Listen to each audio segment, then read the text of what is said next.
Yeah. Ooh. Ooh. Ooh.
Hello, everyone!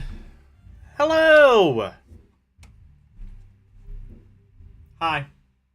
Hi, everyone. Hello, beautiful peoples of the internet. Alright. We got... anybody in chat? No? Alright.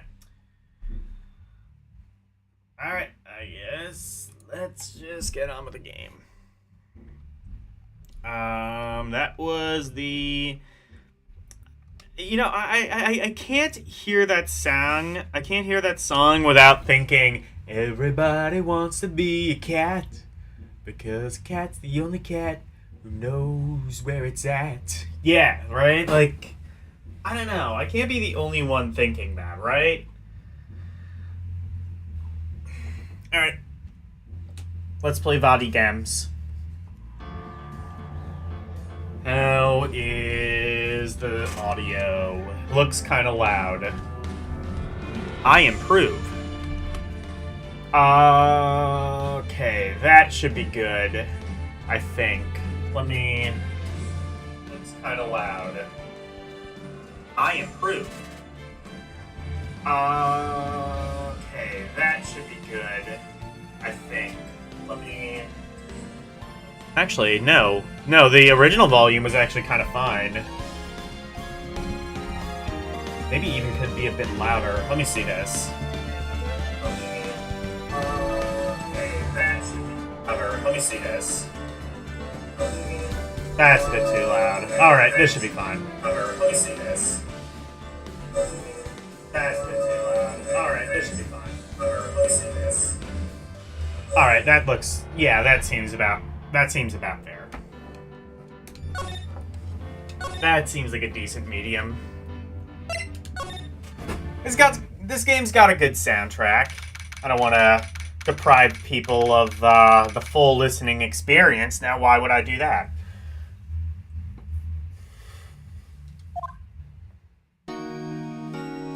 So, when we last left our beloved rogue lawyer, he just finished the second of presumably 3 trials, where we found who we believe to be the killer.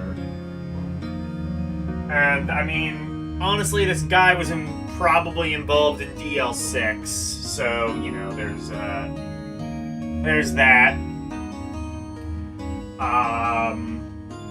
So, you know, he's kind of a nefarious figure. Also, he has brain loss to where he can't remember large swaths of his life. But other than that, he's a totally innocent person. Oh, also, he's just completely fled not only the courtroom, but just the general vicinity. And, yeah, so, you know, there's that. And now, hopefully, we can find him and bring him back to justice. Also, I'm realizing I literally got to the very end of the fucking game. Because, like, I remember shit that happened in the last trial, but I was not able to beat it. This last trial is going to be tough. I don't know if I'm going to be doing it tonight. Probably. But this last trial is going to be tough. Turns out that Von Karma himself may have a part to do with this. Whether this old man was murdering at the behest of Von Karma, or if Von Karma himself was actually on the boat. I don't know, but my understanding is Von Karma himself is a pretty nefarious figure. Also, we should be able to see a bit more into Edgeworth's past. Maybe question him a bit more about his recollection of DL6. Also, they said he was a defense attorney, or he wanted to be a defense attorney, and yet, he is, what I would consider to be the complete opposite of that. So, maybe we can put, that into perspective. Alright, let's play games. What was Mr. Edgeworth talking about? A memory of a crime that I committed. A memory of murder. Do you really think Mr. Edgeworth killed? I don't believe it. Not Edgeworth.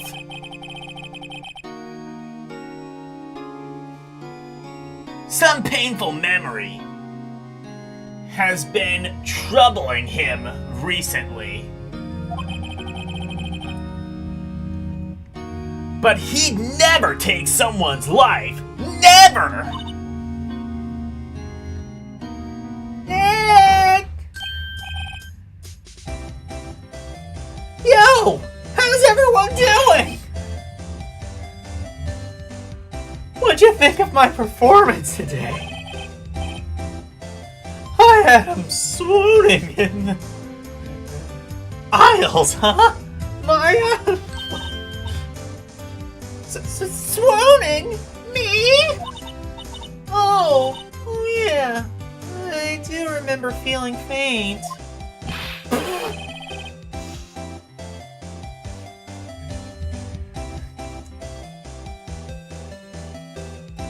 I mean, whatever girlfriend you got, it's probably better than Maya.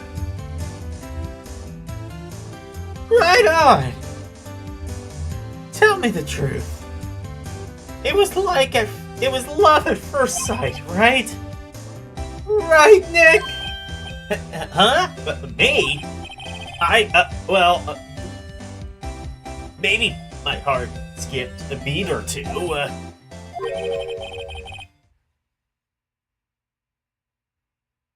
I think you can do better than that.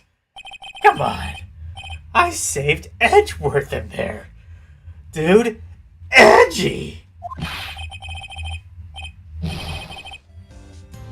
You guys should be bowing before me! Yeah! Bow before your hero! Oh.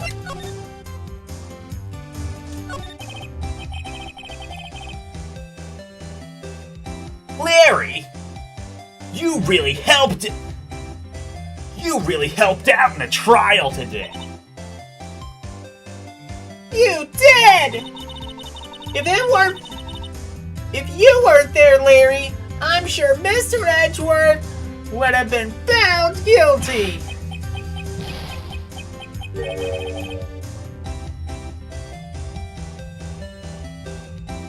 But seriously, Nick. Hi, Karumi.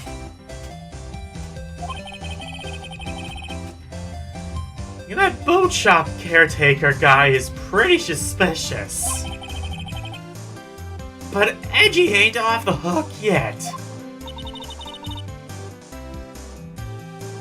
Way to spoil the mood, Larry. Hey, I'm just a guy sitting in an ambulance, you know. Oh, in the audience, you know. From where I was sitting, Edgy seemed pretty edgy. Oh yeah, I do need to add a laugh track. So I need to fix the outstanding emote, I need to add the laugh track, and there was something else I needed to do. Probably, like, just add some more, redeems. Some more raid redeems.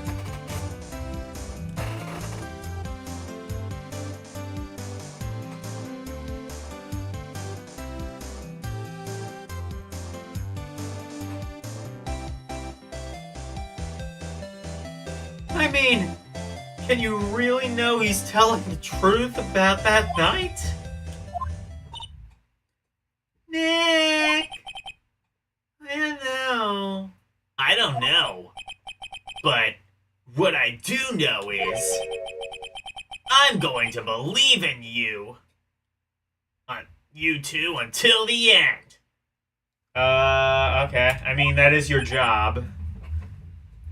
Us too?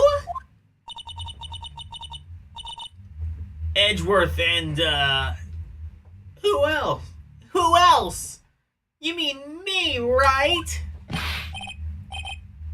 Nah. He means me, right, Nick? Yeah, you, Larry. Not me? But why not, Larry? Huh? Oh, actually, yeah. Why not, Nick?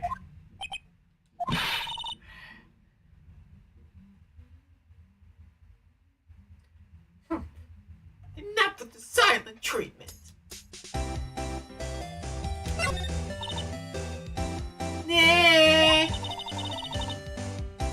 Why why do you trust Mr. Edgeworth so much? I mean, he's changed recently. He's changed recently, true. But when we first met him, he was kind of a jerk, don't you think? You didn't know him back then. Back when he wanted to become a defense attorney. Wait! Was that when you two were classmates? Yes, in grade school.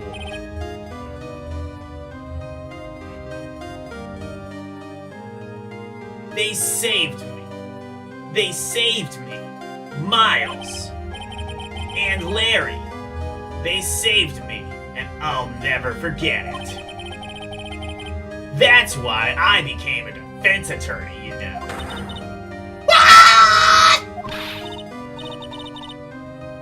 Hey, Larry! What's he talking about? Huh? Oh, sorry, I kind of forgot. Okay, Nick, out with it. I'm going to hear this story today, and that's fun! Okay. It's kind of a long story.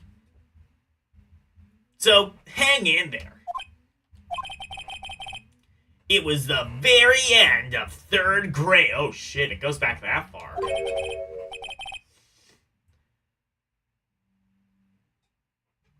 I was on trial. A class trial. A class trial?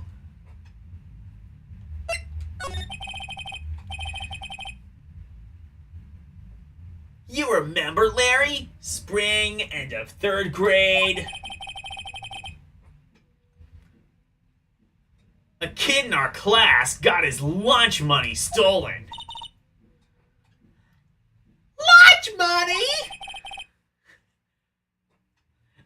Our school was really small. I'm so happy with the voices I ended up with.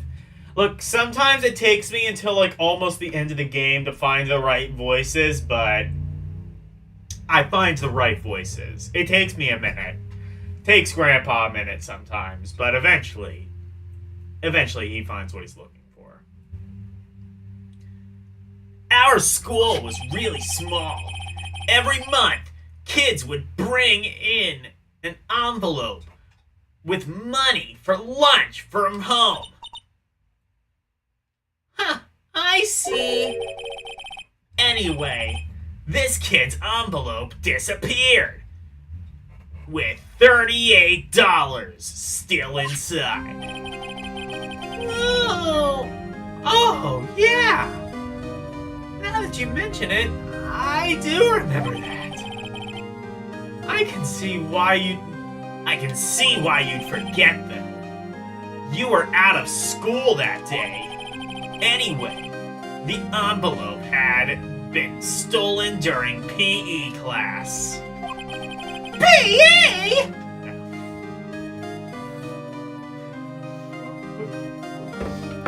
I just love it when Phoenix Wright says like this really innocuous part of the school, and then Maya just has like a lunch money.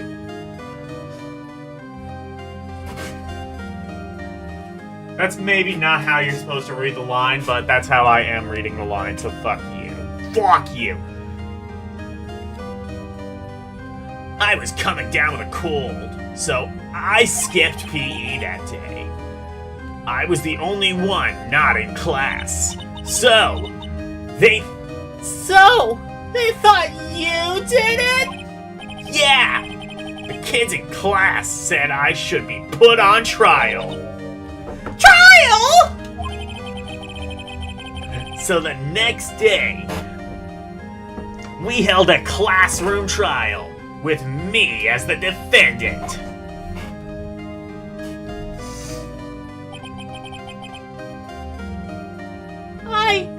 I didn't do it!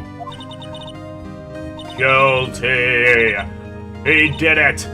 Give the money back! Give him the chair!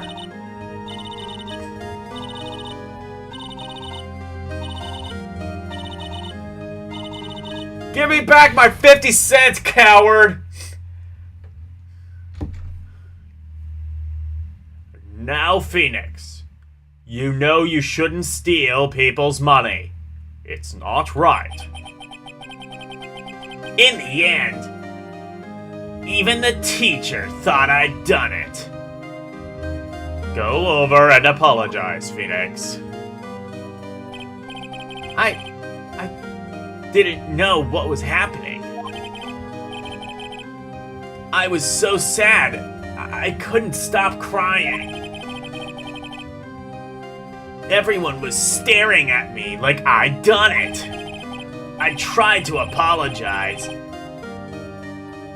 I went to where the boy whose money had been stolen was sitting. That's when it happened. Abduction!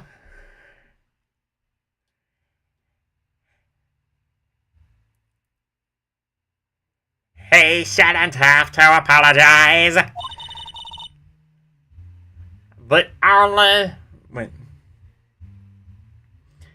only thing that belongs in a trial is evidence. Everything else has no place. I tried to speed up my Edgeworth voice, but it just sounded like Skeletor, so I'm sticking with that. ARs. You should all be ashamed! Amateurs! Miles?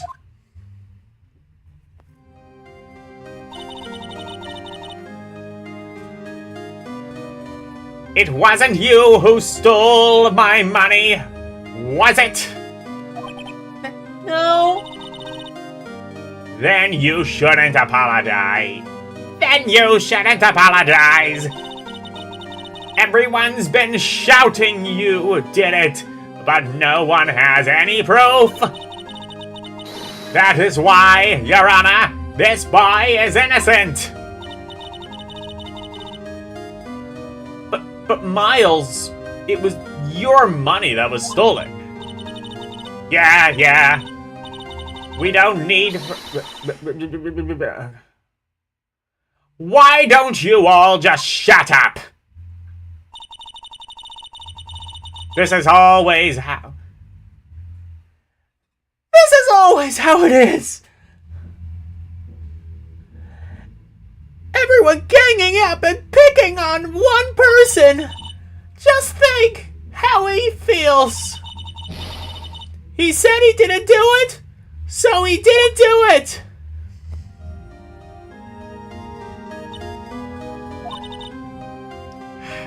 Very well. I will replace the money myself. This class trial is over. That's how it happened. After that, the three of us were the best of friends. Wow! I had no idea. Yeah, I had no idea either. I mean, I forgot. That's what I meant.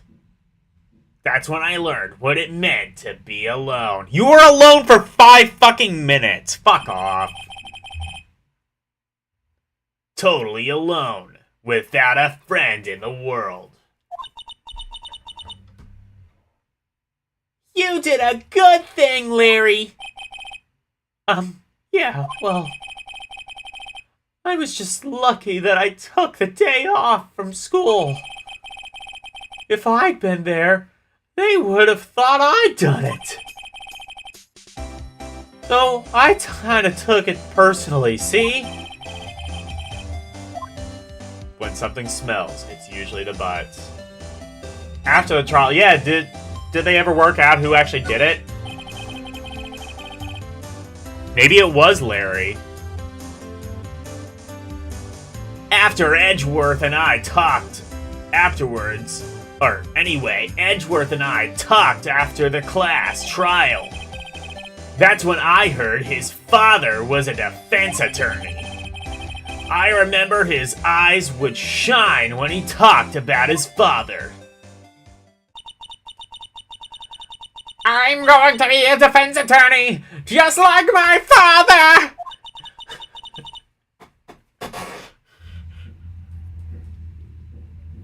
A famous defense attorney! Then, a few months later, he suddenly transferred to another school. The DLC incident? Right. I'm not sure, but the transfer probably had to do with his father's death. That's so sad! It was several years later when I heard Edgeworth's name again. There was an article written about him in the newspaper. The headline was something like, "Dark Suspicions. A Demon Attorney."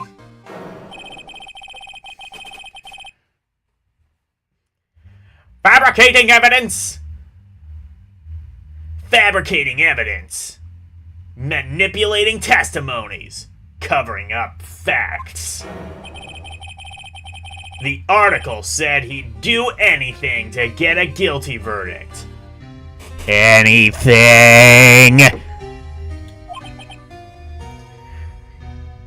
But why?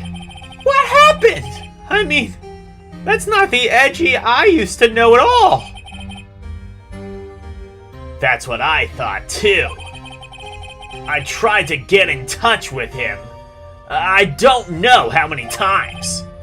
He never replied. I guess he didn't want to see his old friends.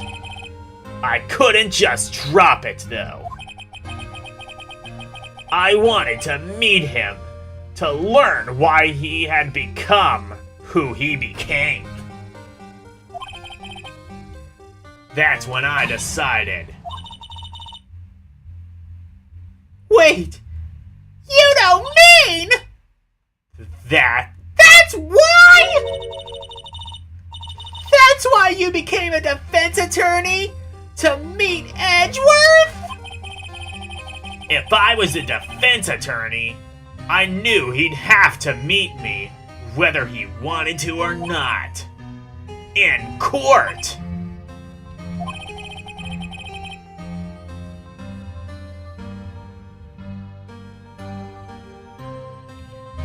Edgeworth believed in me, and I believed in him. He's a pain, and no one's on his side. I'm the only one who knows the real Edgeworth. I'm the only one who can help him.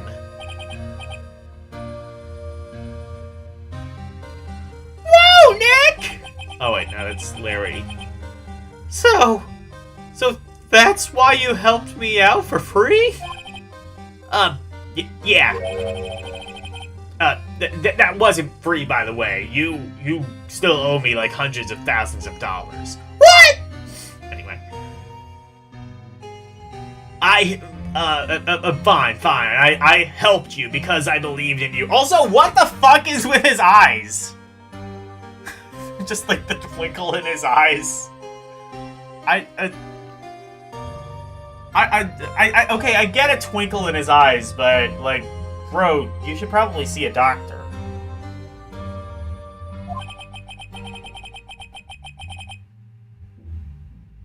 Yeah, except I don't remember saying I'd do it for free. Yeah. Oh, Nick!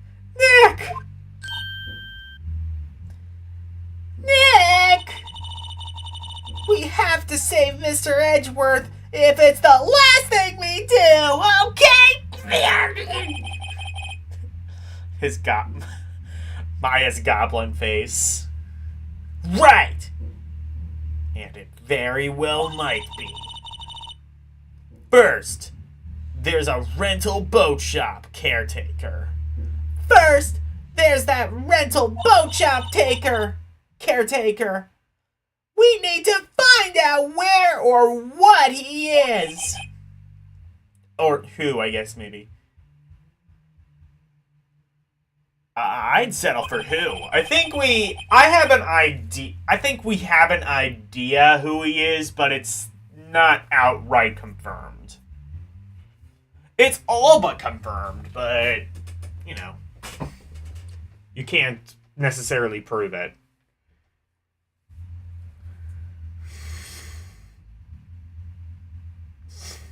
I guess I can clean out some of the evidence I no longer need.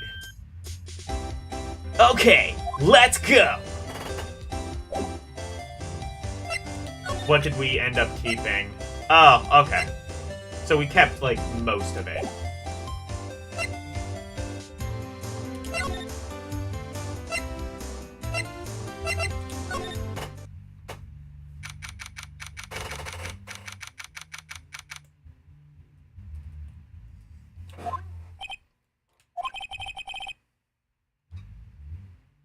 You look as grim as always.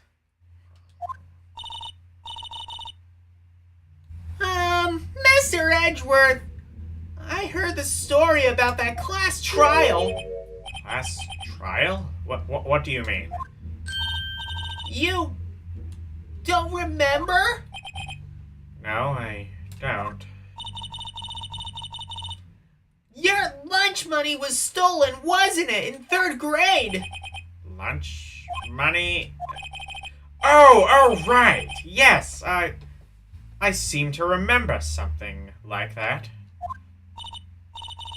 Nick! I think you're the only one who really remembers. Well, it's probably only really mattered to me anyway. You were alone for 5 fucking minutes, dude. Get over yourself. Mr. Edgeworth, didn't you know? That trial was the reason Nick became a defense attorney. Ridiculous. Gee, thanks. That said, it does sound like the kind of thing you'd do. You haven't changed a bit, have you, right? So simple to a fault, even. Well, maybe yeah, but I think you changed too much, Edgeworth. Perhaps.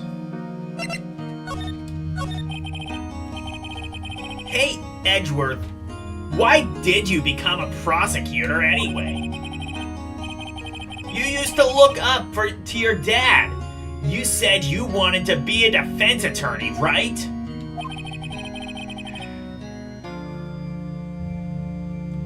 I couldn't let myself deny reality like that.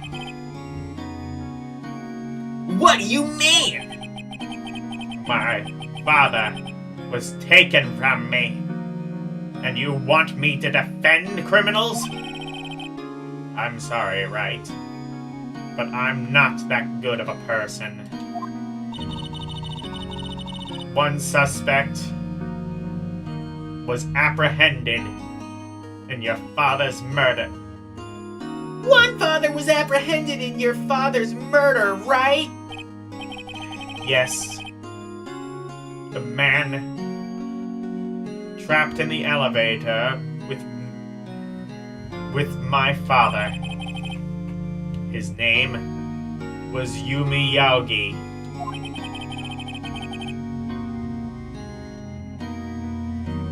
Yeah, I think that's who that old man might have been.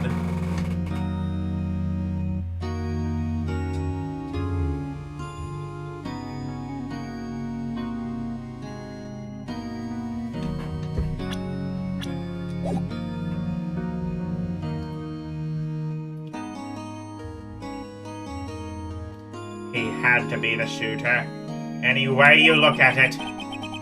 yet. He was found innocent. The defense attorney got him off the hook.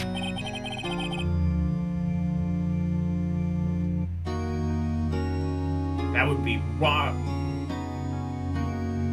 would be Robert Hammond.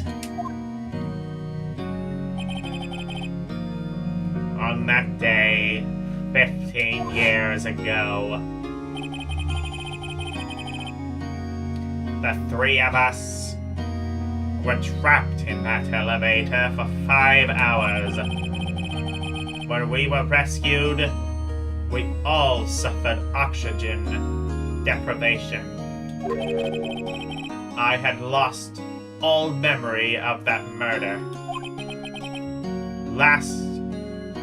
Lost your memory? Even now, I can't recall what happened in that elevator. That was the crux of Yogi's attorney's argument in court.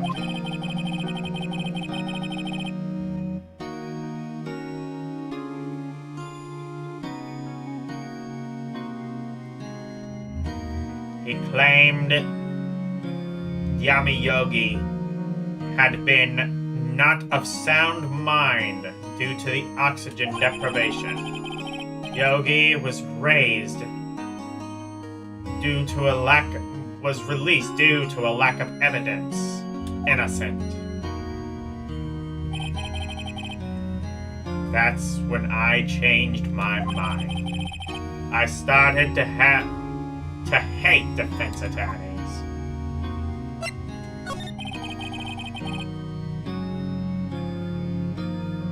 What's your relationship with Von Karma? He's my teacher, and a man who deserves respect. I learned everything I know of courtroom techniques from him.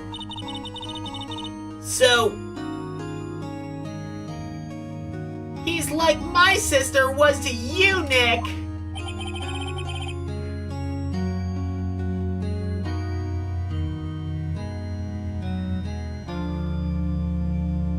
He is a perfectionist in all things.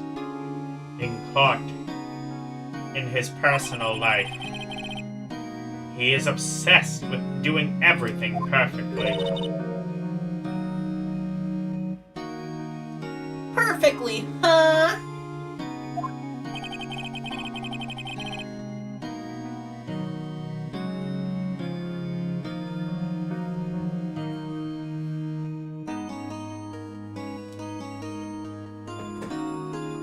In all the cases he has taken on, none were left unsolved. And not one suspect was declared innocent. Ever. But that's... I know. It's possible some of the suspects were indeed innocent. However, it is impossible for us to accurately determine that in every case. All Von Karma does is his job, to find the suspect guilty, perfectly. In any case,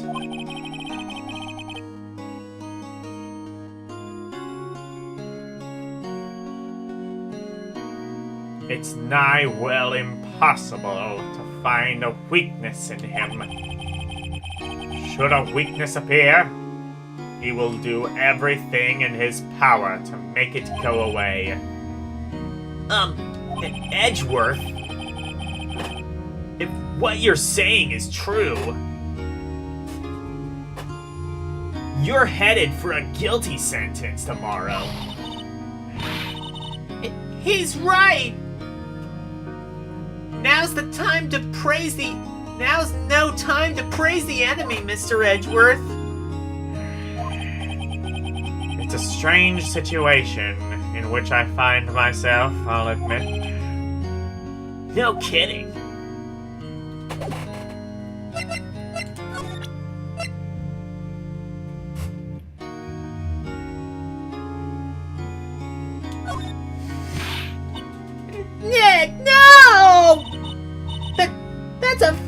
of his father! Don't show him that! What is it? Oh, nothing. Huh?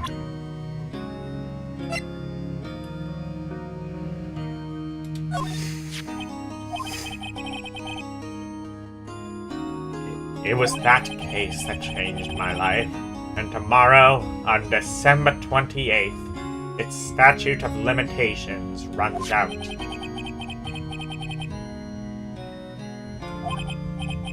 But even if the case is finally closed on paper, it will never be erased from my memory. Never! Poor Mr. Edgeworth.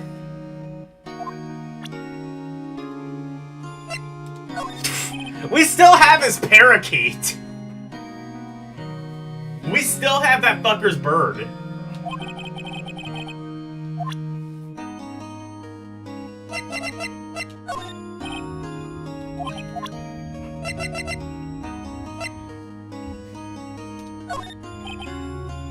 Give me back my lunch money, fucker! Okay.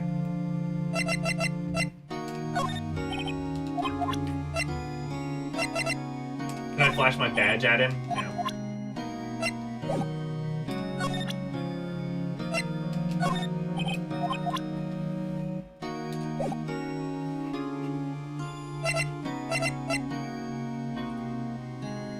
You fucked me up, fucker!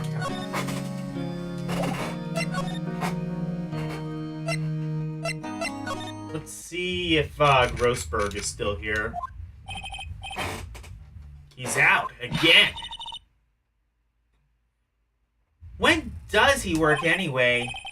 Now. Don't be harsh. Guess we'll have to come back later.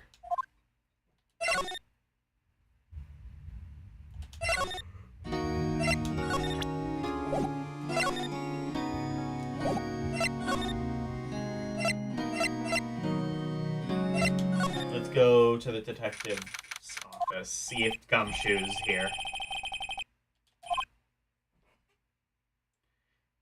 Gumshoe, he won't be coming back today. Oh, really? He said there was some guy he had to arrest by tomorrow.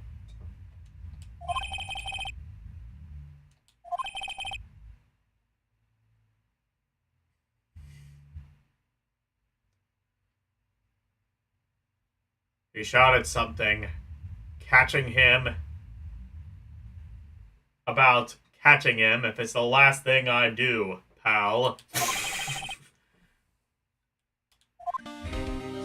Okay, writing got, like, especially really good, like, in the last very part of the game. That's kind of cool.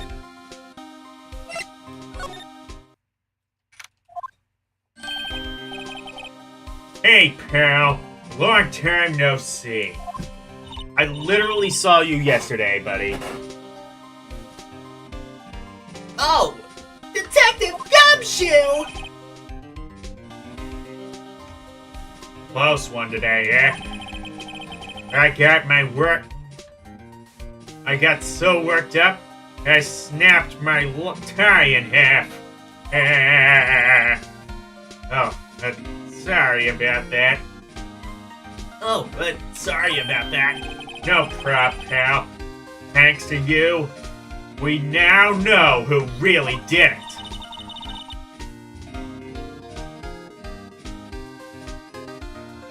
You mean the bone shop caretaker? Look, I'll make you a promise. I'll have that acquittal in my... Oh, that scoundrel in my custody by trial time tomorrow. Come with me! It's my duty to you as a police officer. You're not a police officer. Now I'm off to catch me a criminal. You're not a cop, you're a detective. I don't think that's...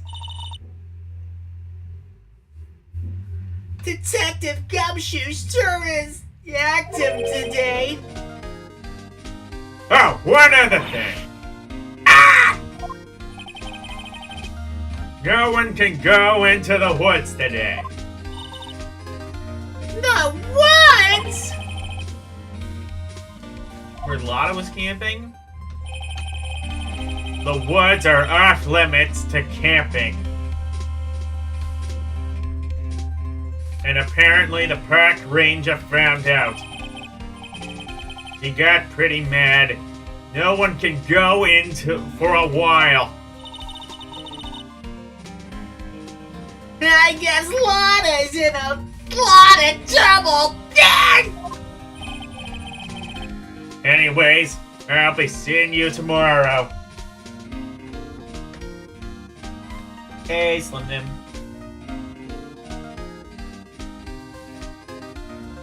Yep, the butler did it, exactly.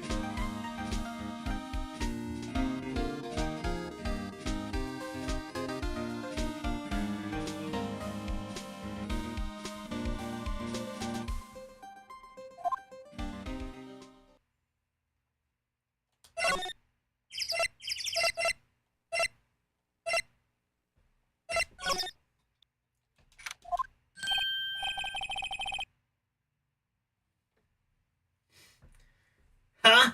The steel eyesore is missing. Eyesore? Looks like the hot dog stand is closed. I guess Larry's too busy worrying about Mr. Edgeworth to show up to work.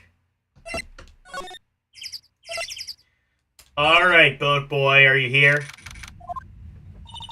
Actually, if he abandoned, can we, like, raid his house? I think that's probably what we're gonna do. The old caretaker got away. Yep.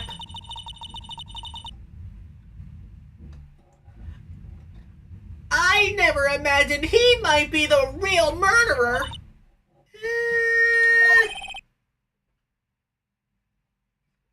Ahem! Oh. Hello. Aha! Hello. What might you be doing here? What might you be doing here? That's the voice I gave him, right? Out for a walk. Ah, the days of my youth. Like the scent of fresh lemon, you see. Mr. Grossberg! This is no time for idle reminiscing. This is no time for idle reminiscing. Mr. Edgeworth trial ends tomorrow. That is true, yes. But from what I saw of today's trial, Edgeworth should be fine, right? Well, I'm not so sure about that. Oh, what do you mean by that?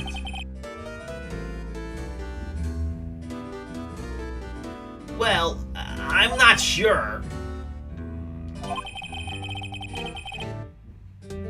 If you find anything out, come by my office at once.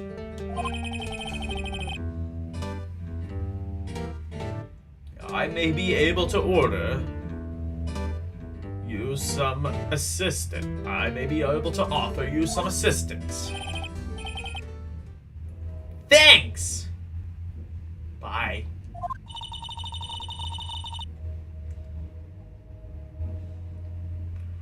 What do you think Mr. Grossberg was doing here anyway? Who knows? Hey, we can go to his house. Oh, but the parakeet is still here? Oh, what? Did he get a replacement bird?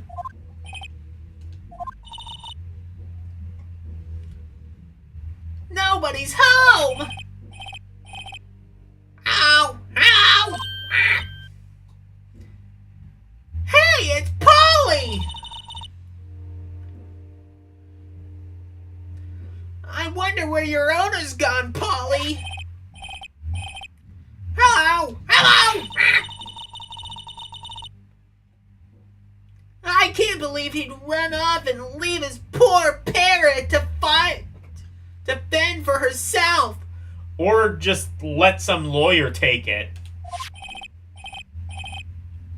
Ow! Ow!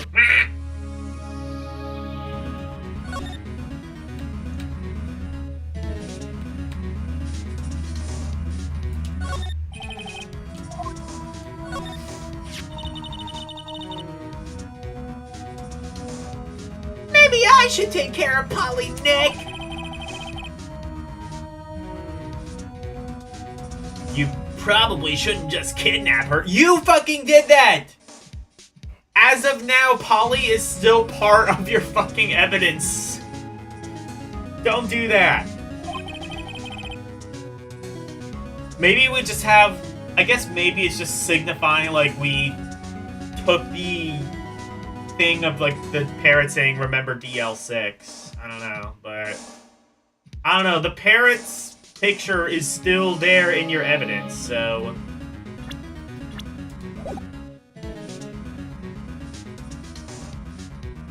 The police know about her anyway. I'm sure they'll do something. Well, okay. Sorry, Polly. He says I can't take care of you. Right now the bird's gonna hate me.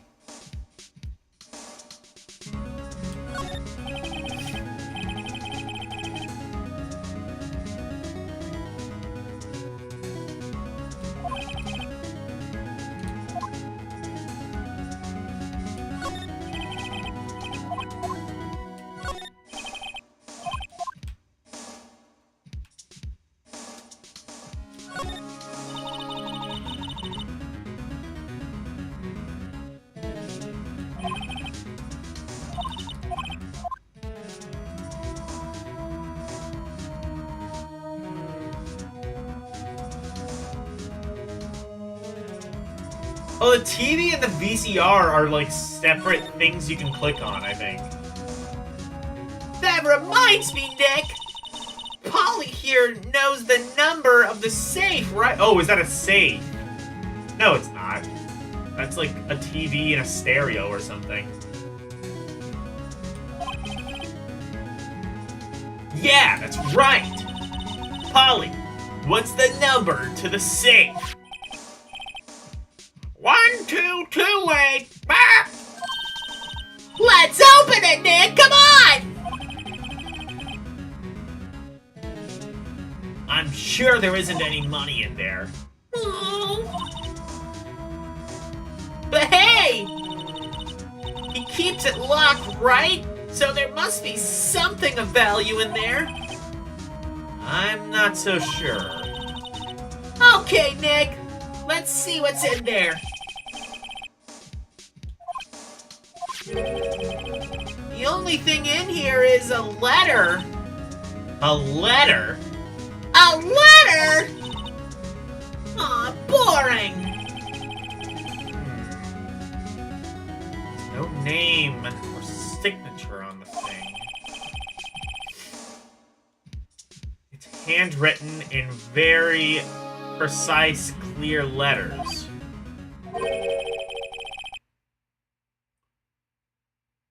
Get your revenge on Miles Edgeworth. Oh, no. Hey, Prime. How are you doing?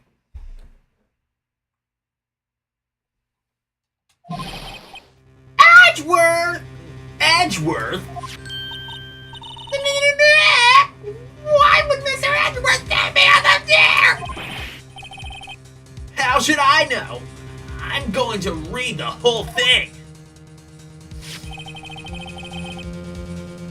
Get your revenge on Miles Edgeworth.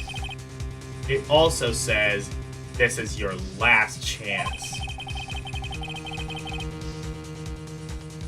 Now is the time to get your revenge on the two men who ruined your life. The rest of the letter goes on to describe the murder plot in detail. Now to kill... How to kill Robert Hammond and frame Edgeworth. Calling Edgeworth out to the lake. Getting on the boat. Firing twice. This is exactly what I figured out today in court. It's all here in perfect detail. Well, shit.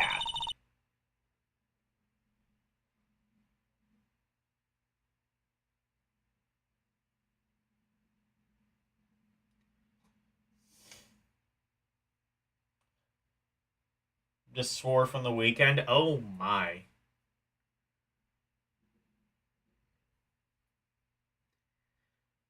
What do you think it means, Nick? I mean, I don't think you have much that's up for interpretation, really. I don't know, but it looks like these are instructions for that caretaker.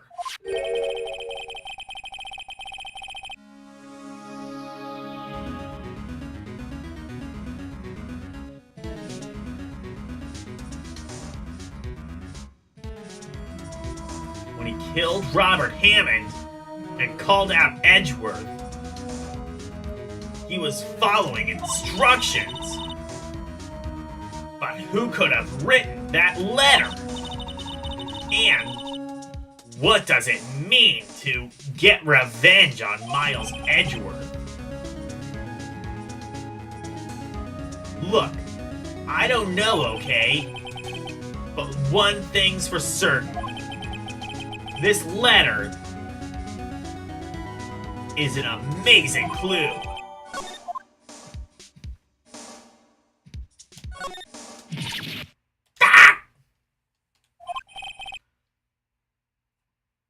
What's wrong? Huh? Oh, never mind. What? Tell me. Just when I saw the TV, I remembered. They're showing a Pink Princess special this week. Oh. See? That's why I didn't want to tell you.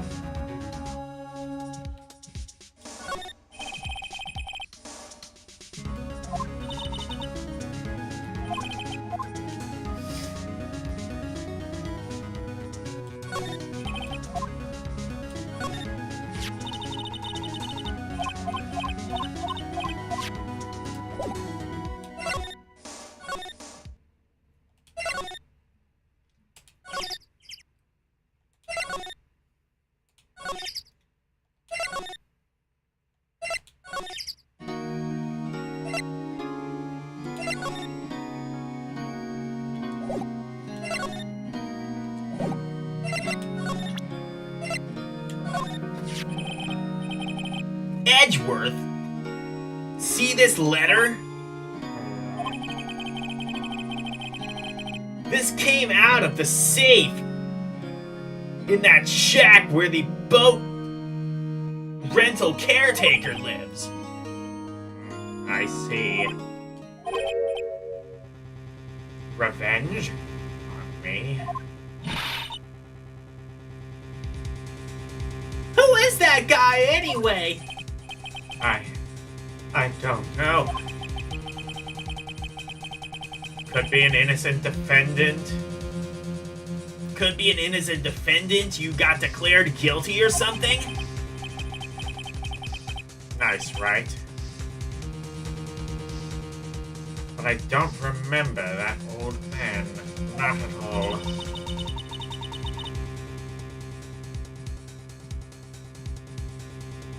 So he was following this letter then.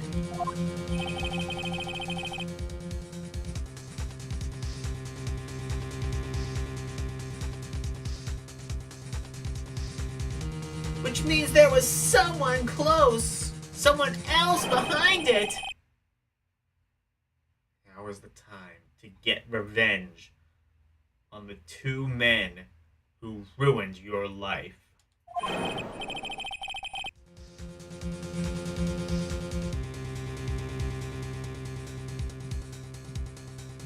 Two men? Meaning myself and Robert Hammond? It also says, this is your last chance. Last chance. Wait! Wait, maybe he's talking about the statute of limitations on DL6 incident. Wait, that old man! What is it? Do you know who he is? Yogi. Could he be Yogi? Yogi! The suspect in the DL6 incident. The one who was found innocent.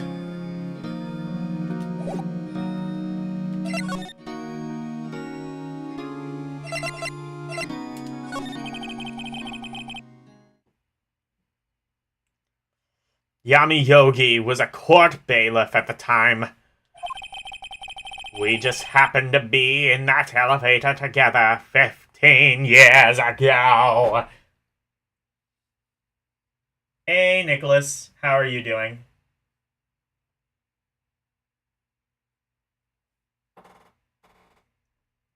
Too much driving and walking? Okay.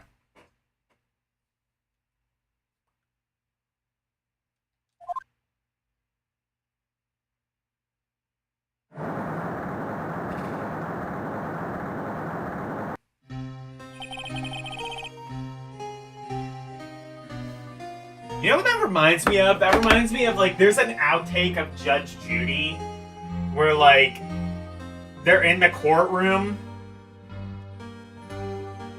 They're, like, in the courtroom and there's, like, a miniature, like, it was like an earthquake tremor. And everybody was freaking the fuck out and Judge Judy's just like, been there, done that. Like, this bitch is just... She's made of iron. I'd be scared shitless if that happened. Then again, I don't live in California, but still. The quake was incredibly strong.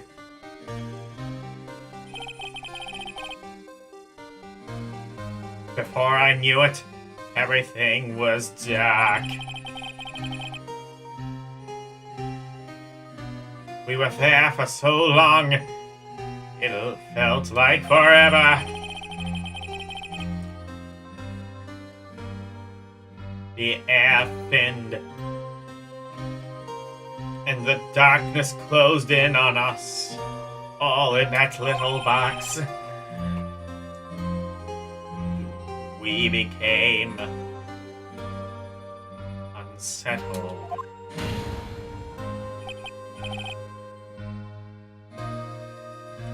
Help! I can't breathe! Quiet, I said! Quiet! You're not making this any easier. I want to get out! Help! Get us out!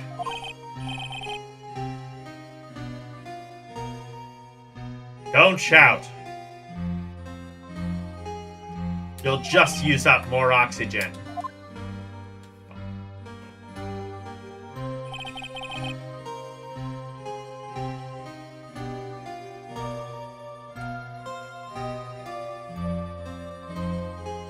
That's all I remember.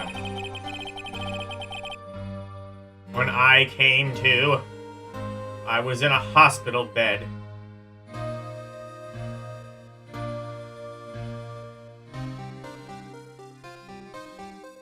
Staring up at the ceiling.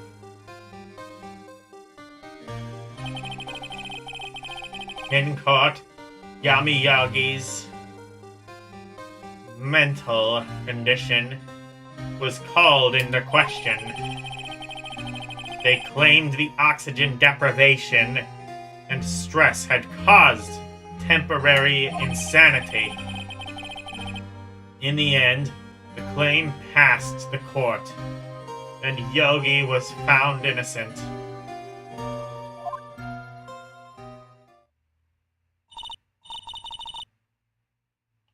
Huh? But isn't that strange? This letter tells him to get revenge on Edgeworth. Why would he want to take revenge on you? Right. Yeah? There's something that's been troubling me these last few days. I don't know whether or not I should tell you. You mean the nightmare?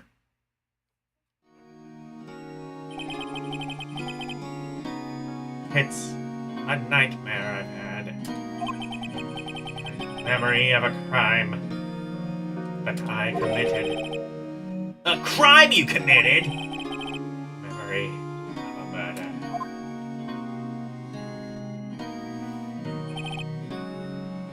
I think the time has come to tell all.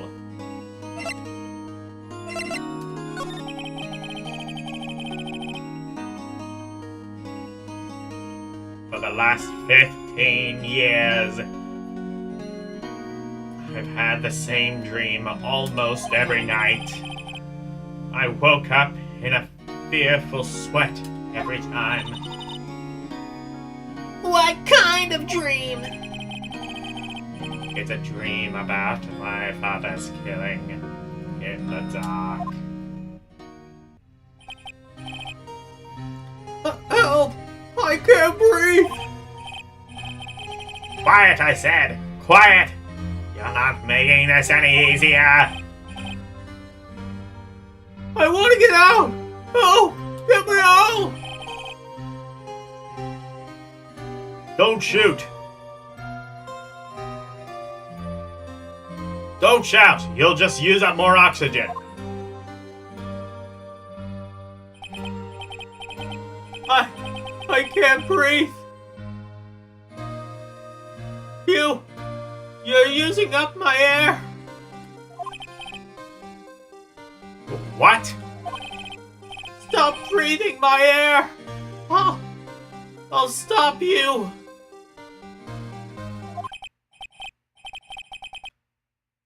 Ah! What? What are you? Stop breathing my air! No! Father! He's attacking Father! Then I see the pistol lying by my feet. I don't know if it was evidence from that day in court or the bailiffs. In a daze, I pick up the pistol. Get away! Get away from my father!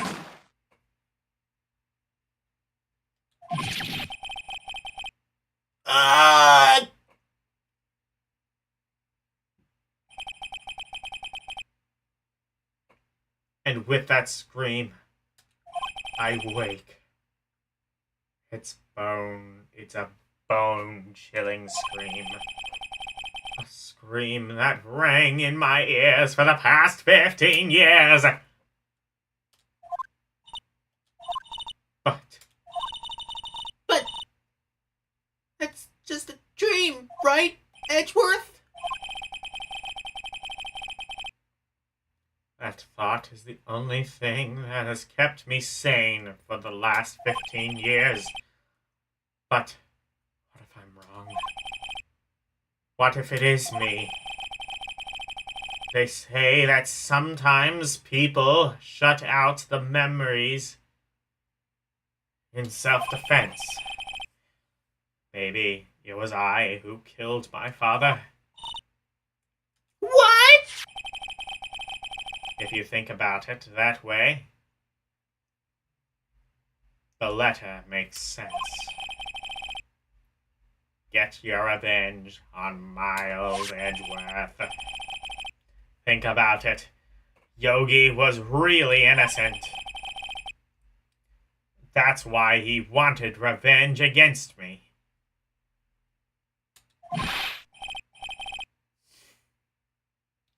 Wait, Edgeworth, you mean... It was me. I was the true criminal of DL6. I shot my father. This is bad! What are we going to do, Nick? What can we do? I don't know. I don't think there is anything we can do, like it or not. If there's something else, if there's someone else who knows about the DL6 incident, There is, Nick! There is someone else who knows about DL6!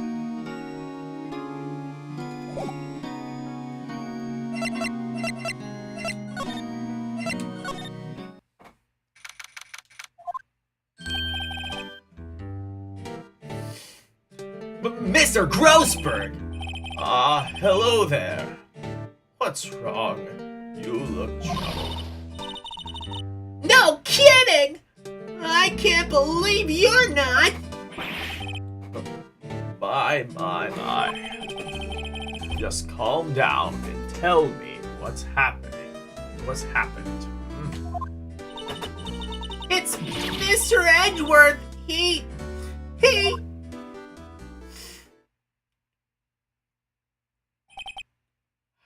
I see. So, Edgeworth dreamt he shot his own father. It's only a dream! Only a dream! I wonder. What? If that's the case, then why do you two look so troubled? Well... Also consider this.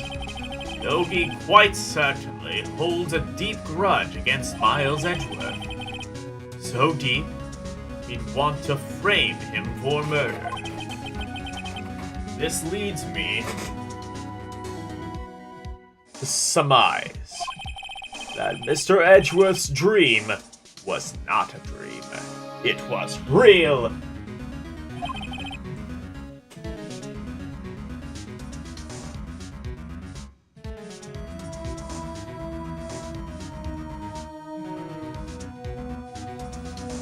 As you imagined, Miles Edgeworth threw the pistol to save his father. The pistol fired, and the deed was done. Hey! I don't believe it! Yogi was suspected of murder, and his career as a bailiff was irreparably wrecked. Thus, he sought revenge on Miles Edgeworth. This was his last chance, of course, with the statute of limitations so close.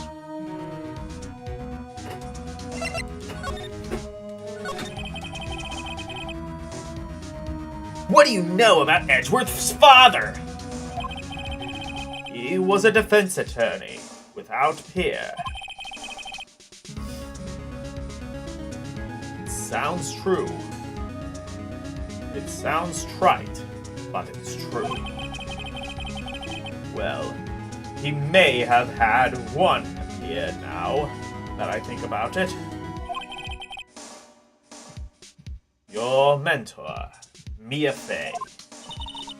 My sister? Gregory Edgeworth was very disapproving of Mr. Von Karma's techniques.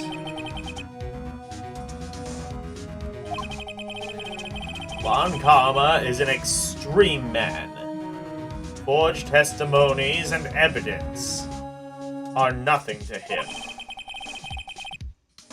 The result, he has a perfect win record in court. To beat him, Gregory Edgeworth tried to call attention to his methods, and he lost,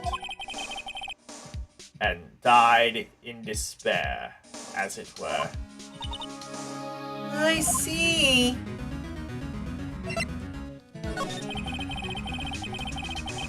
When Gregory Edgeworth was killed, the police called on a spirit medium. That was your mother, Misty Faye.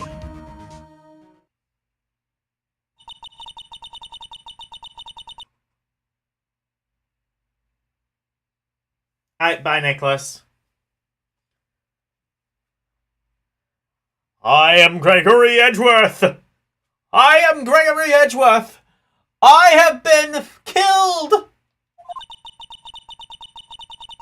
The one who shot me was the bailiff, Yummy Yogi.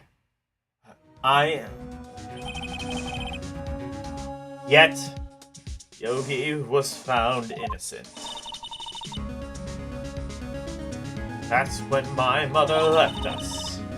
That's when my mother left us. Everyone called her a fraud. That's right. Everyone thought she was, you see. Yet, now that I think about it, it seems that one who lied was Gregory Edgeworth's ghost. Gregory Edgeworth must have known who shot him. I don't believe it. So, you're saying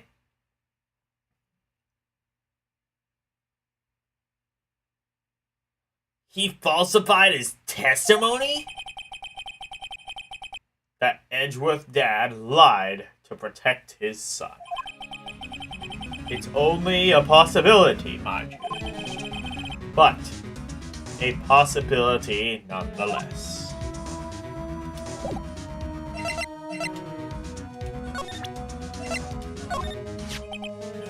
Ho ho!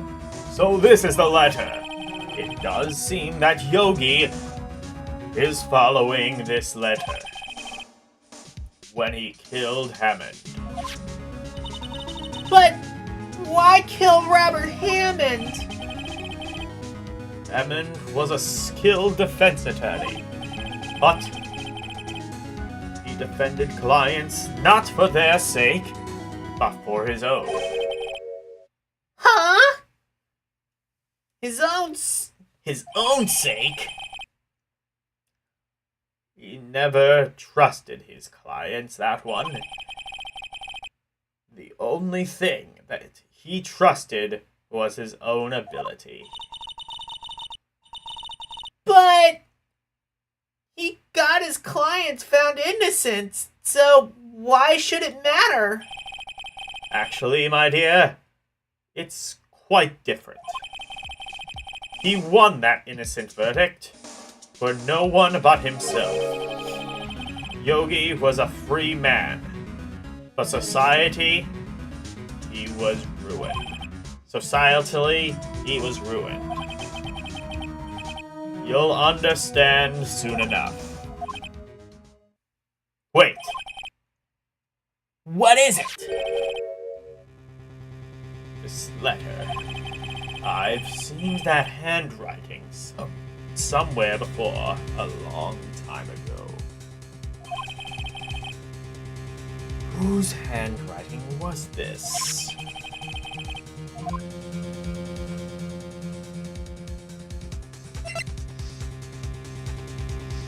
Well, I only know this because Elle kind of spoiled it. And also because I did play this game like once 10 years ago or so. 15 years ago! Could it be Manfred von Karma? Von Karma? Why would he have something to do with this? Well, I'm not sure. Von Karma. Wait! You're right, my boy. This is Von Karma's handwriting. I'm sure of it. I used to see it all of the time on court reports. What? But that means that the one who told Mr. Yogi to kill was... Correct. Manfred Von Karma. What does this mean then? Why would Von Karma want to frame Edgeworth?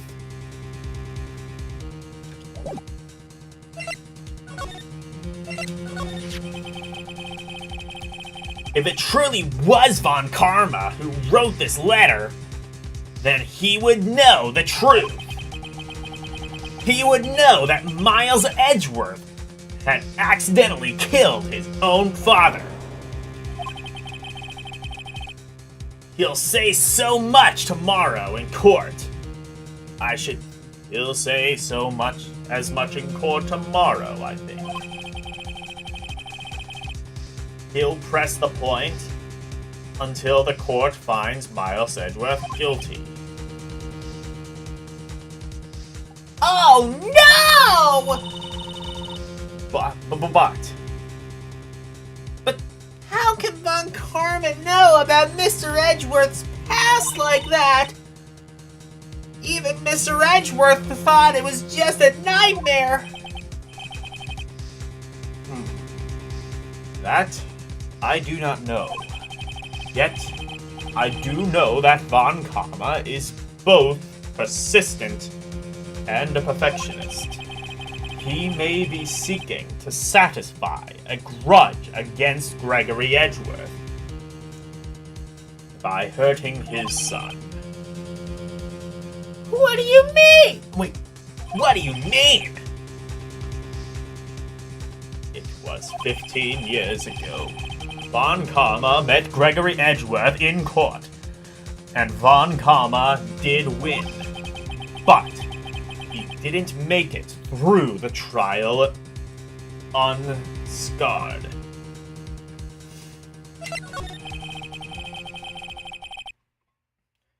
What happened in the trial between Edgeworth's dad and Von Karma?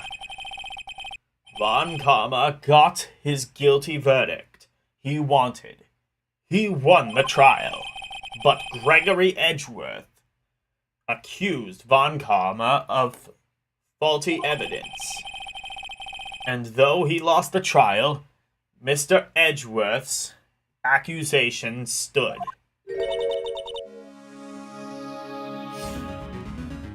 Faulty evidence! It was only the penalty Von Karma had It was the only penalty Von Karma ever received in his career as a prosecutor. Gregory Edgeworth dealt a blow to his perfect trial record.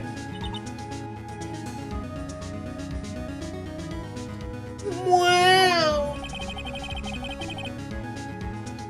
It must have been quite a shock for Von Karma. He took a vacation for several months after that, you see. A vacation? A vacation? Yes. An unusual event for the man. That was the first and the last vacation he's taken in his many years of prosecuting. Really?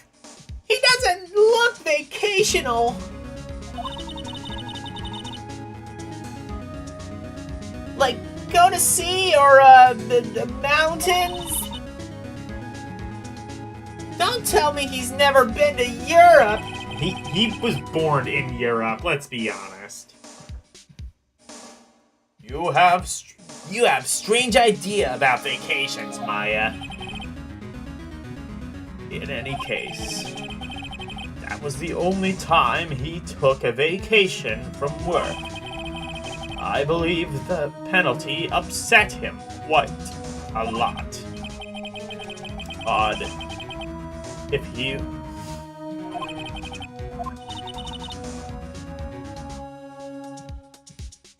What do we do, Nick? Fun Karma is going to bring up DL6. You can bet on it. What if Mr. Edgeworth pleads guilty to DL6? I won't let him. Yes, Mr. Wright.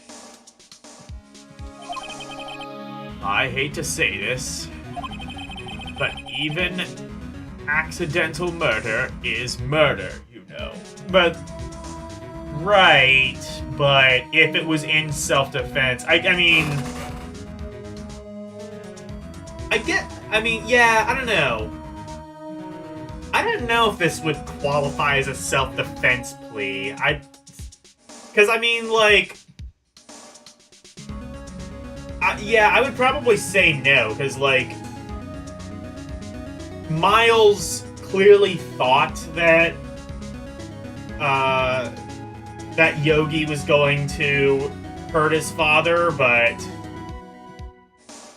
Yeah, no, I don't think you can make this a self-defense plea. Especially, well, yeah. I know that. I just believe in Edgeworth's innocence. I can't believe he'd kill someone. But Nick, Mr. Edgeworth admits it himself. His father must have lied to protect him from beyond the grave! I don't care. I know he's not guilty. Mr. Wright, if you say so, I suppose I could check again. The police files might still hold something of interest.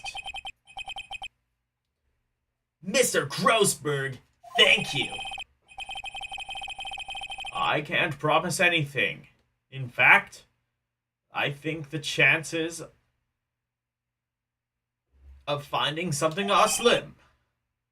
I understand.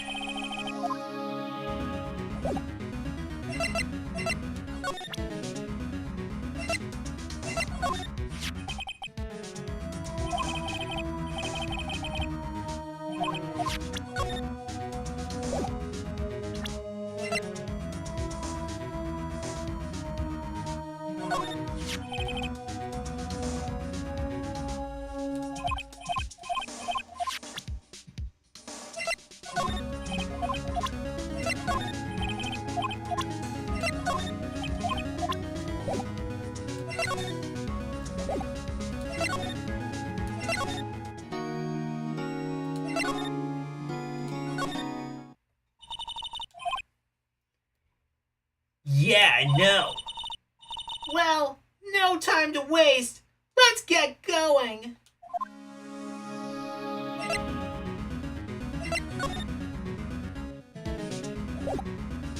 Oh, we're at the... okay.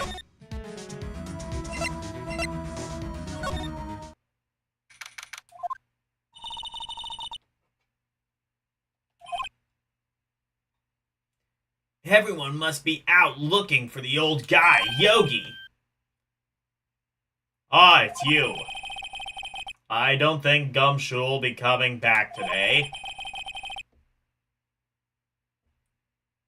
He's staying out looking for someone. Sounds like Detective Gumshoe is pounding the pavement for real.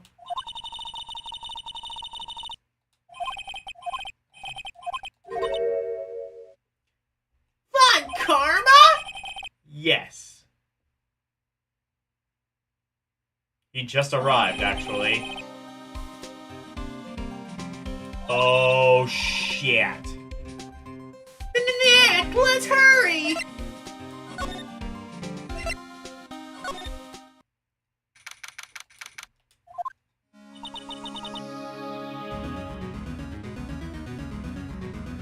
Dusty as always.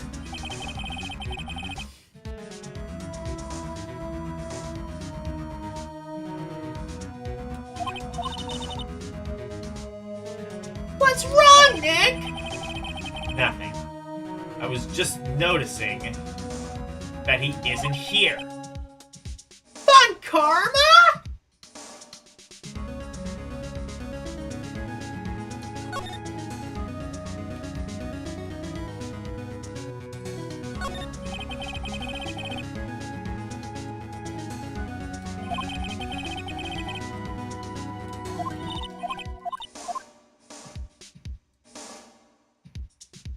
Oh, wait, this...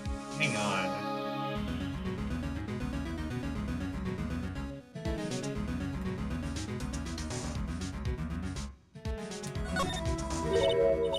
Huh? One of the drawers here is open. Someone must have been looking through it recently. The label says, Unsolved Cases, Evidence.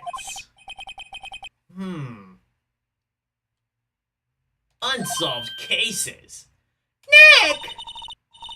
The file for DL6, it's completely empty! What? What are you doing in here? Ah! Von Karma! You... How do you know my name? Huh? Have we met? What are you saying? We see each other every day, don't we? We're Miles Edgeworth's defense team. Defense team! Ahem. I beg your pardon. You see, I rarely remember defense attorneys. They are like bugs to me. Needless things to be crushed.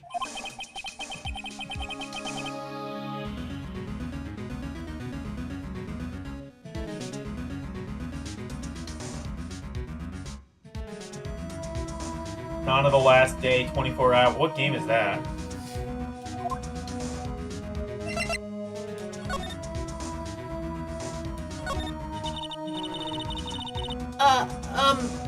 Mr. Edgeworth is your student, right?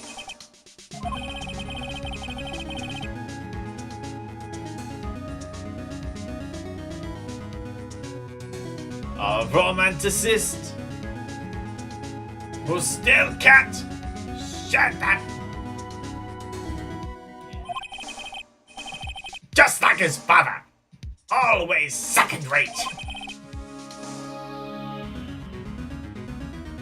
Mr. Von Karma, you had an axe to grind with Mr. Gregory Edgeworth, didn't you? Me? A grudge against a mere defense attorney? Why? Because he dealt a blow to your otherwise perfect trial record. Humph. So you did. But what I don't get is, why did you take his son under your wing afterwards? The son of your most bitter rival. That, my dear attorney, is none of your business.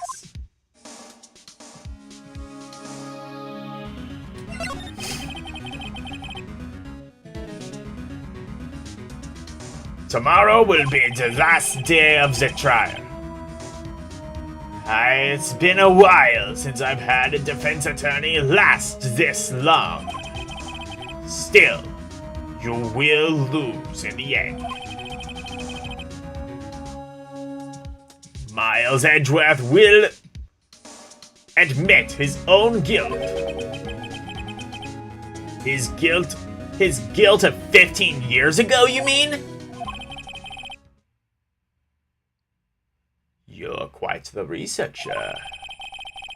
If you've done your homework so well, then certainly you must understand. You know what Miles Edgeworth will tell the court tomorrow.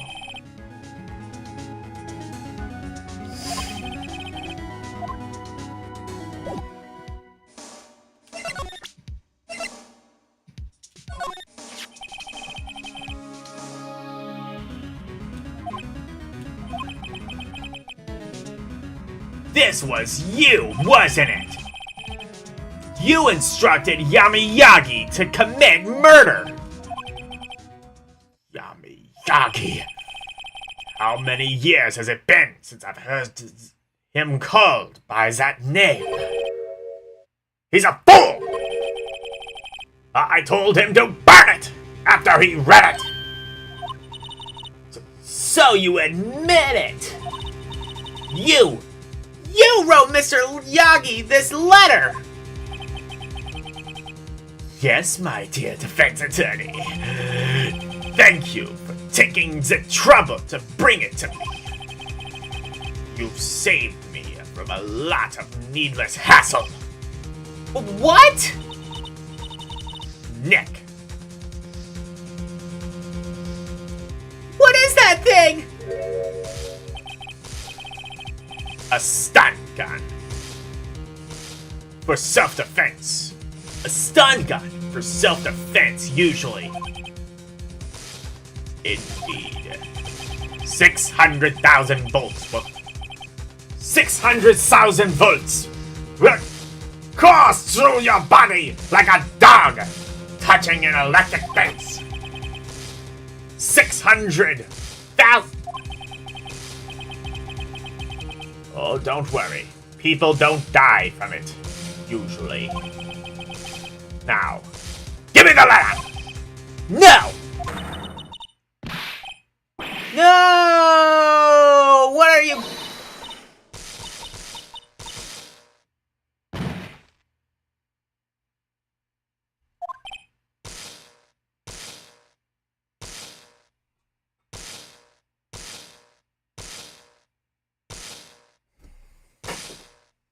Why does he sound sus? Well, I mean, he did commit a murder, so... Or at least instructed someone to commit a murder. Wah!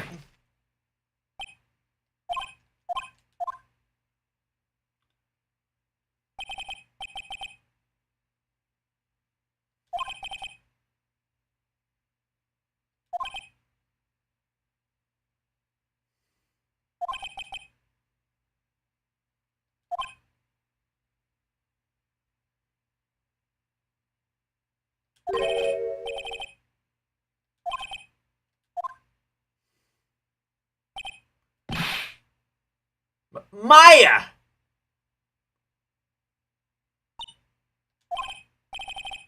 Maya, open your eyes!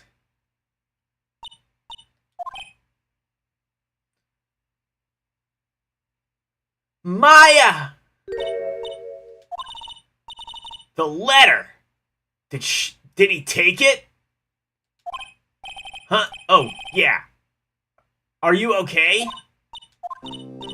I couldn't stop him. I jumped as fast as I could, but one shot from that thing knocked me out cold. I'm useless. I'm no good as a lawyer or a medium. I can't even call my sister. Not even now, when we need her the most. I wish I had woken up at all. I think I need to do this. Maya Right Nut. Oh. Hi, Wolfpack and Mike Wolf.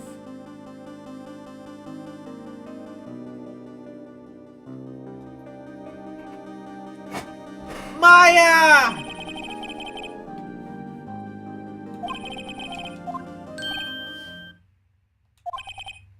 Maya!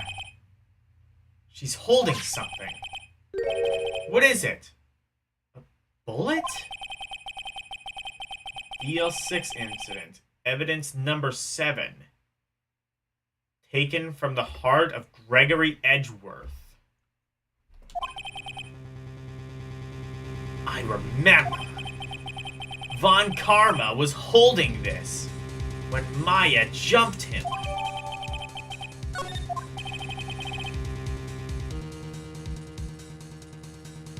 I'll prove it to you, Maya. You're most definitely not useless. I'll prove it to you in court tomorrow. I mean, in this case, if anything, I'm useless. I showed him the letter. So, you know, that.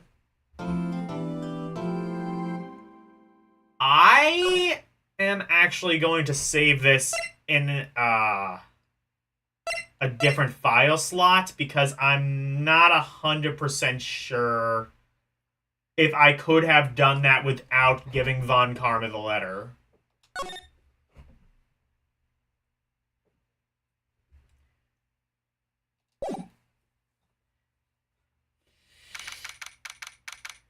If that renders this case unwinnable, I will go back to the previous save slot. I don't think this is the kind of game that will just soft lock you, but just to be sure. This is it. Judgment Day. Wah! What's the big idea? Sorry, Nick. I only touched your shoulder.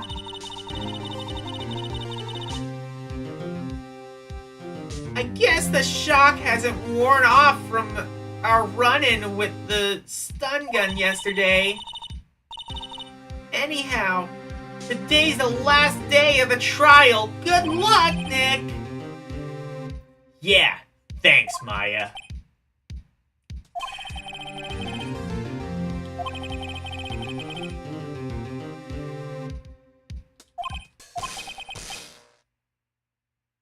Ah! What are you doing? Sorry, I'm sorry. I thought I'd cheer you up with a pat on the back. Maya! Maybe you should go outside and discharge. Right! Good idea! Okay, this is fun.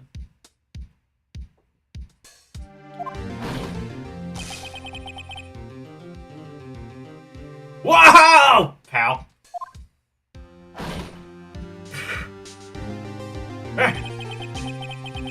What's getting into that girl? Detective Gumshoe! Morning, Mr. Edgeworth. Good morning. How'd it go, Detective? Have no fear, as promised. I've captured a runaway caretaker. I just brought him in. Took me all night, pal. Thanks, Detective Gumshoe. You must be tired. Actually, after that shock I got on the way in, I felt pretty good.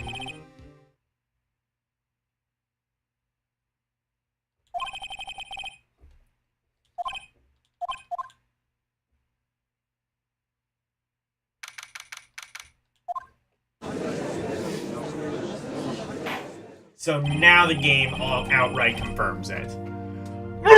Court is now in session for the trial of Miles Edgeworth. The defense is ready, Your Honor. The prosecution is ready. Right. Very well. We have reached a final day of our proceedings in this trial. I ask the prosecution, submit Submit decisive evidence. Understood. Understood.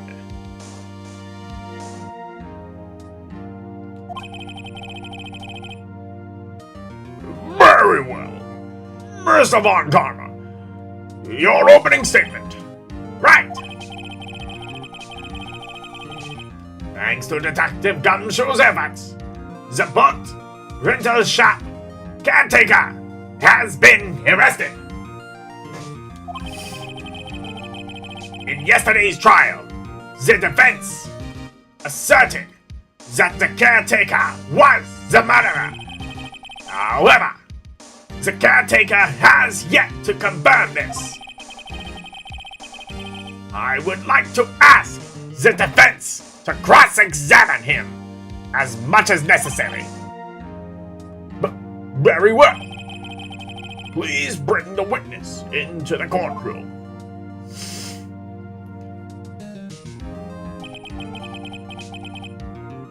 Ladies and gentlemen of the court, I believe we all remember our witness. He lives in the boat rental shop. It's a lake.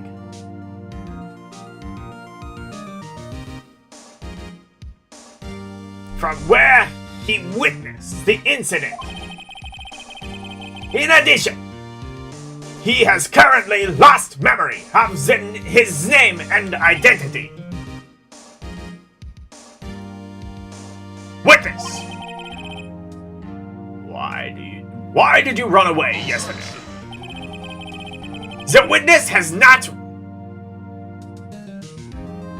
was not running away, as he will now testify. I see. Very well. Please begin your testimony.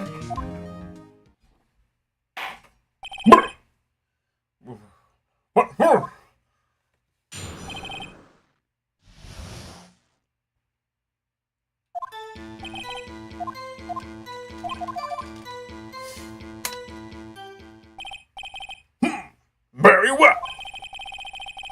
Let's begin the cross-examination, shall we?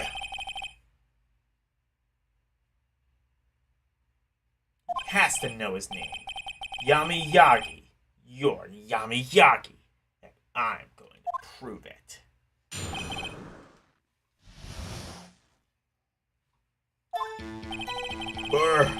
I'm really sorry. Well, I'm really sorry for just leaving yesterday like I did. But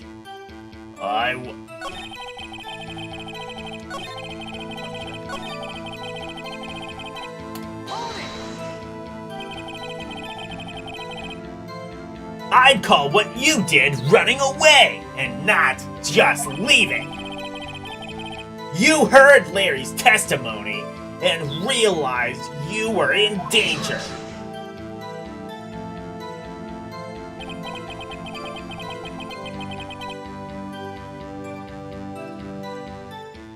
Now, Mr. Wright, there's no need to rush to conclusions. As I said, the witness was not running away. Listen to his testimony.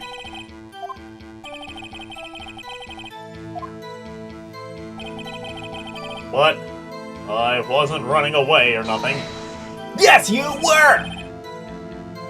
Then why did you leave? He's just about to say why! Is it so hard for you to just quietly listen when someone...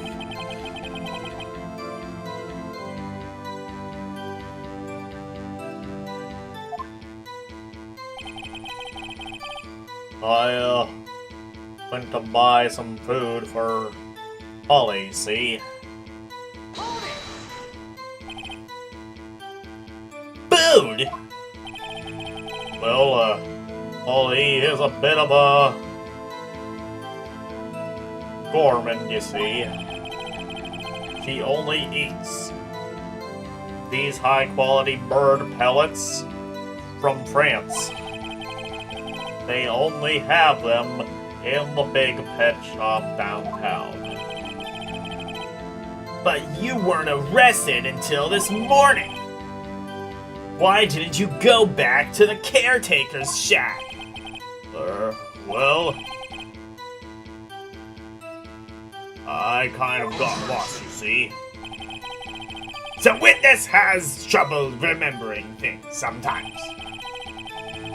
When the police apprehended him, he was on his way back to the shack.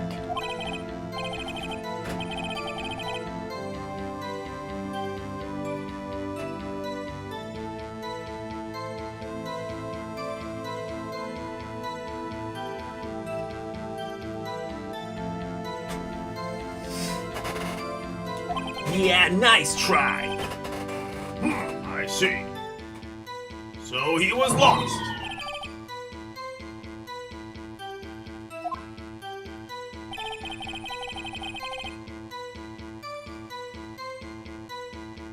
I figured I got nothing to do with the incident anyhow.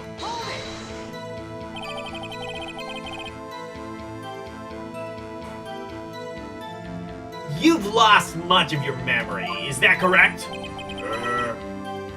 Yup. Seems like it.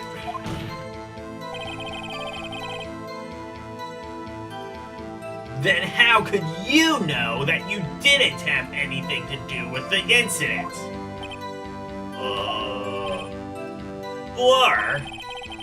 Or maybe you're lying about not having your memory. You know exactly who you are.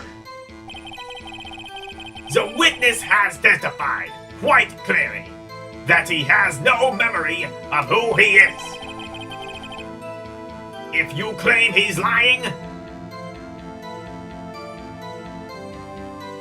then show the court proof!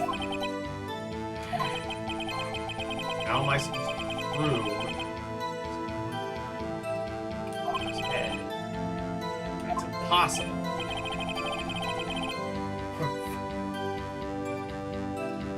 I'm glad you've come to your senses, Mr. Wright.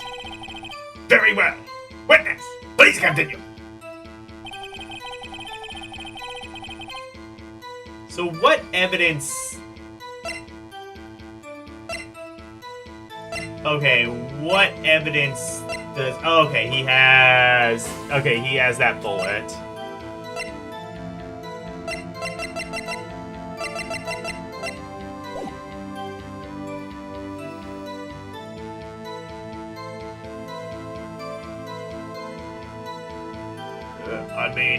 I need one of those motive things, right? I don't got one.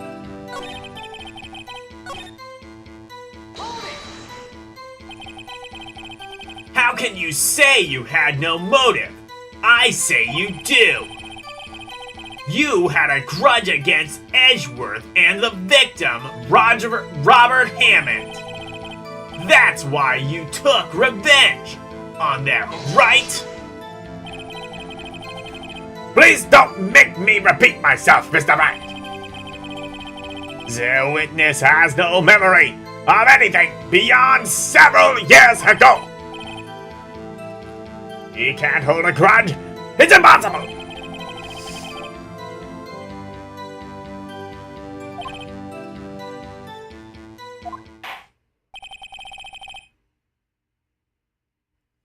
Might I say something, Mr. Wright? Yes. Yes, Your Honor.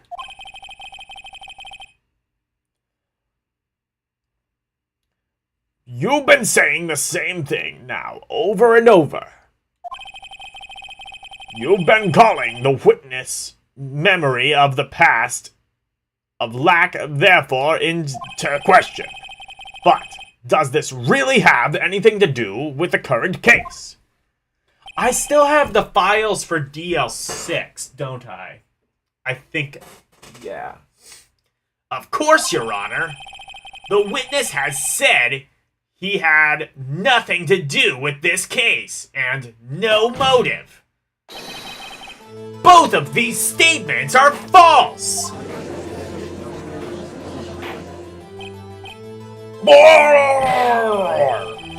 Mr. Wright, This is a serious problem with your claim. Or are you saying? Are you saying you know who the witness is? Of course, Your Honor. Now this is interesting. I would like to know myself. So, who is he? Don't play dumb, Von Karma.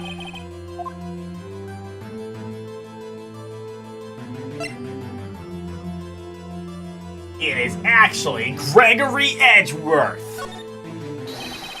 His name is Yami Yogi, a former court bailiff. Yogi? That name sounds familiar. Oh! Yami Yogi! From the DL6 incident!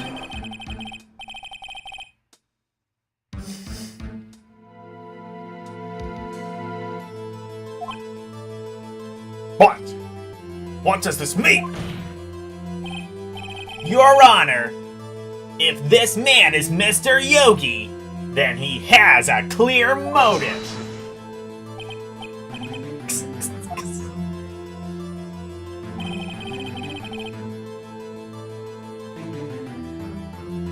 Jumping to conclusions again, Mr. White. This man, this witness, is Yami Yogi. Fascinating. However, how do you propose you prove this to the court?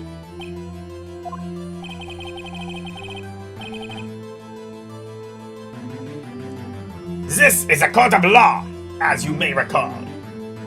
You need proof!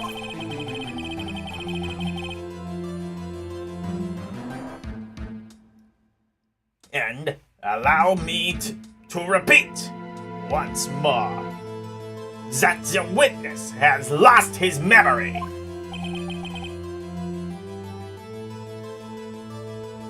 This is it.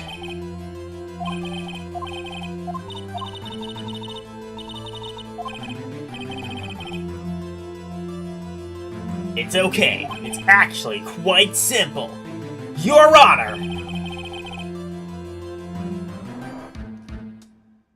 Please take this man's fingerprints. Then we'll compare them to the fingerprints for Mr. Yamiyagi 15 years ago. I see. That makes sense. Huh? I'm so very, very sorry, Mr. White.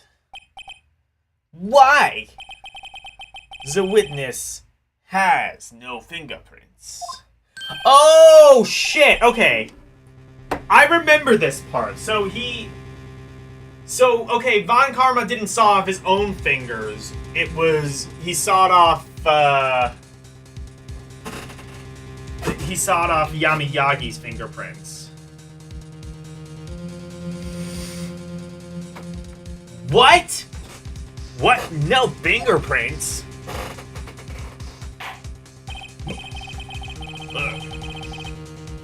You see, before I worked as a caretaker, I worked at a chemical plant.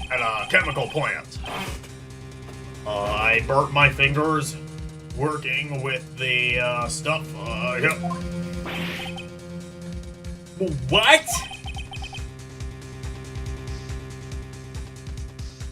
Yogi, you sneak! You burned your fingerprints off to hide your past.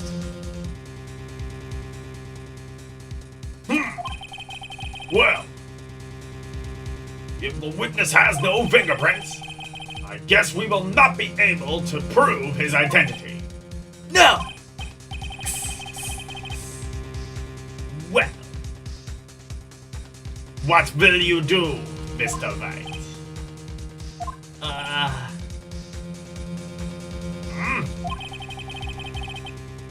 Seems that the case has been decided, no? No! I know what happened. I know everything. I just can't prove it.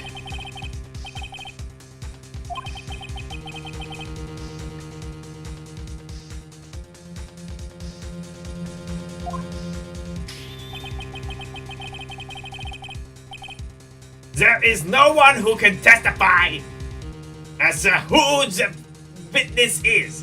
No one!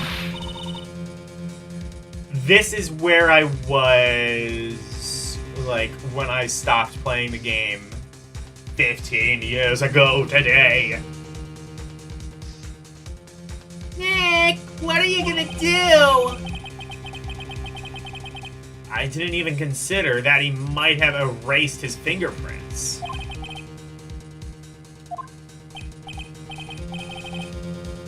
Well, Mr. Bytes, perhaps you'd like to cross-examine his parrot for a little comic relief. Yeah, very funny. You're a sore winner, Von Karma. Wait a second. Cross-examine the parrot. What is it, Nick? No, you're not going to! Your Honor! The defense would like to take Mr. Von Karma up on his proposal. Take Mr. Von Karma up on my proposal? Exactly, Your Honor. I would like to cross-examine the witness's pet parrot. Order! Well, how do you think, What do you think, Mr. Von Karma? Need you even ask? This is a farce! I object!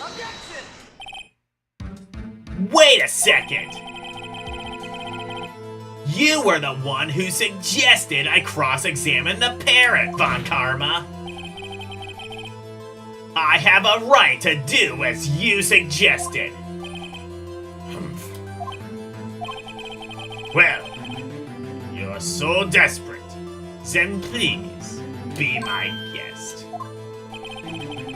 Of course, should you go through with this, and nothing comes of it, then I hope you're ready for the consequences.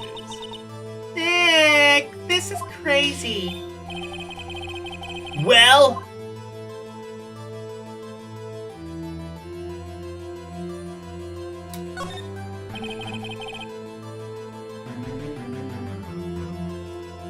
Hey, Sir Jacob, thanks for sharing. let the parrot take the stand. I will cross-examine her, Your Honor. This is most ridiculous thing I have ever heard.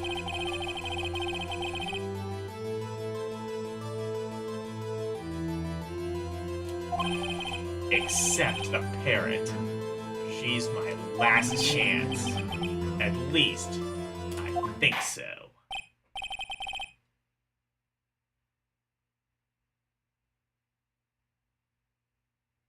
Bailiff! Bring me the parrot!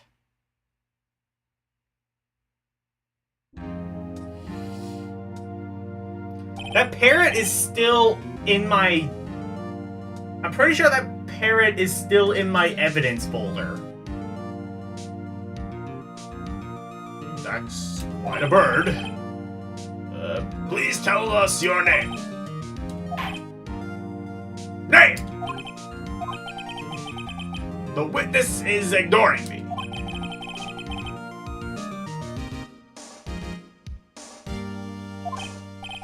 Ahem.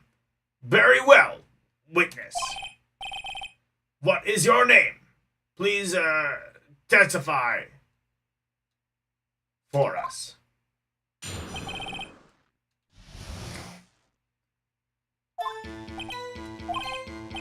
Hello, Squawk. Good. Certainly the most concise testimony we have so far. Very well. Begin your cross-examination. Right! What are you going to do, Nick?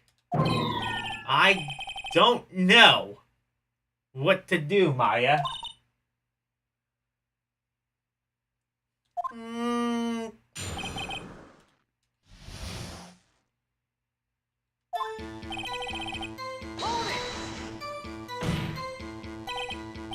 Witness! You can't just say hello and expect to get anywhere. I want you to testify. Maya, you talk to her. Right! Wait, what do I say?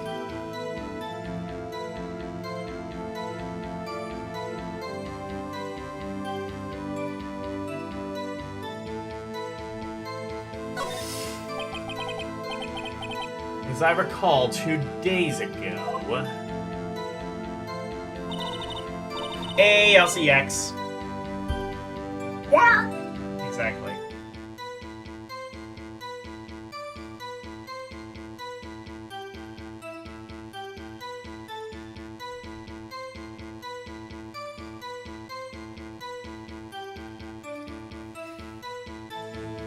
Polly! Have we forgotten something? Have we forgotten something? Mark! Don't forget DL6! Mark!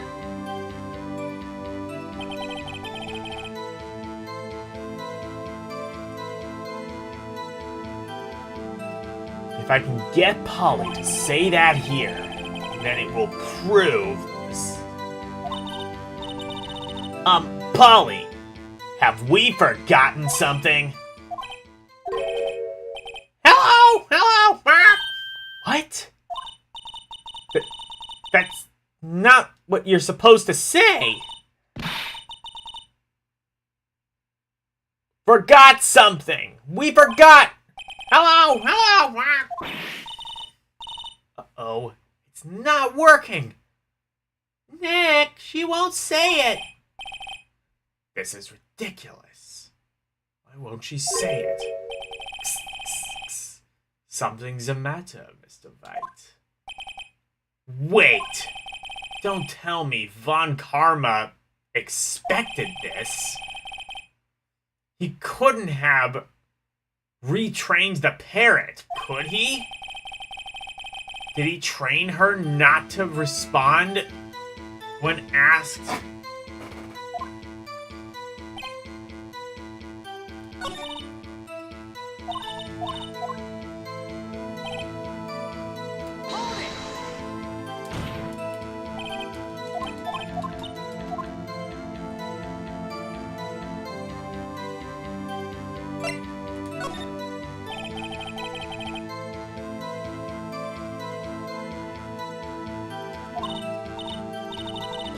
Polly, what's your name?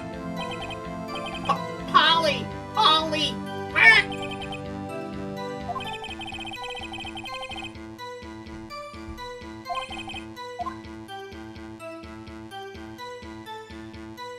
Of course! Yes, it does! Ha! Fascinating. You claim that the parrot's name will prove her owner's identity. Then show us the proof! Nick!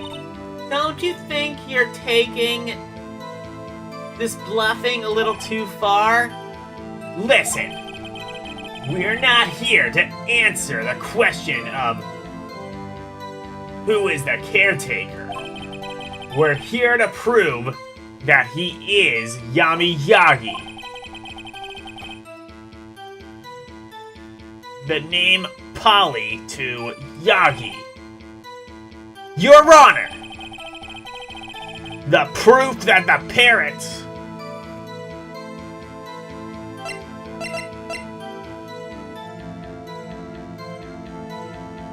Can I present the parrot himself as evidence? Mr. Wright! I had hoped you would have learned this by now. making random guesses.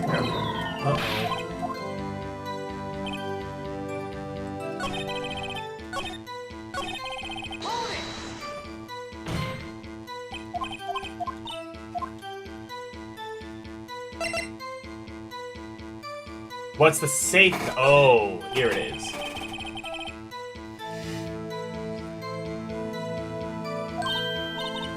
Huh? Safe? Why? Let's try to get her to say anything, okay? Polly, what was the number of the safe in the shack? 1228, Mom.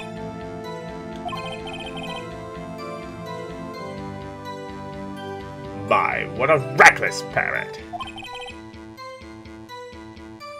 Well, Mr. Wright, you aren't claiming that this number...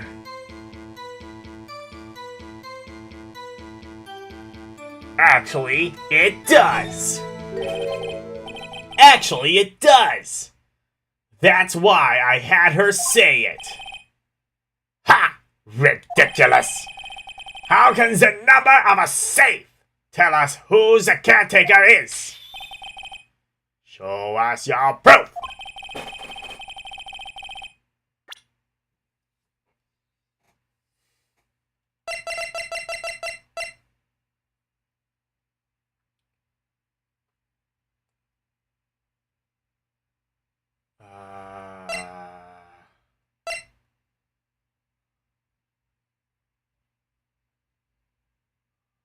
Wait a minute.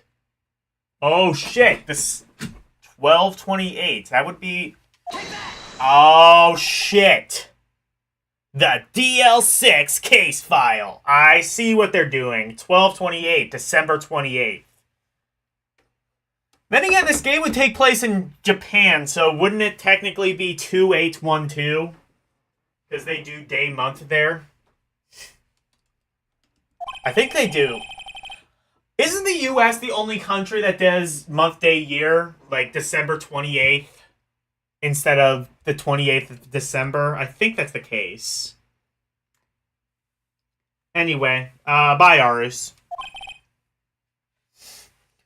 Mr. Wright, where is this file?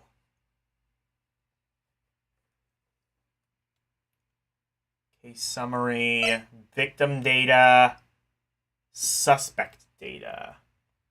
Case summary.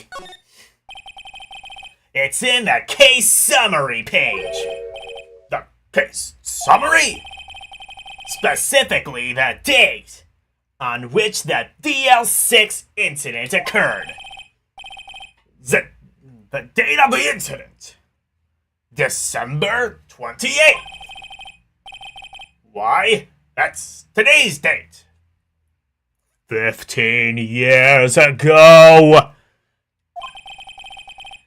And the number on that safe is 1228. Ah! He used the date of the DL6 incident as the number for his safe, Your Honor. That's important. That's how important that date is to him. I see. It certainly is an interesting coincidence. People often do set their secret numbers to dates. Ah! This is not tangible proof. I see my ATM card number. I set my ATM card number to 0001 because I'm number 1. Wait, you're just gonna dox yourself like that, dude? Okay.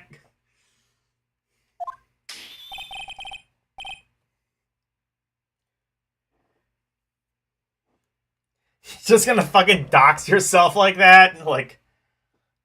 Also, can you set your ATM number to something that obvious? Actually, you probably could, and you probably shouldn't do that. This is a lesson to anybody in chat. Don't set your ATM number to 0001. That's stupid.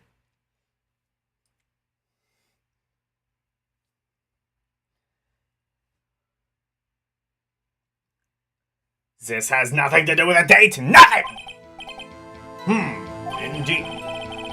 Alone, it is a little weak for evidence in a murder trial. We would need something other corroborating evidence.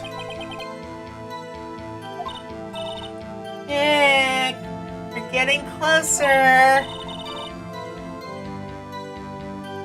One more. If we can just get one more piece of evidence. Right! But what? Very well.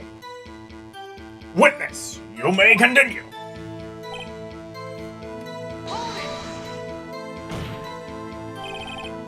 Witness, you're here to speak. You must speak to me. Frankly, I can't believe you've spoken. You're speaking to a parrot. Well, I guess we should try to get some information out of her.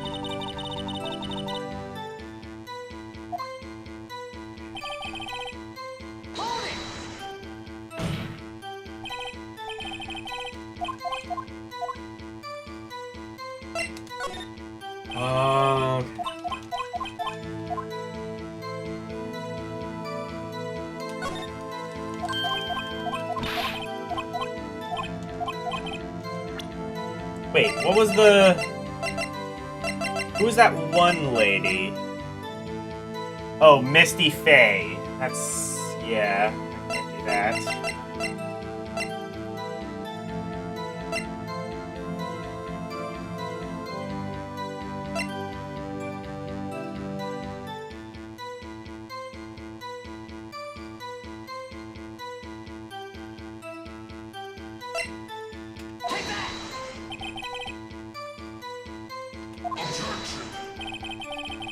That's quite a large file you have there.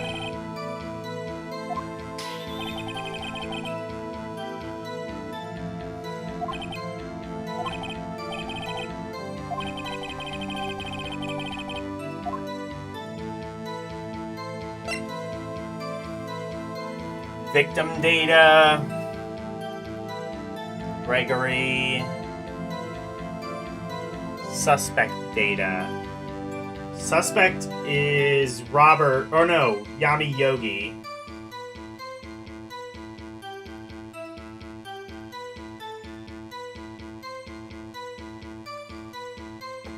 You're too weak to hack his ATM. Fair enough. Granted, I think you would kind of need, like, to have, like, his credit card info to actually hack the ATM, so, like, the actual... yeah. So, like, the actual, like, credit card number.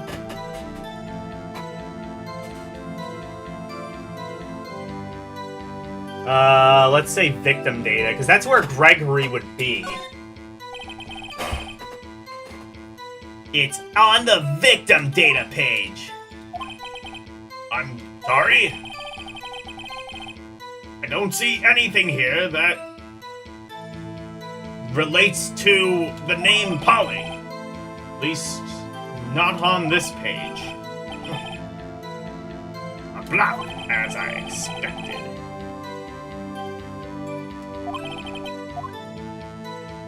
I'm not penalized for that, so I can just kind of guess and find something else. I think it is in the DL6 thing. It's not in the file! Sorry, I had to. Anybody who's seen Exorcist 3 gets that. It's not in the file! I actually just watched that movie. It's pretty good. Oh yeah, I think I mentioned that on the Flash, whatever.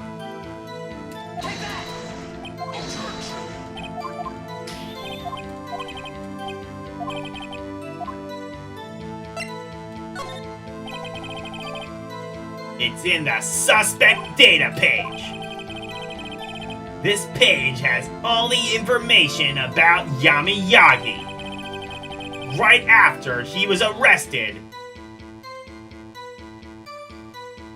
his fiancée committed suicide. See? Indeed. It does say that, yes. What was his fiancée's name? Polly Jenkins! Polly!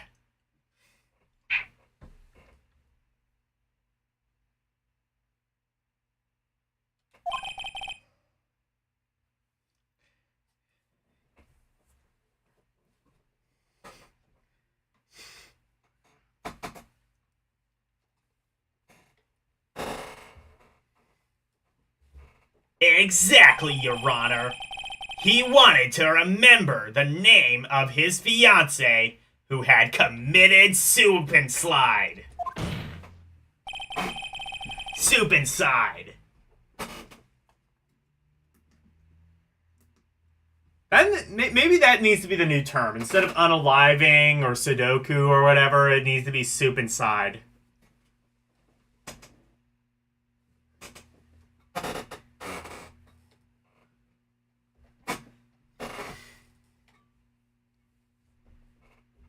That's why he named his parrot after her. I see. I guess this is possible. Bah! A mere coincidence. That's all. My granddaughter had a dog. She calls Phoenix. Oh shit! This game actually references his granddaughter. Wait, no, is his granddaughter in like the future cases, or is it his daughter? I forget. I think it's his daughter. Well, Mr. Phoenix Wright, does this mean that you're my granddaughter's fiancé? In fact, it does! Fuck! She's only 7 years old! That's enough! I think we've reached a conclusion here. This is a mere coincidence. That's all. True, that is a possibility. However, two coincidences at the same time seems more like a pattern to me. What are you saying?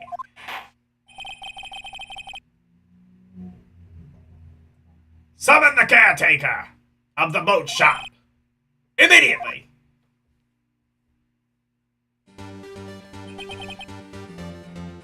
Witness! Tell us your name! Wait! This witness, he doesn't remember.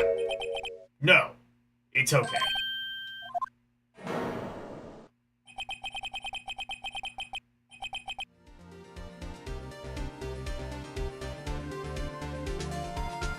I've accomplished what I wanted to do. I'm done. Nick! He looks totally different! This is the real Yogi, I think. Finally! He's been acting feeble to hide his true identity. Acting for 15 years. Well, let's ask you again. Please state your name to the court. My name is Yami Yogi. 15 years ago, I served as a bailiff in this very court. I think I may officially have gotten further than when I played this game. 15 years ago. It wasn't 15 years ago, but I just like saying that.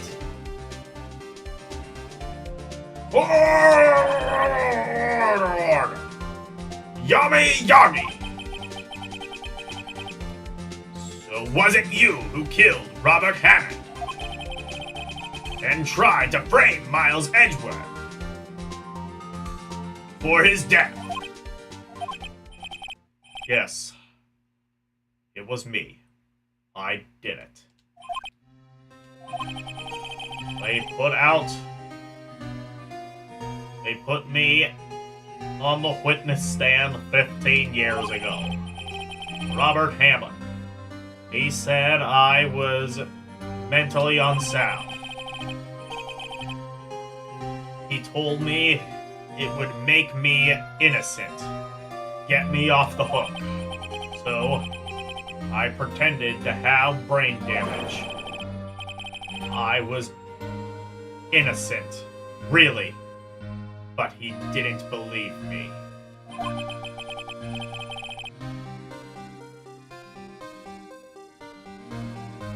We won the trial, but I lost everything.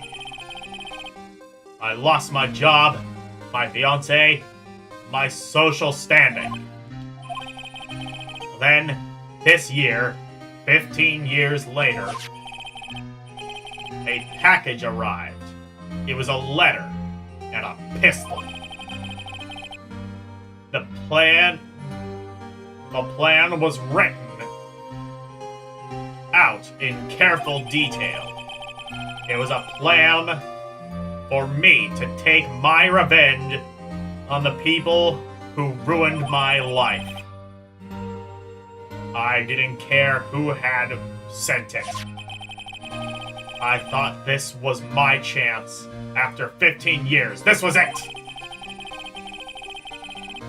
Finally, a chance to have my revenge on Robert Hammond and Miles Edgeworth.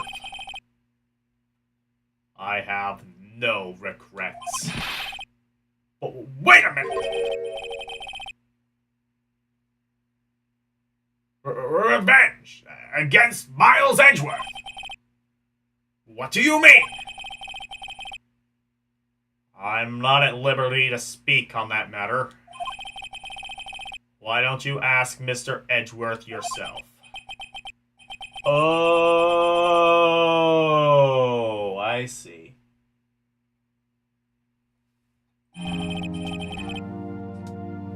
Bon Karma!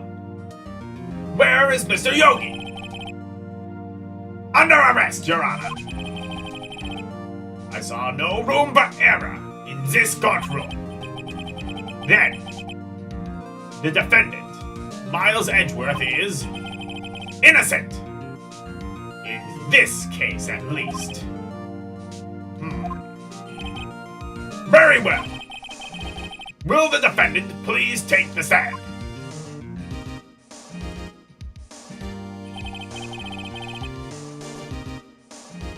Wait, we could have just cross-examined Edgeworth this entire time? We could have just cross-examined the fucking, defendant the entire time? Why didn't we do that, like, in any of these other cases? I didn't know that was a possibility.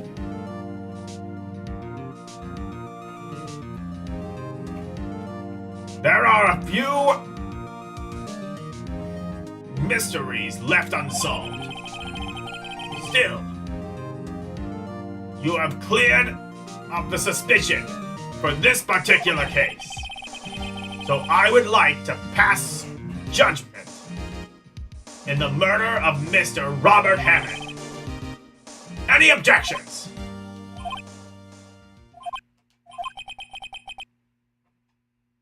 I don't believe it. Why isn't Von Karma saying anything? Very well. This court finds the defendant, Mr. Miles Edgeworth. Yay! Wait, there must be more.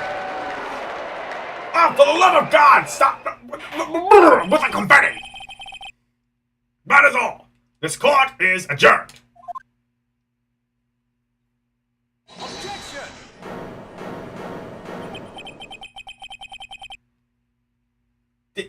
Did someone just say objection?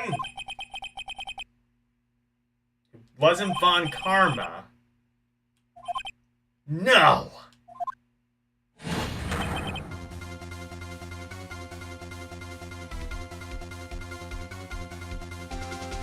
Edgeworth! Your Honor, I object to your judgment.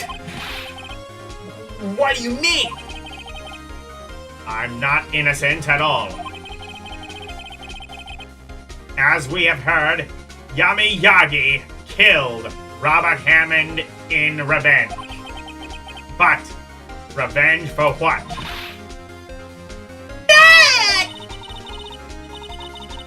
Edgeworth is trying to confess. He's going to say he's guilty. He's going to tell them it was a murder in the DL6 incident. He's going to tell them how he killed his own dad.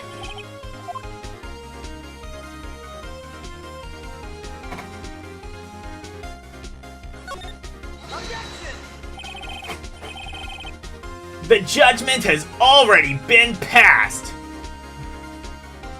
I object to Edgeworth's outburst. Didn't something like this happen yesterday, too? I believe a certain witness raised an objection after the guilty verdict was passed. We must hear this new statement. We must hear Miles Edgeworth. He's right. We have a duty to hear Mr. Edgeworth out. So this is why they don't do that. Okay.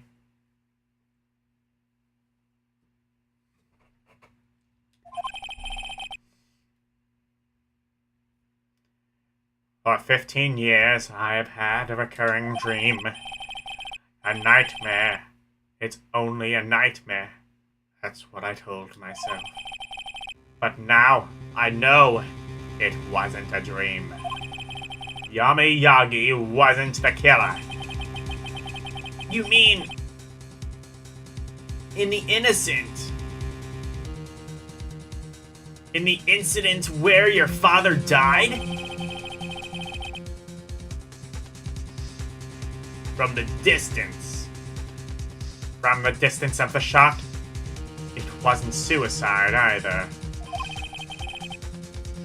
Everything was as clear as day.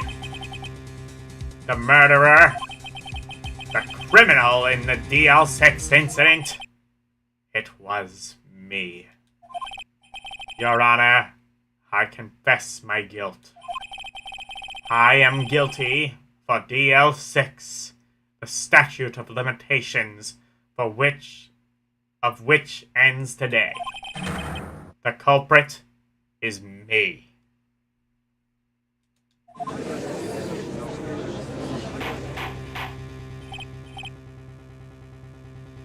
So, like, does Double Jeopardy just... Oh, I guess if they didn't find a guilty party, I guess it wouldn't be Double Jeopardy.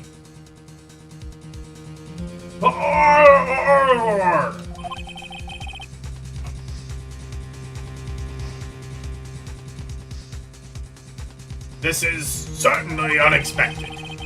The defendant, declared innocent, is confessing to a different crime. A crime for which the statute of limitations runs out today. I'm not really sure I should deal with this. How I should deal with this. It's obvious. We hold a trial right here, right now. We try this man for his crime of 15 years ago.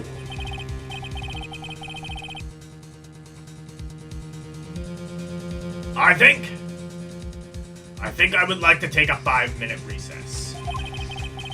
During this time, I will consider the appropriate course of action to take. Court is adjourned.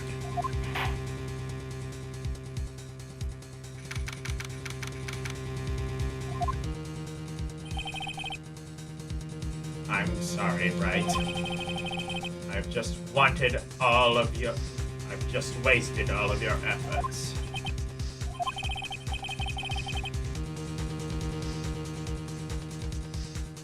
Mr. Edgeworth, I just don't believe it.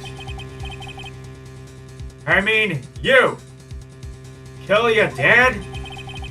I didn't want to believe it myself, Detective. But it's the truth. I deserve to be punished. Murder is murder, no matter what the circumstances. This is crazy! Just crazy. Nick! What are you doing? Huh? Oh, I was just reading through the court records once more. I'm getting my case ready. Your case for what? Huh? Isn't it obvious? I'm going to prove that Miles Edgeworth is innocent.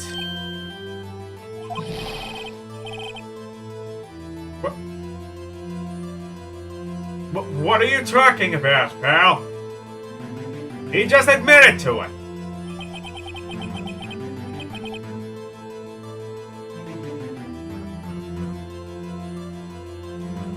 He confessed that he did it in court.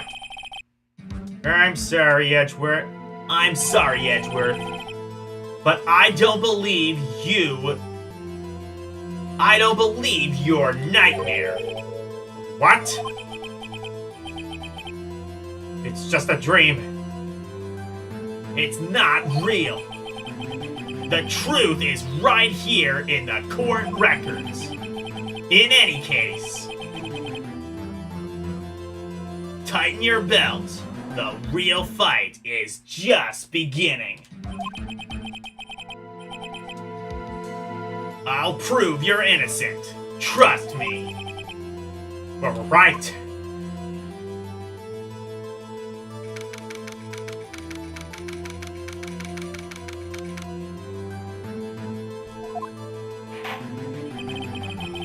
Now then, I would like to resume our trial.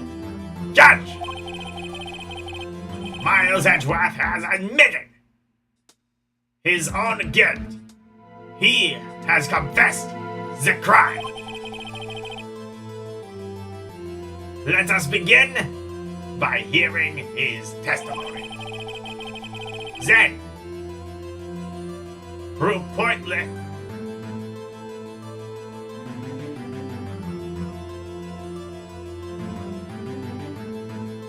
Let the defense do their cross-examine. Then, though pointless, let the defense do his cross-examination. The statute of limitations of the DL6 innocent incident run out today. Though it's unconventional for me, I'd like to run by the books. I see. Does the defense have any objections? No, Your Honor. You knew this was going to happen from the very beginning, didn't you? Very well. Will Miles Edgeworth take the stand?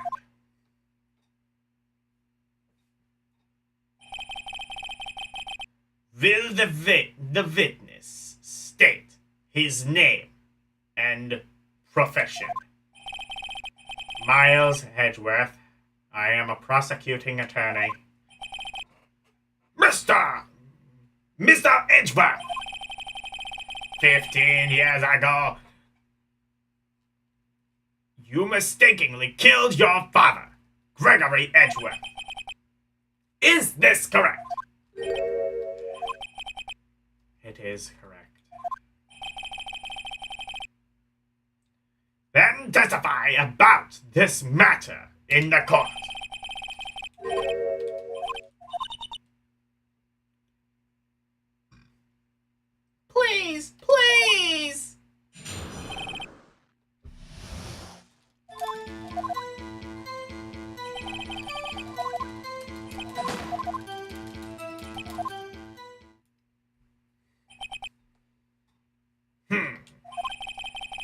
And until now, you thought that the memory was a dream. We were stuck in that elevator. We were stuck in that elevator for 5 hours. The oxygen in the elevator ran out, and I lost my memory of the events. Bah! The same claim Mr. Yogi has made. Very well. Mr. Wright, your cross-examination, please. Yes, Your Honor.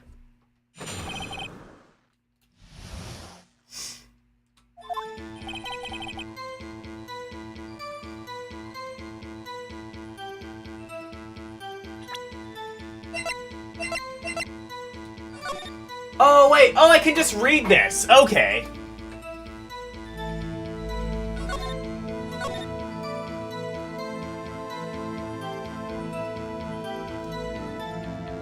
I can actually read the transcript now. Air in the elevator was depleted at the time of the incident. No clues found on the scene. Gregory Edgeworth, age 35. Defense attorney. Trapped in elevator. Well, I think I know what I need to present. But I don't know when I'm going to need to present it. That day I had gone to the courtroom to observe one of my father's trials.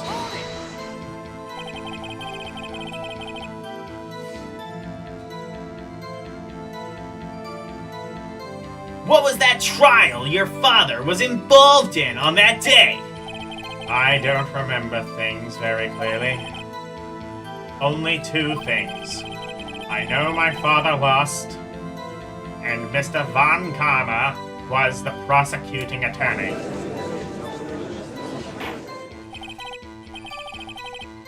Mr. Von Karma, you were handling this case. It was 15 years ago. I don't remember the details.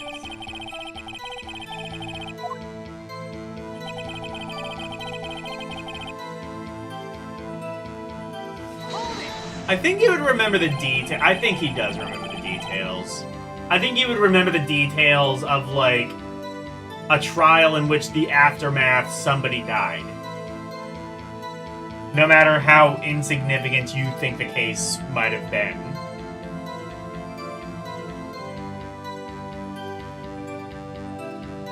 Especially if it was indeed a case that, you know, tarnished your reputation. Wait. Was Von Karma... No, Von Karma wouldn't have been in the elevator. It wouldn't have been Hammond. I guess it would be Yami Yogi.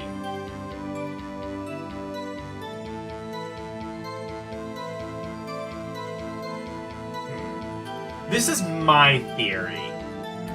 My personal theory, and I guess we'll see soon whether I'm correct or not. I think that it was actually Yami Yogi who, in some shape or form, was essentially a sympathizer of Von Karma. And because Von Karma would have been slighted by this, because Gregory Edgeworth basically called out all of the deceptive things that Von Karma did, which did harm his reputation to a degree. So I'm thinking Yami Yogi might have done this at on behalf of Von Karma, much like he did with Robert Hammond. And there technically was still a memory gap, but, yeah.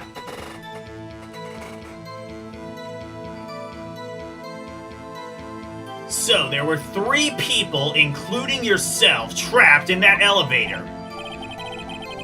Yes. Myself, my father, and Yami Yogi. I thought Robert Hammond was also in the elevator. Nah, I guess not. I don't know. We were fine at first. But then, as time passed, and no one came to help, my father and Mr. Yogi lost their composure and began to argue. What did they do then?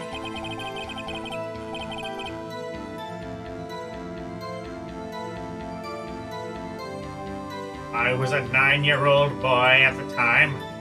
What could I do? I was scared, trembling in the corner.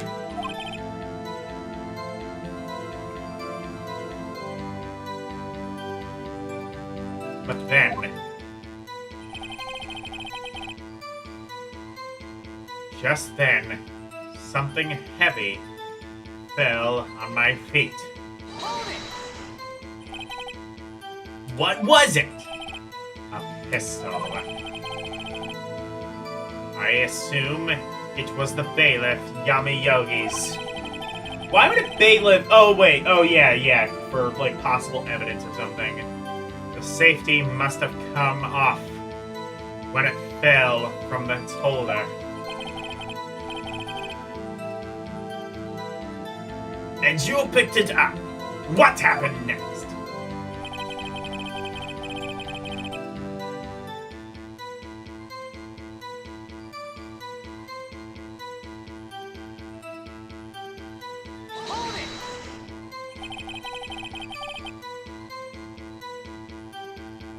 Did you know it was a pistol when you threw it? I think I knew. I knew it was dangerous. But the air was getting so thick, I panicked. Or thin, I think, rather. So, you're saying that you threw the pistol at Mr. Yogi? I was in a daze.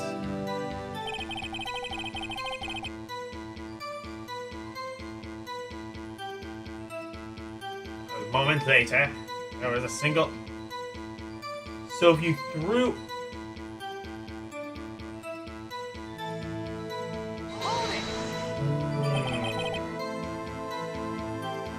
So if he threw the pistol... He threw the pistol at Yami Yogi. Yogi could have then, like, fired it and hit Gregory. The gun fired once! Yes. I think after I threw it, I lost consciousness. Oh, shit. Okay. Now I know what happened.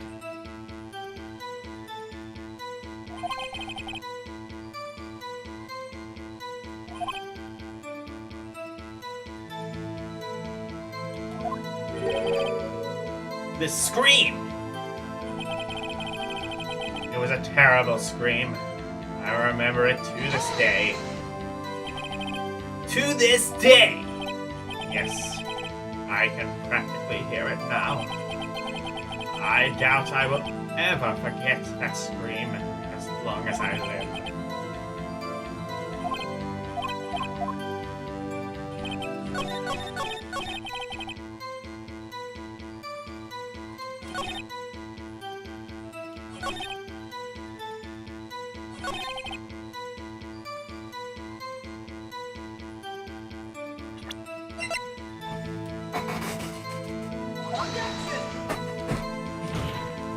Okay.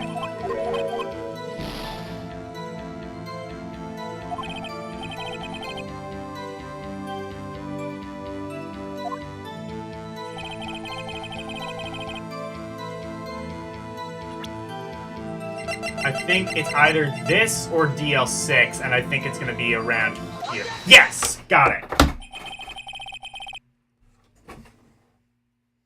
Are you sure you only heard one gunshot? Yes, I'm sure of that. I heard the shot and the scream. Then everything faded. I was unconscious until the rescuers came. I see. No, Your Honor. Unfortunately, you don't. Look at this file one more time. This plainly contradicts the witness's testimony. You do enjoy dragging out that file, don't you? I don't accept this evidence unless you can tell us what page it's on.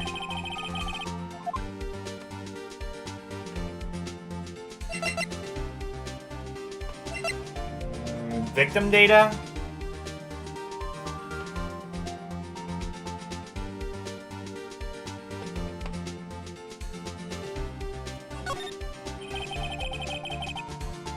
Look at the victim data in this file. It says it quite plainly. The murderer weapon was fired twice. I got it right. Miles Edgeworth only heard one gunshot, yet the murder weapon was fired twice.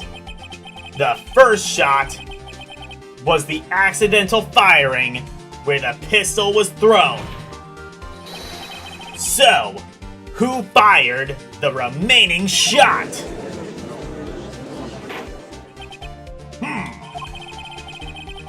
Was there perhaps another shooter who fired that second shot?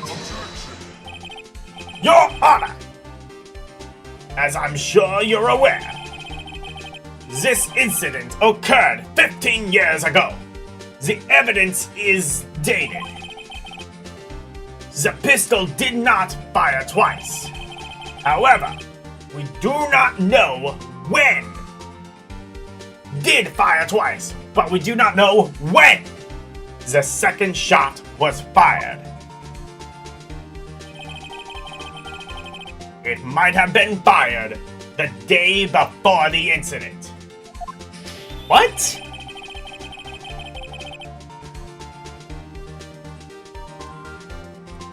There is no proof that the second shot had anything to do with this incident. Oh, I think there is.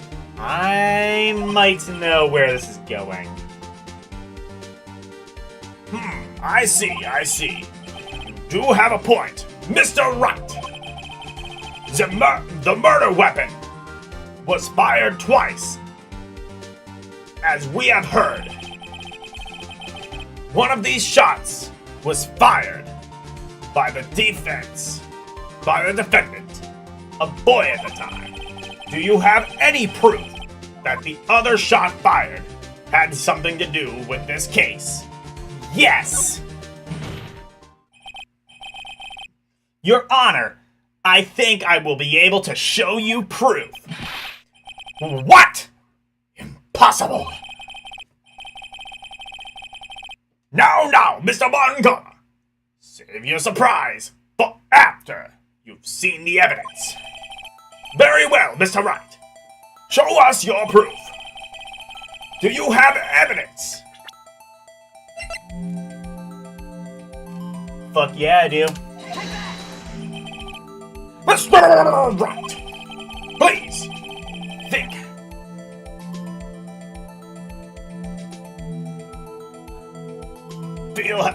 Please think how we feel having to look at this evidence time and time again. Every time you show us ridiculous evidences, I feel, well, mocked. Oh, I mean, I really don't mean any harm by it, Your Honor. Not meaning any harm.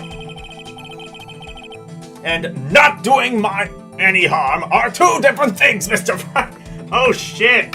Fucking the judge is letting him have it, finally. Shots fired. Elle, go to your room.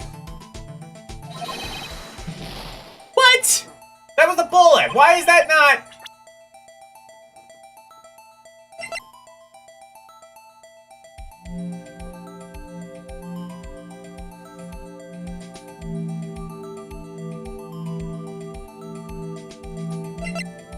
Oh, wait! There's this. Look at this photograph! Every time I look... Sorry, I had to. It makes me laugh! This is a photograph of the scene of the crime 15 years ago. I can see that the victim lying there. I can see that the victim lying there is Gregory Edgeworth. This proves the murder weapon was fired twice at the time of the incident. This photo proves it. So, let me get this straight. This photo proves 2 shots were fired where?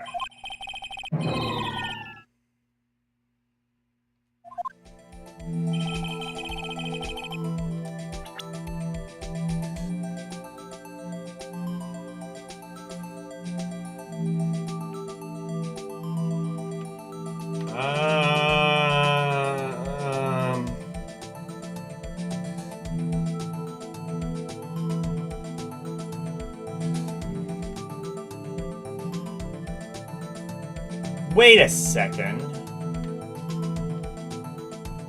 Look at the way his head is tilted. It's like... It looks like it's tilted to the right. So he would have been shot, but there's like no room. Why is it tilted to the right when nobody could have possibly shot him from the right?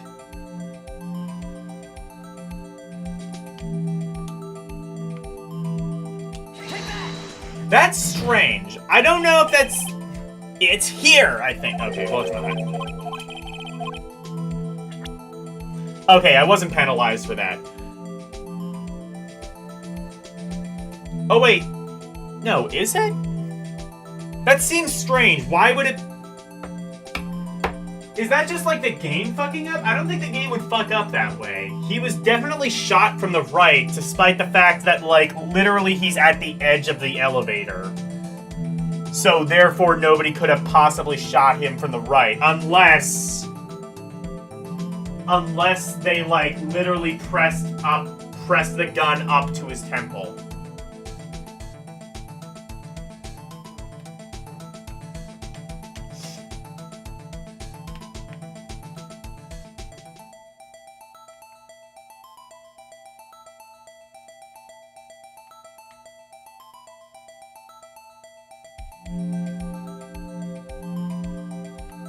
I don't know where...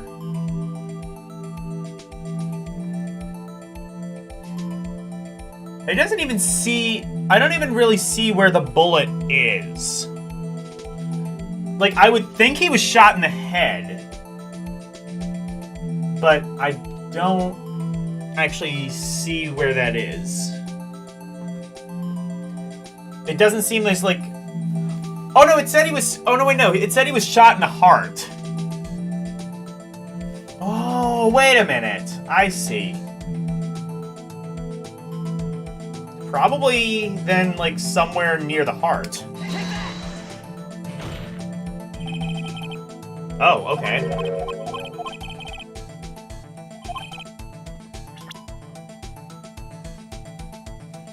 No, I think that might be a bit too far up for the heart. Would it expect you to be, like, that perfect? Maybe... Oh, I think maybe... Oh, that might be, like, right there. That might be, like, the bullet entry. Maybe. Because it's... No.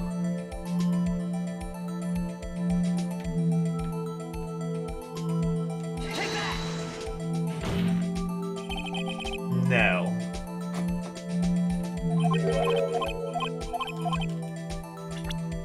I have unlimited chances to do this, at least. Wait, what's that?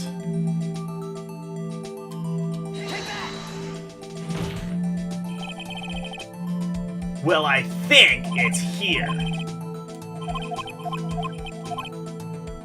Okay, never mind. Oh, no, wait, no, that's just his foot. That's his shoe. Okay.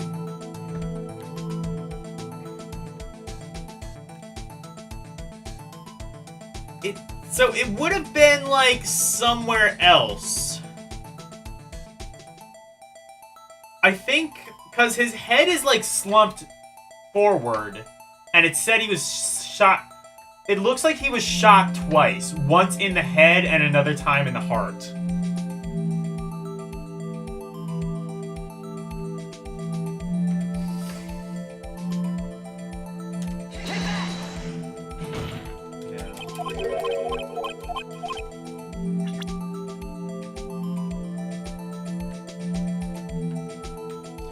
I'm now realizing this might be the part that tripped me up as a kid. I probably could have looked this up.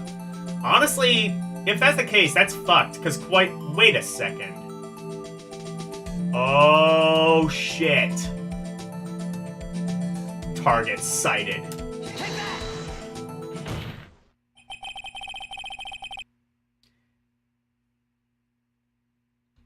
Aha, there it is. Yeah, I did it. Target locked and loaded. As should be obvious, the contradiction is here. I see a bullet hole in the door. Your Honor, Gregory Edgeworth was killed by a shot from a pistol. Yet, there is also a bullet hole in the elevator door. We also know that the murder weapon was fired twice. Thus, someone other than Edgeworth fired that second shot. I think I know how Von Karma might weasel his way out of this. And I think I know what evidence we're going to need to present afterwards. Order! Mr. Wright, what are you driving at? It's simple, Your Honor. At the time of the incident, 2 shots were fired. One went into Gregory Edgeworth's heart. The other hit the elevator door. Oh, I see where it's going.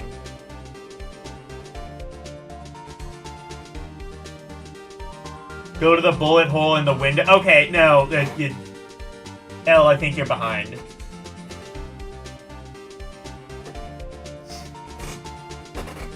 I found that out a little while ago.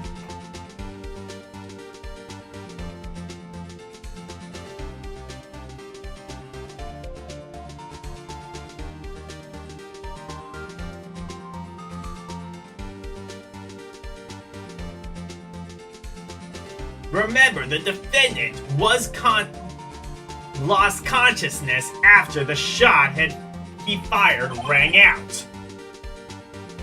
In conclusion, we must agree that the second shot was fired by someone else. But we don't know what order they were shot in, and I think that's what,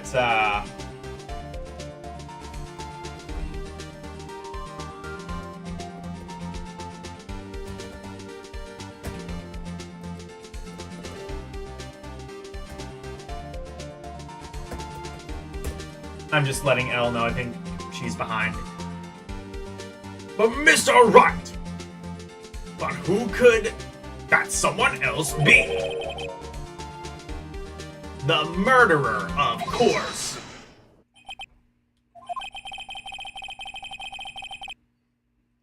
I knew I should have stopped it before your wild fantasies got out of hand. Mr. Wright! Look once more at the DL6 incident case file. Look closely. Try the case summary page. The case summary? That's page 1. Look what is written there. Not a single clue was found at the scene. If the pistol had indeed been fired 2 times, then the other bullet would have been discovered on the scene. Aha!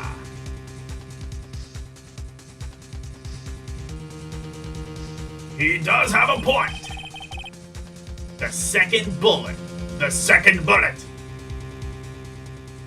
has never been found until now. Yep, it's inside him. Yeah, well, no, it's not.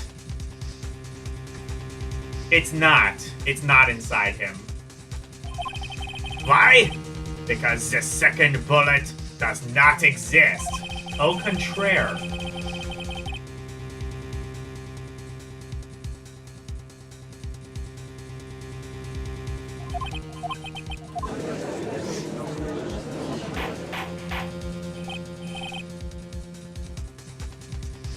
Order! I will have order. Mr. Wright has proved one thing that is quite clearly that the murder weapon was fired twice at the time of the incident. However, as Mr. Von Karma says, the second bullet fired was not found.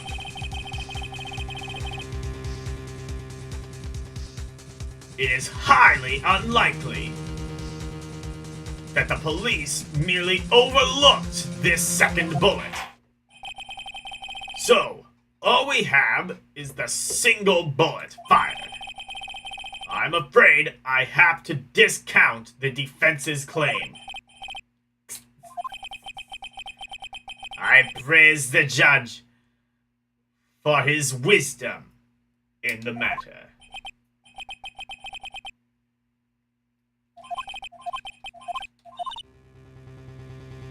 What are you doing, Nick? Why aren't you raising an objection? I'm sorry, Maya. What? It looks like I was wrong. Nick! If the second bullet wasn't there, then all my conjectures are for nothing. No! But you said you'd do it, Nick. You said you'd go get Edgeworth declared innocent. I'm sorry. It's just, when I saw the photograph, it made me laugh. Sorry, I have to. I thought that the 2 shots had been fired. I was so certain of it. I thought I'd won. Dude, I know what the... We literally have the other bullet.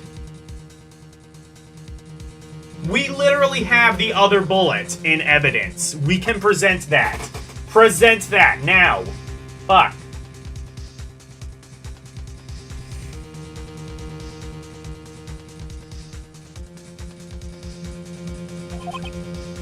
But now, I was wrong to think that it could have been that simple. This case has stood unsolved for 15 years.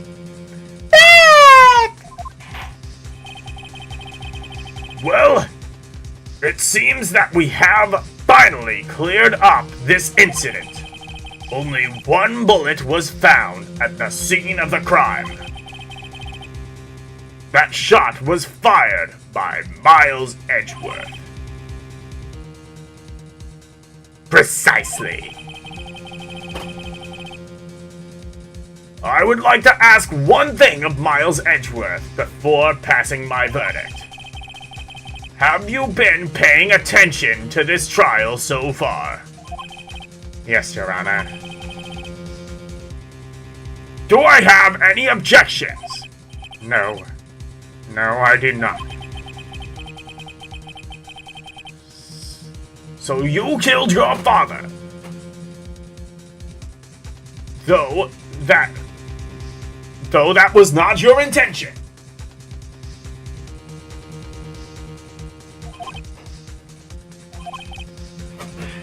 Yes, I did. Oh no! Oh no! He's accepted the guilt! Very well.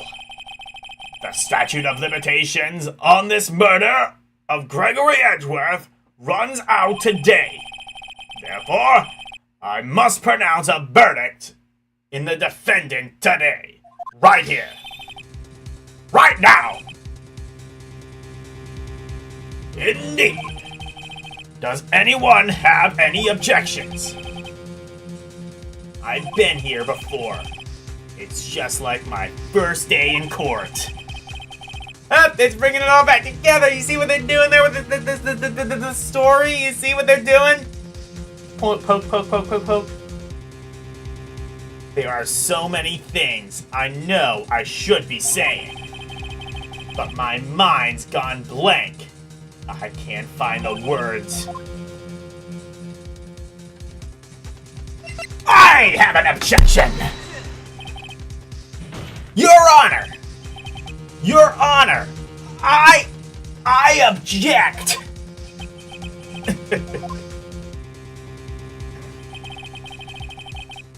Mr. Wright, on what grounds do you, Mr. Wright, on which grounds do you object? Nick? I don't know. This case is... I don't know. This case is perfect. Oh no! Gah! What? Oh. It must exist. The second... You have the second fucking bullet! What? Why are we doing this? You literally have it in your evidence thing, you fucking stupid motherfucker! We literally have it! You are a motherfucking...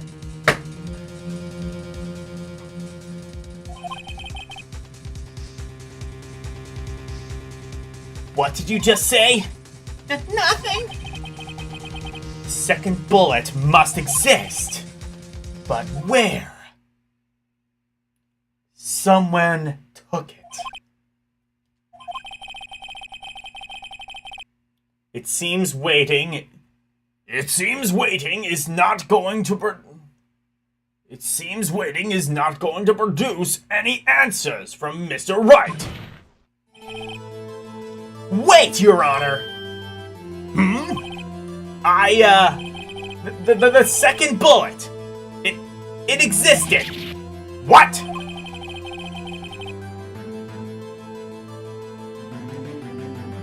But you've just heard proof that it did not exist. I realize that, Your Honor.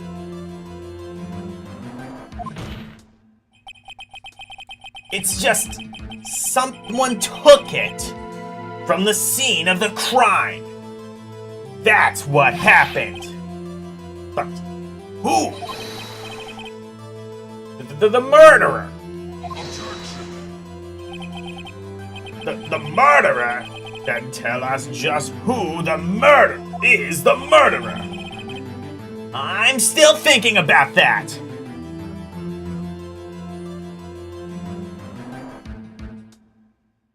Yeah, it's totally not in his body. It's literally in a little baggie in my fucking pocket. Mr. Wright, you...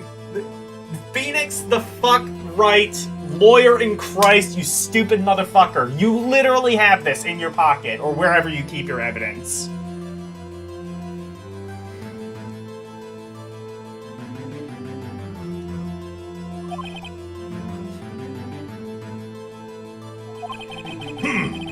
So the criminal took the second bullet. But why? Huh? First of all, how would they have found it? It's not easy to find a stray bullet, Mr. Wright. Well, I mean, you can start by looking in the hole that's punctured in his body.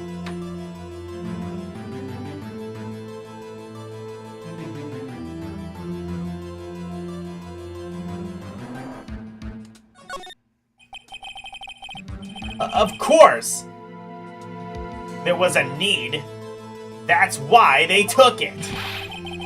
Bah! What possible reason could that they have had? Well, the reason the murderer took the bullet away from the scene was...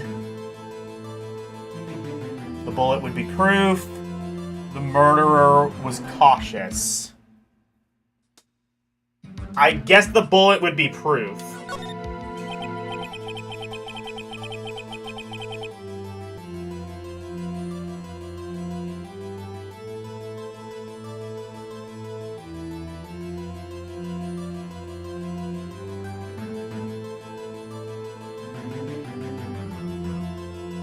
Totally not inside his body. You don't understand what I mean by his body. Yeah, exactly. It was pulled out. Yeah, it was pulled out of his body and put in a baggie where it was like in an evidence locker. And then, oh wait.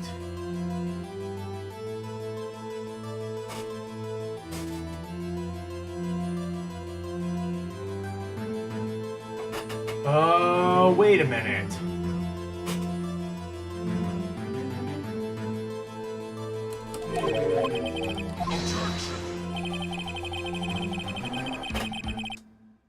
Then they should have taken the bullet from inside Gregory as well. Oh, shit. Oh, okay, I do have the bullet. Yeah, okay.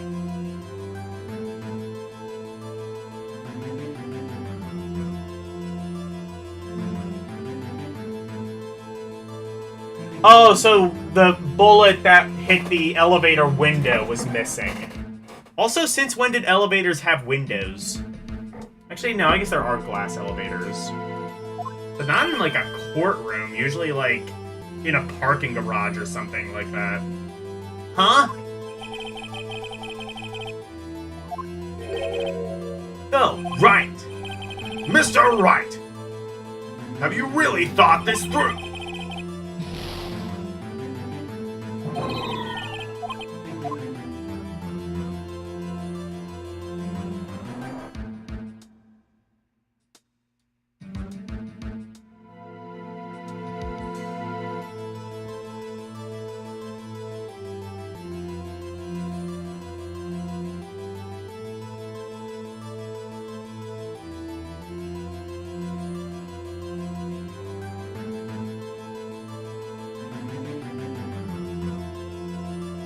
The newer elevators are...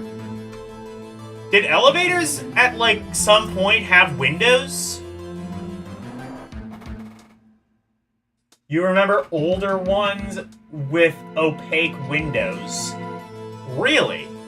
Why would you need that? Like,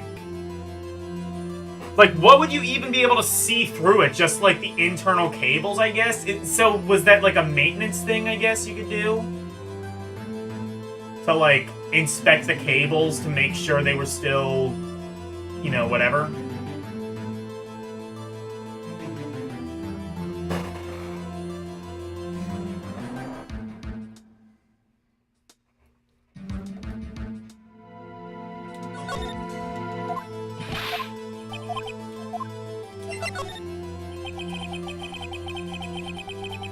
Oh, well, the murderer was a very cautious sort, you see. That's why the murderer had to search for that bullet. If that was the case, then there should have been a bullet from inside Gregory as well. Oh.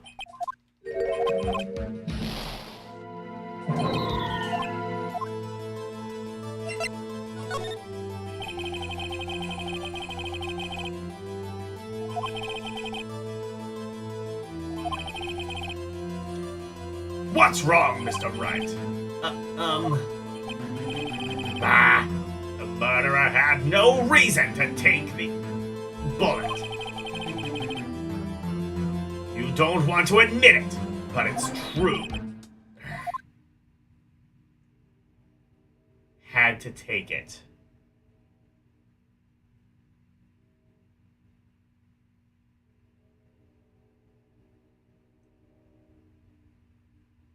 Design.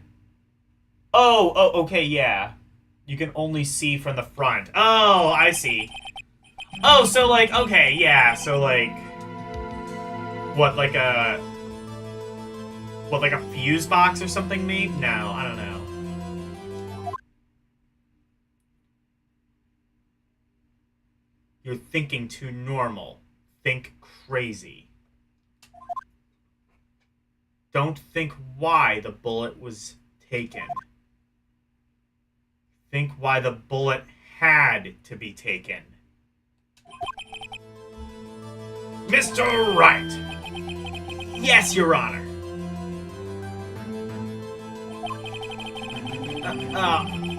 Well, the murderer had no intention of taking the bullet from the scene, but the murderer had to take the bullet. Had to? Mr. Wright? What do you mean? Well, for instance... what? Maybe the bullet hit the murderer?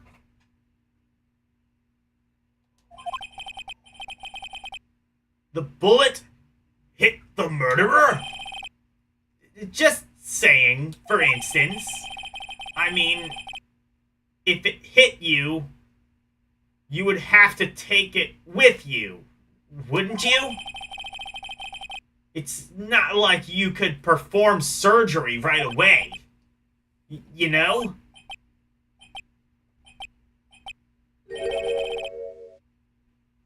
Wait a second.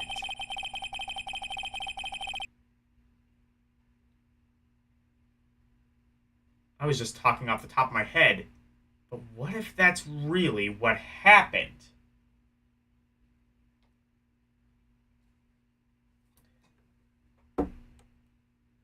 Elle sent a picture of what she's talking about. Let me see.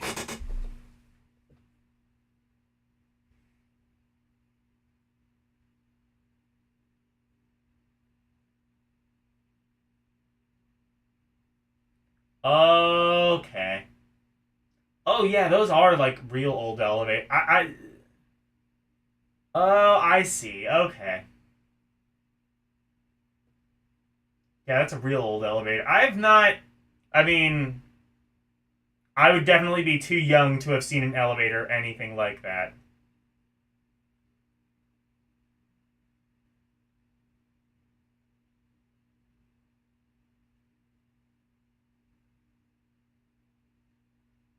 The malls here have completely... Yeah, well, no, like, completely transparent glass. Like, I've definitely seen, like, transparent glass elevators. Specifically, like, well, like, definitely, like, upper class places, but also, like, parking garages kind of do that. Like, if you go to a parking garage and you, like, some parking garages, you go to a parking garage... sometimes they'll have, like, transparent elevators. At least, like I've gone to, a couple of places like that. Like, I think there's, like, one in Baltimore I kind of remember. There's one in Philly I kind of remember.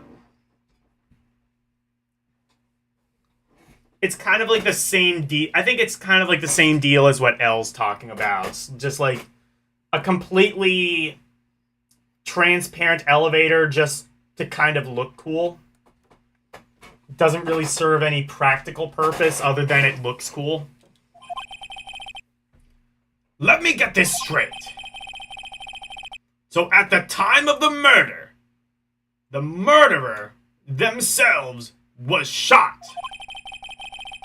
And they left with the second bullet still inside of them.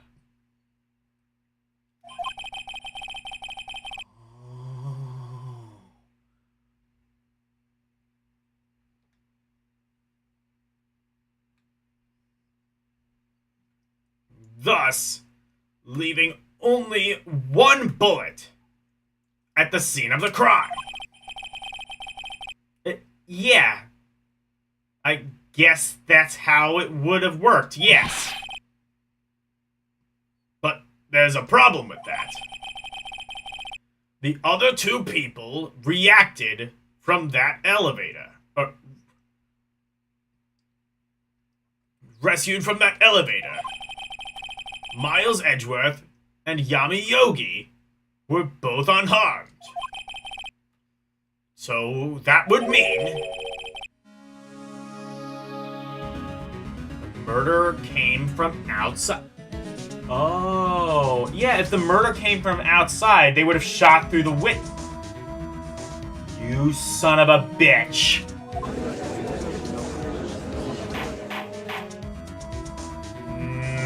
It all makes sense now.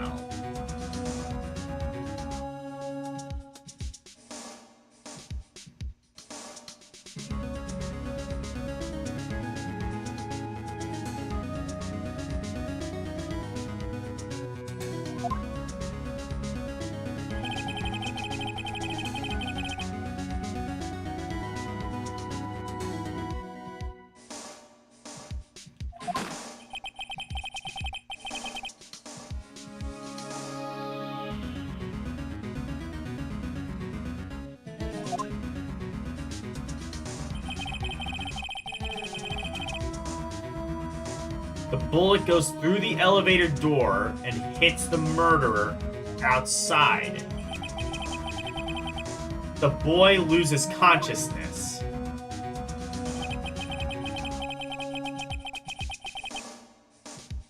Oh, so... Oh, okay. Then the murderer opens the elevator door and sees the men inside.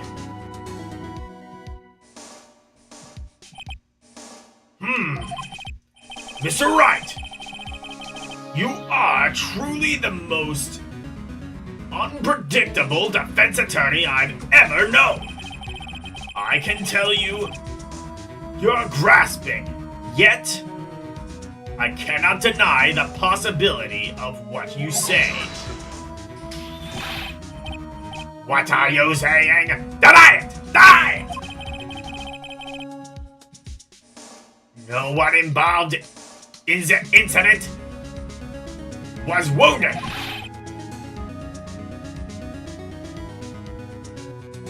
There was no murderer.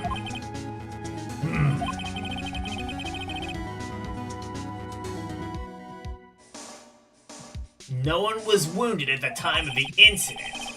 He's right. I can't think of anything. Hey, Nick! Huh? I just thought of something really crazy. Crazy? Remember what Mr. Grossberg said yesterday? Gregory Edgeworth dealt a blow to his perfect trial record. Wow! It must have been quite a shock for Von Karma. He took a vacation for several months after that. Oh, shit. What if Von Karma didn't take that vacation because of shock, but took it because he was injured? Which would mean It could only mean one thing. He was the murderer in the DL6 incident. He was the murderer in the DL6 incident! He was the man who shot Gregory Edgeworth. It was Von Karma. Oh, man. Something wrong, Mr. Wright? You seem dazed. Oh, no, Your Honor. Well, you have indicated the possibility that the murderer came from outside. Can you give us a name of the suspect?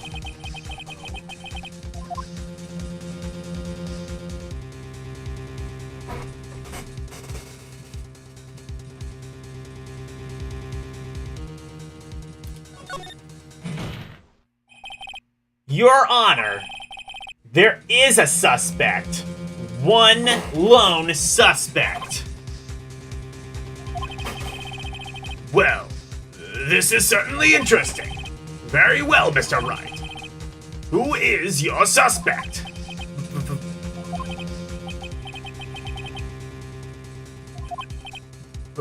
The what?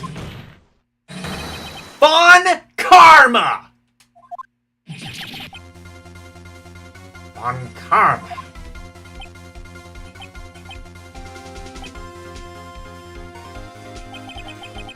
You mean the Von Karma, the prosecutor, the one standing over here? Bah!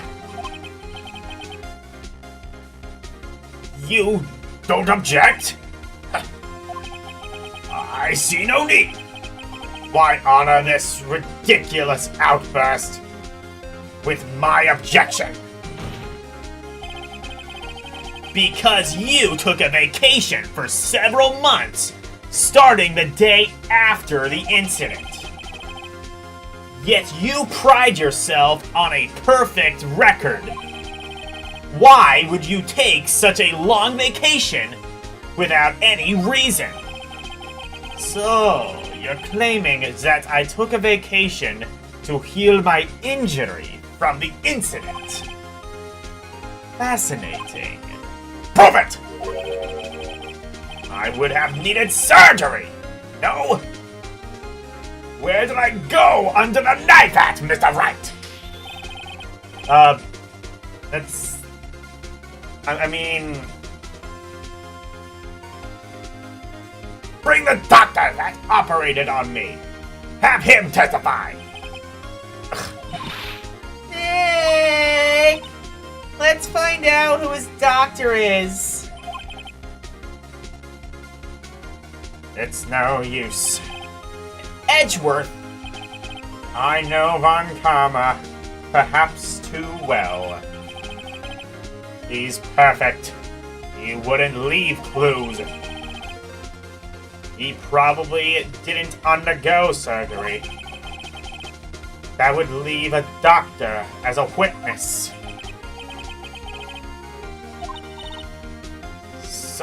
So what? So what, Nick? Did Von Karma pull the bullet out by himself? That's insane! No.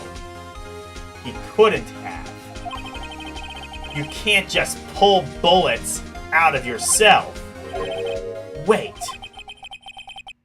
What does that mean? The bullet has to be somewhere, but... Well, Mr. Wright, can you produce evidence to prove that I was shot?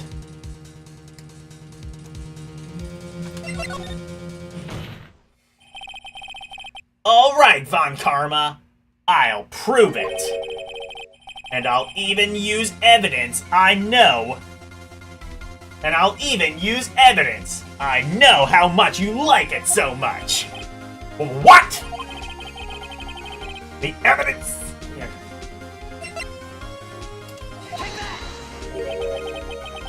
What exactly is this? Sorry. Fuck.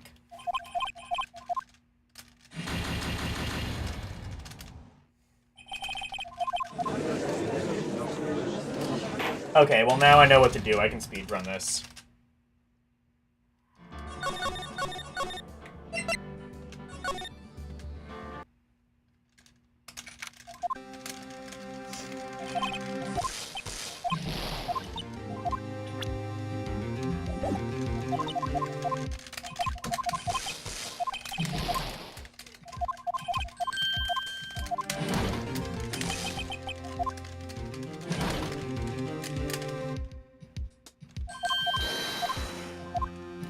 Oh wait, oh yeah, that's right, there is a fast forward option. I don't need to do this.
We are officially in Karumi mode.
Yay! Yay!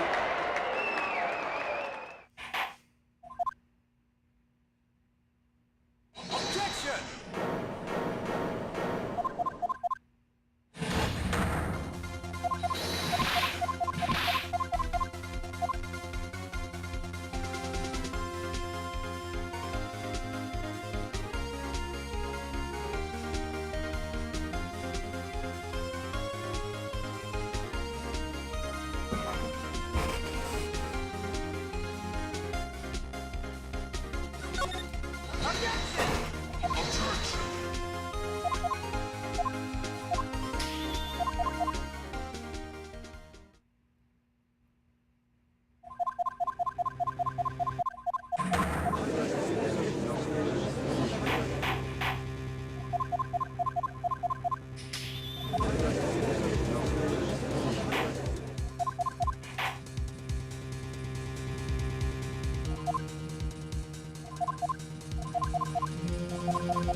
Pew!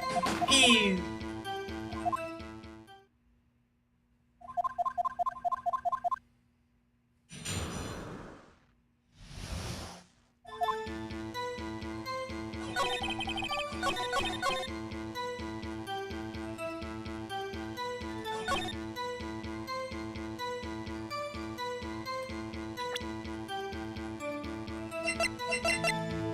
Objection!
Playing is an understatement. No, okay,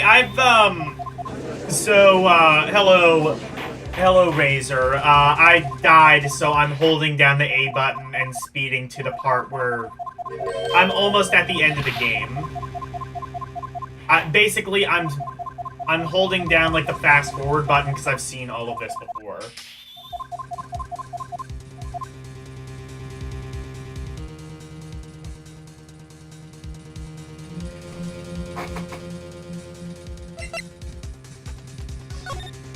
Objection!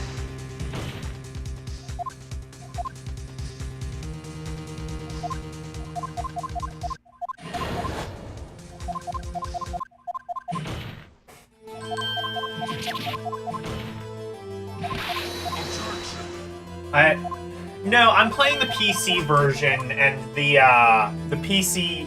I don't know if the DS version does this too, but you can hold down the A button, and it, like, fast-forwards, essentially. It's the dialogue skip fast-forward button.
Would it be in DL6?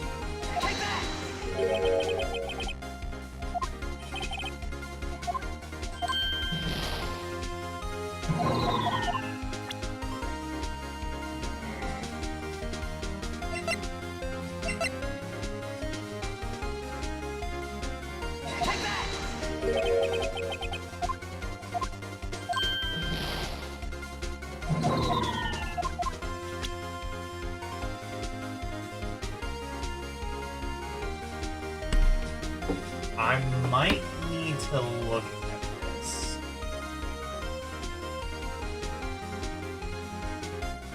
Since with DL6 it takes you... what year the game takes place? Characters were born... Right. Yeah, Wright would have been born sometime in 1992, yeah.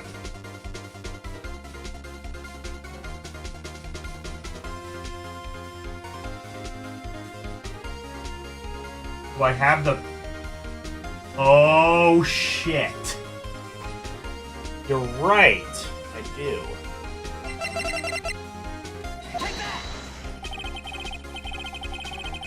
Thanks, Razor.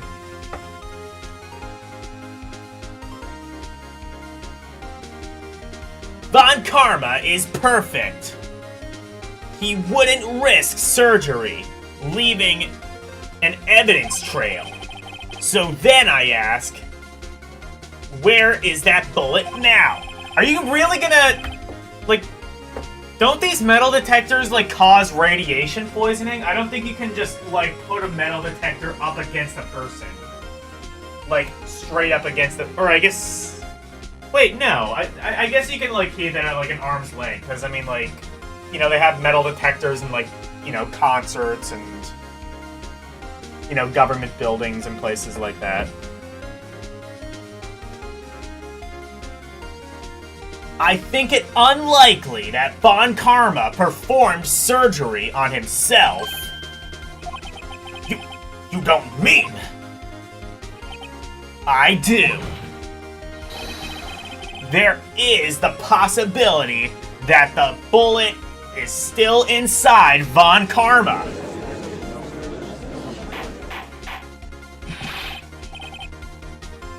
Is that even possible?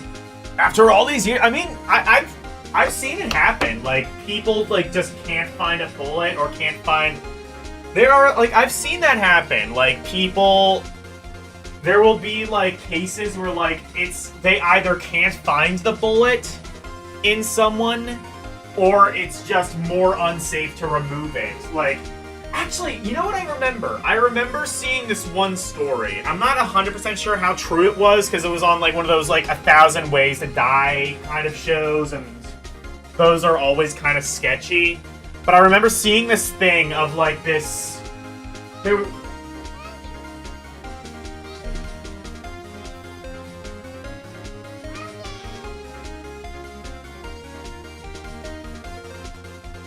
So this bullet not being inside him.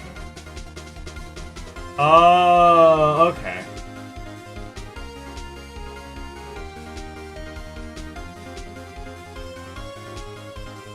There's metal detectors in prisons and court. Yeah, that's true. Yeah, that makes sense. Oh yeah, that's true. There would probably just be a... Yeah, that's true. So, like... Oh, I see what you mean, Elle. Okay. But, okay. Yeah, so, like, I've seen, I remember this one thing I saw, it was... So, like, this, like, one, German soldier was shot in World War II. This one Nazi soldier was shot in World War II, and he lived. And he was shot in the head. It didn't kill him. Until, like, years later when he was, like, what, like 100 or so years old. He lived to be pretty old. And he, like, hit his head on the refrigerator or something, and that relodged the bullet to do something fatal. Again, I'm not sure how true that was, because, again, it was on one of those, like, 1,000 Ways to Die shows, and those are always kind of dicey, but... That would be kind of interesting if true.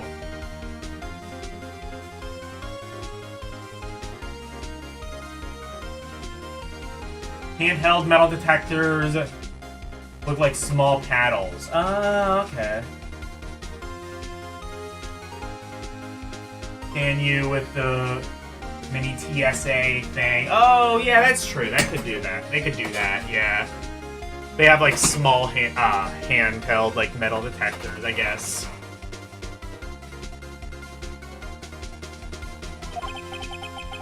Well, there's one way to find out. We could use this metal detector. Well, Von Karma, I'm going to run this over you and see what we find. I refuse! You refuse? But refusing this means you acknowledge that the bullet is still inside you.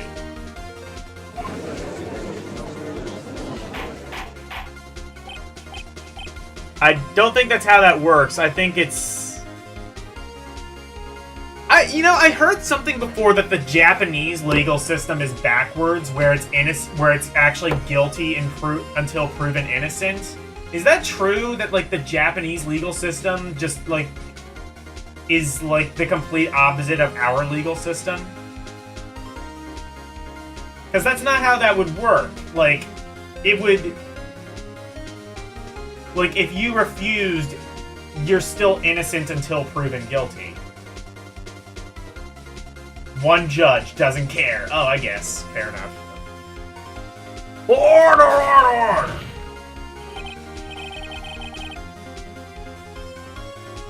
Your Honor, the defense requests that we be allowed to use the metal detector. Judge!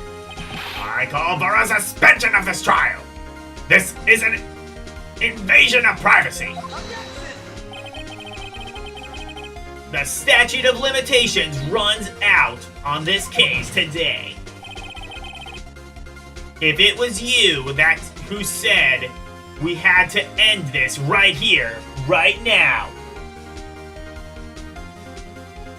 You highly doubt it. Rights of the accused. Yeah. Because I've heard this game... You know, it's interesting, I've kind of heard that this game sort of takes, like, inspiration, like, a mix of, like, both the Japanese and American legal system. Honestly, I'm not really sure how much it follows either. Seems to kind of just invent its own legal system. I mean, it definitely does by, like, having, like, these trials speed ran. That's definitely, like, a thing. It doesn't matter how bad, like, crime in America, you know, it's been up, it's been down, whatever. It's never, I don't think it could ever get to a point where we would literally have to speed run trials like this. Enough! I permit the use of the metal detector. Mr. Von Karma, you will submit yourself to testing.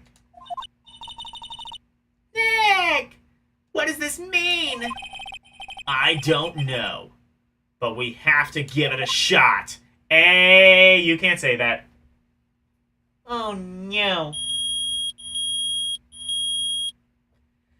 I think the next question, though, would be how do we know it's a bullet? Because, like, here's the thing, too, is, like... One, how do we know it's a bullet? Two, how do we know it's a bullet from this? Because, like, the other thing, too, is, like, you know, like, metal plates, like, you know, like, okay, so, like, my dad, for example, my dad was involved, when he was younger, he was involved in a skydiving accident, and especially, like, older, more primitive metal detectors, he would set them off, because he actually had, like, a metal plate in his leg to, basically, like, give him, like, to basically, like, have his leg heal. They had to, like, do, like, emergency surgery, because he... Basically what happened is, like, there was a parachute that didn't deploy, so he had to... Thankfully, the emergency parachute did deploy, but, you know, still, like, hurt his leg pretty bad.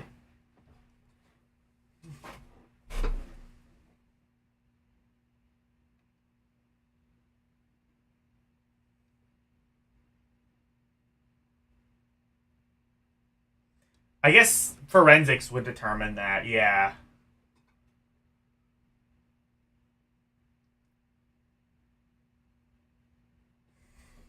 Von Karma will be prosecuted separately. Yeah, that's true. I guess they will just do, like, a forensics look.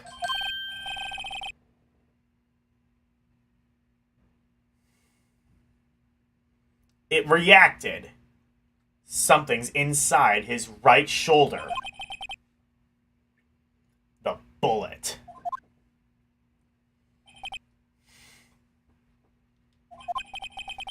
Mr. Von Karma? You. It was you!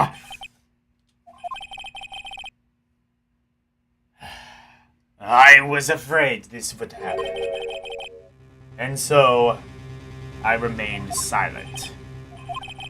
Indeed, there was a bullet in my shoulder. However, it has nothing to do with this incident. What?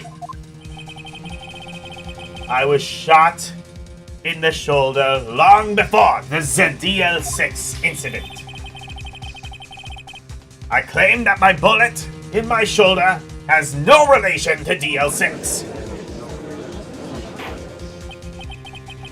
But Mr. Von Karma, can you prove that? Prove it!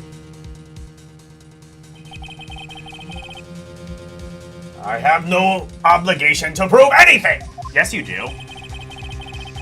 Well, actually, no, I guess you don't.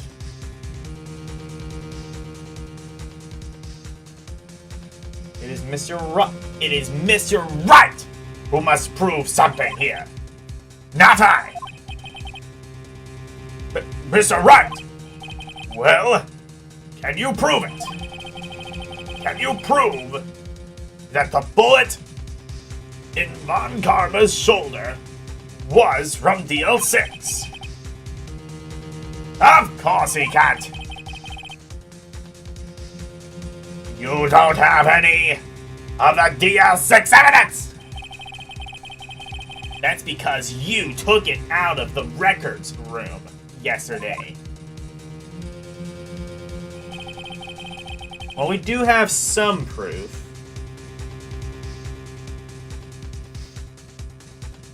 With no proof, you cannot convict me of any crime! Oh, wait a second. I see, so you can, like... Wait, no, but we don't have the gun that was used. I don't think, anyway. So sorry, Mr. Knight. No!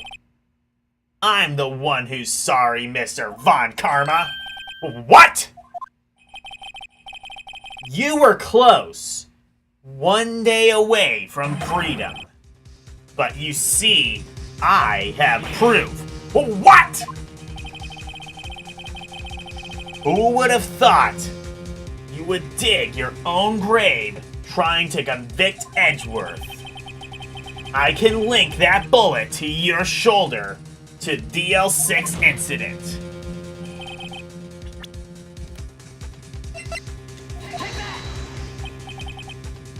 That's a bullet. Where did you get that? This is the bullet used in the DL6 incident. This was taken from the heart of the victim, Mr. Gregory Edgeworth. The bullet is preserved quite nicely, with all the ballistic markings intact. Ballistic markings.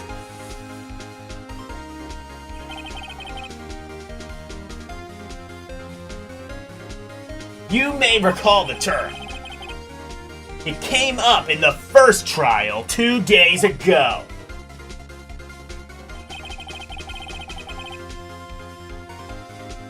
Ballistic markings are the fingerprints of a weapon. All bullets fired from a gun are marked with that weapon's unique pattern. By extending the markings, you can tell which weapon fired the bullet. It's quite accurate.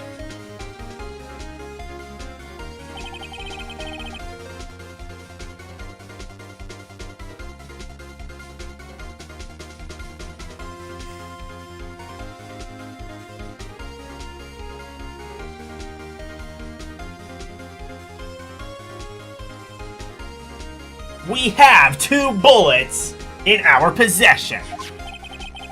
One, the bullet removed from Gregory Edgeworth's heart.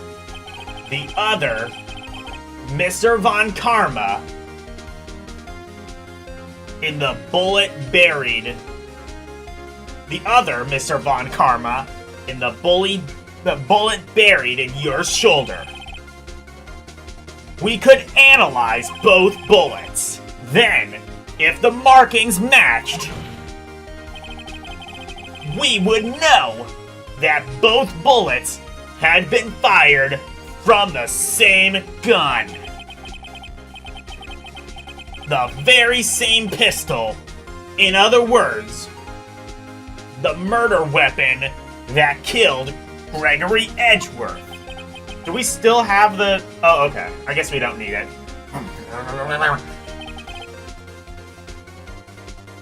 Mr. Von Karma, you will let us remove that bullet from your shoulder. That could be... I mean, that could be potentially lethal. I'm just saying. Like, we might... Like, we... I guess if he's shot in the shoulder, maybe it wouldn't be lethal, but, like... I don't know, worst case scenario, he could still be, like, paralyzed in that arm. Especially if, like, the bullet has been lodged there for 15 years. That seems... I guess it's the only way, but... that could cause, like, damage. Removing a bullet that's just been lodged there. Like, tissue and shit could, like, grow around in it by that point, I would think.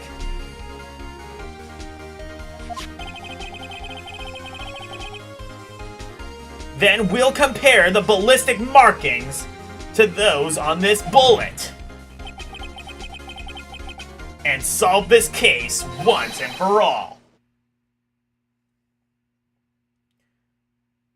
Well, Mr. Von Karma.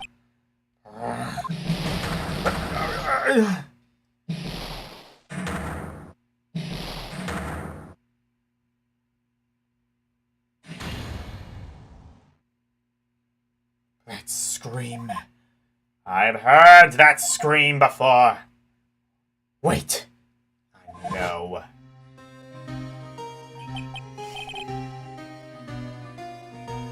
I mean, okay. Okay, fair enough. If... You know, like... Even if Mr. Edgeworth did shoot... Even if Mr. Edgeworth didn't technically kill Von Karma... Like, shooting someone in the shoulder, that's still, like, a lesser crime, isn't it? Like, Edgeworth should probably go away for some time, right? Like, he shouldn't be, like, completely off the hook, right? Like, I guess it wouldn't be attempted murder, because murder wasn't, like, it wasn't, like, premeditated. Would it just be, like, involuntary attempted manslaughter? I don't know. That's, like... I've never seen a case like this before. I don't know what you would classify this, but there's no fucking way that he's just getting off scot-free. Help! I can't breathe! Quiet! I said quiet! We've seen this. Get away! Get away from my father!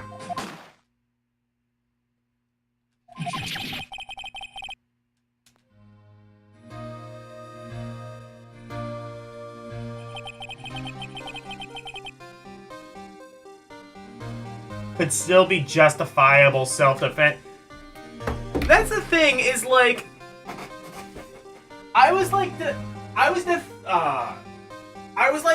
trying to, like, think earlier, would this be considered self-defense? I don't think so. Because, like, okay, at least in America, self-defense is a very difficult thing to prove. Maybe it's easier to prove in Japan, although I kind of doubt that.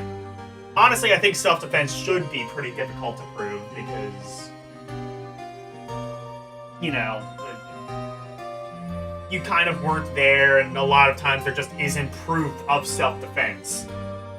But, like,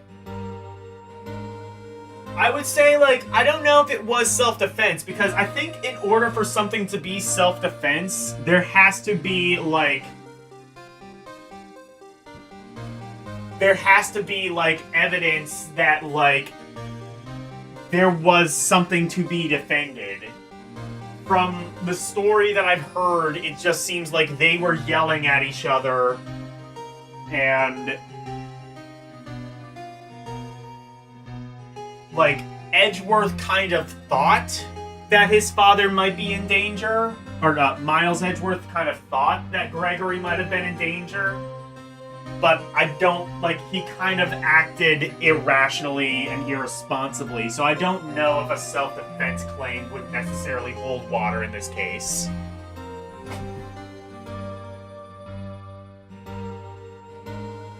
Maybe it would, but I don't know. I don't know if that would necessarily be, like, what I would go for if I were, like... If I were trying to defend Miles, I don't know if I would necessarily try and say it was a self-defense plea. It's that scream I heard in the elevator 15 years ago. Von Karma! It was you who screamed!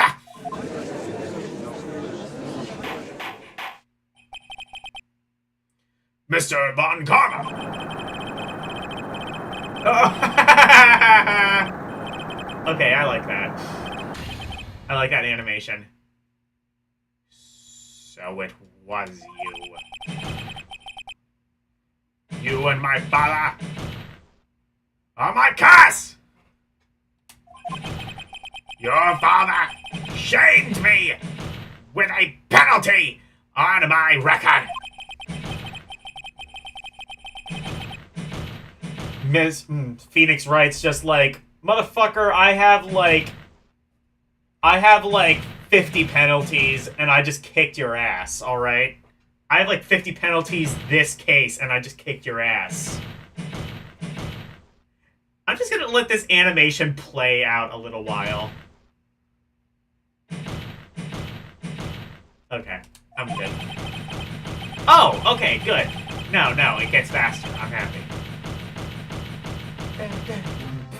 Darkness imprisoning me! All that I see! Okay. 15 years ago.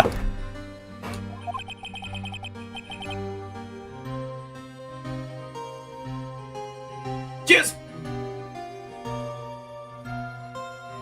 Chief Prosecutor, I am sorry. Ankama, it's not like you to make this kind of error. I never would have thought that Edgeworth would be the one to catch you. I was careless. I'm sorry, but you will have to be penalized.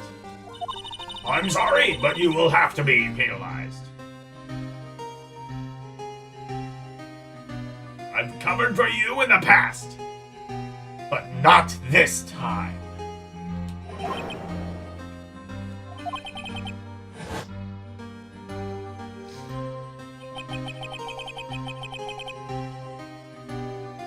It was a shock, like none I had ever known. Me? Penalized! It took hours from me to regain my composure. Suddenly, I found myself in the darkness. I was in the court records room. I must have wandered in there without thinking where I was going. The room was pitch black. The lights must have gone out. I went out into the hall and felt my way to the elevator. I pressed the button, but nothing happened. Then, there was a noise.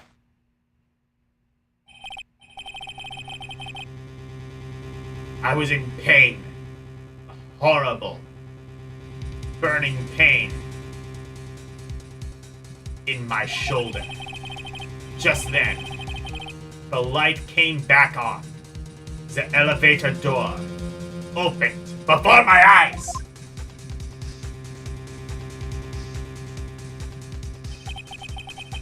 I saw 3 people inside, all lying unconscious from oxygen deprivation.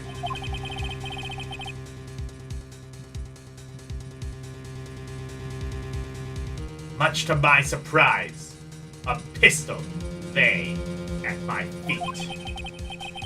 I knew then it was destiny.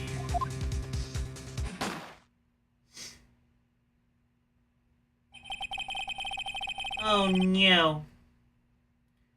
In his last moments, Gregory Edgeworth was still unconscious. He died, never knowing who had shot him. Later, he spoke through a medium, blaming Mr. Yogi. He was fooled. It was the perfect crime.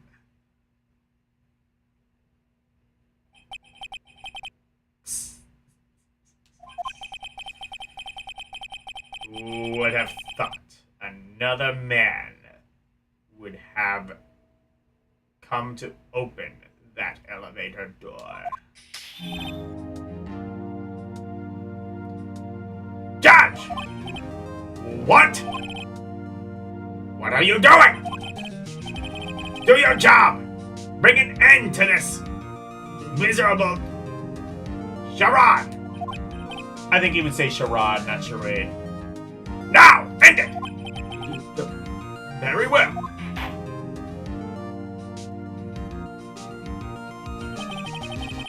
It appears we have come a very long way to the end of this mess. 15 years later, Mr. Miles Edgeworth. Yes, Your Honor. You were innocent.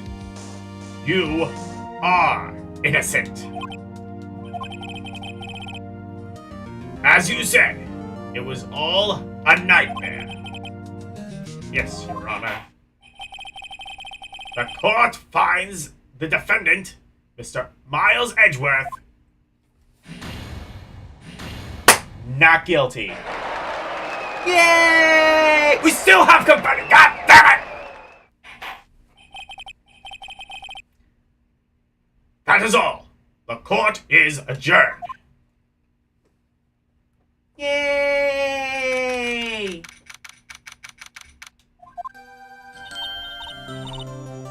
Nick! Nick! You did it! Did you see his face? Von Karma looked even paler than usual! Thanks for the GGs.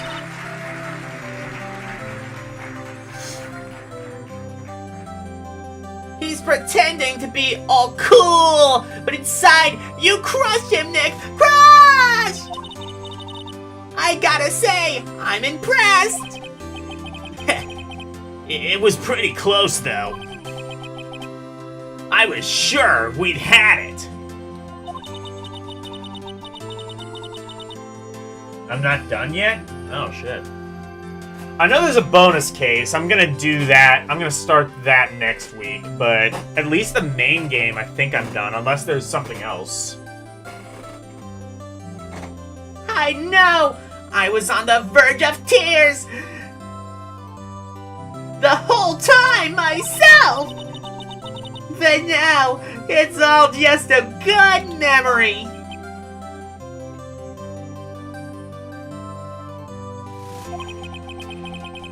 So, It's finally over, Edgeworth.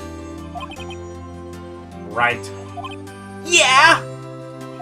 I'm not sure how to say this. I know! Try thank you. I see. Thank you, right?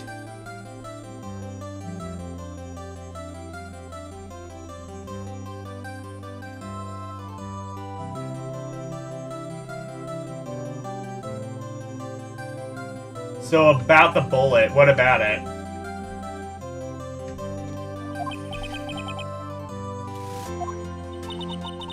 I still wonder. Well, I guess technically, yeah, you're right. I guess technically they would have to actually do the forensics to do that. But I guess you can't really do that because, you know, the case kind of expires. You'd have to put him under the knife and remove the bullet all in less than a day.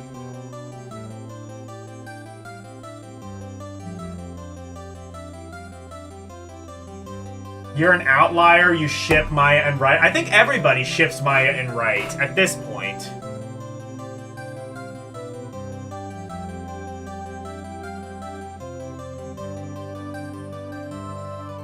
I think you could have done better than that.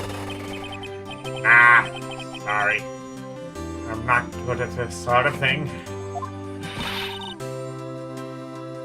You've got a lot to learn, Edgeworth.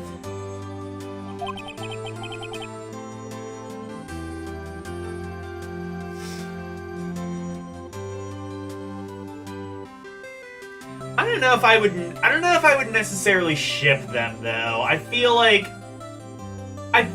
they kind of have like a brother-sister relationship, and that's kind of why like I don't think they like each other in that way. I think they like each other like a brother likes a sister, not really in a romantic way.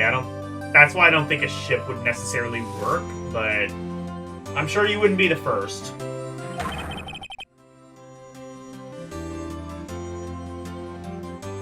Woo! Pal. Amazing, pal. You pulled through just like I thought you would. I'll never forget that. I owe you one, pal. And tonight, let's party. Dinner's on me. Yeah, my salary went down a bit this month. But who cares?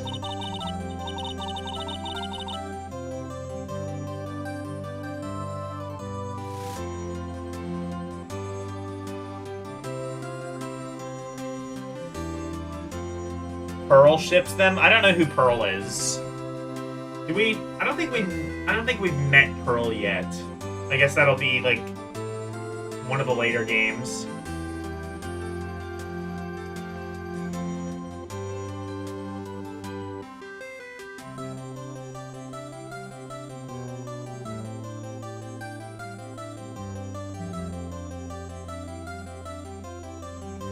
See, Mr. Edgeworth? You should take a lesson from Detective Gumshoe. That is how you say thank you. I see.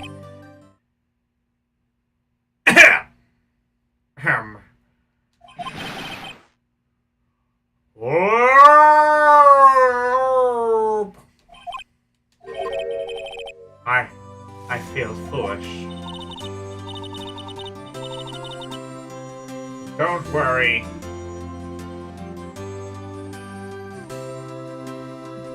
Don't worry. Take it a little at a time. You'll get used to it.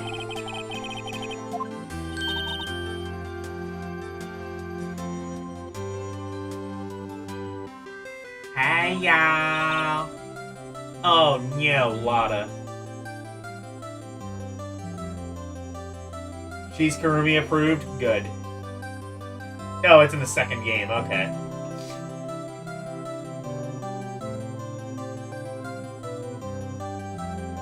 Yeah, I'll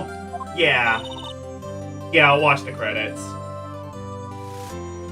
Y'all were great. Y'all were great in there. Thank you. Yeah, Edgeworth. Congratulations. Thank y'all very much.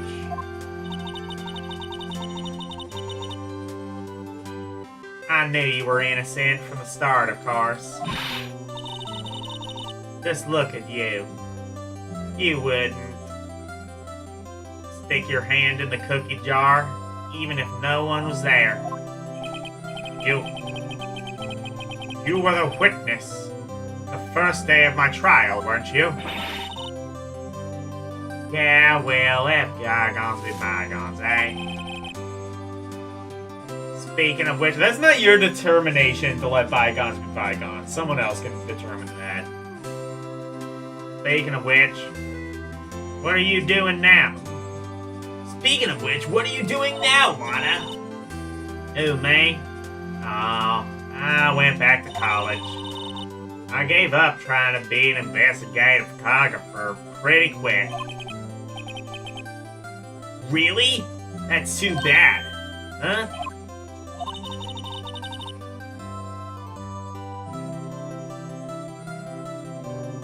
Isn't that the hot dog guy from the park?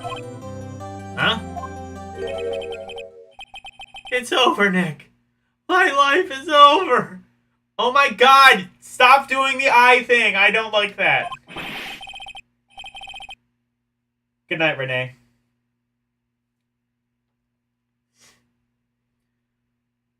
Why the sad face, Larry? What happened now?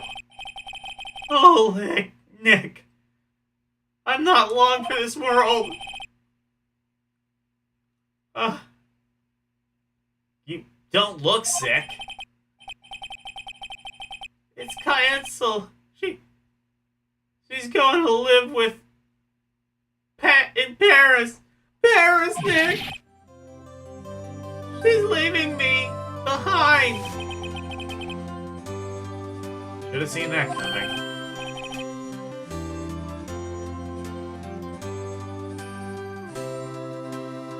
You, Edgy.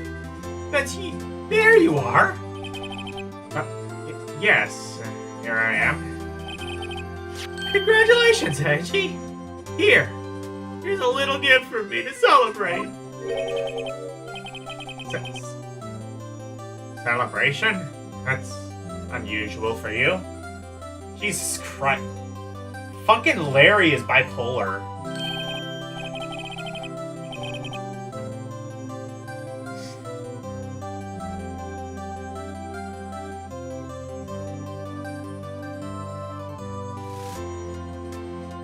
Harry Butts, you come along tonight too.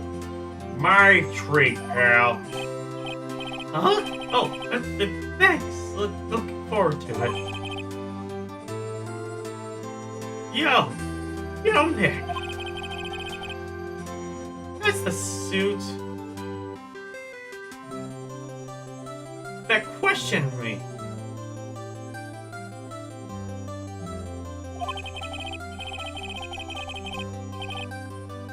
When he says treat, that's not police talk for prison food, right? Right? I think you'll be fine, Larry. Right. Right? Yeah? What's up? The envelope that Larry gave me, it's got money in it. Well, yeah, that's not that strange. People give money away to celebrate things. It's $38,000, right? Huh. What a weird amount. I mean, it's not a little, but it's not a lot. $38,000 is a lot. What are you fucking talking about? 38. Oh, it says $38. Oh, $38, not 38,000. I see. $38 exactly. Nick?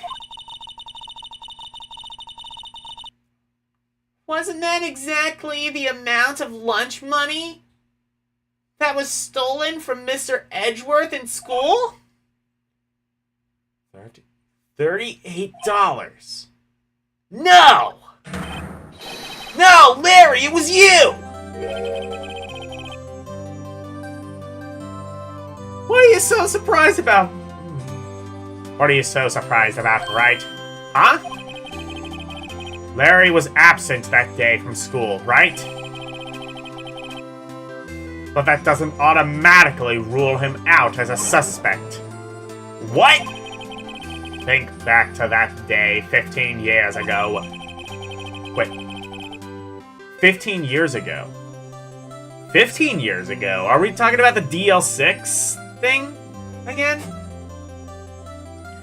Larry took the day off, but he was bored, so he came into school anyway. Then he saw the money lying there, and the rest is history. I never was good at history. Edgeworth, you didn't know, did you? I suspected. I just couldn't picture Larry protecting you like he did that day. Everyone else was saying you did it. The whole class was against you, remember? Yeah, too well. Right? You may not know this, But we used to have a saying back in school. When something smells, it's usually the butts. I know. Really, right? I'm surprised you didn't figure it out. Well, it sure is an unexpected turn of events, eh? Edgeworth, Hmm? you should have told me. Now, Nick. It was 15 years ago. So this was the same year as the DL6 incident, I guess. Alright. Hey, Ronnie.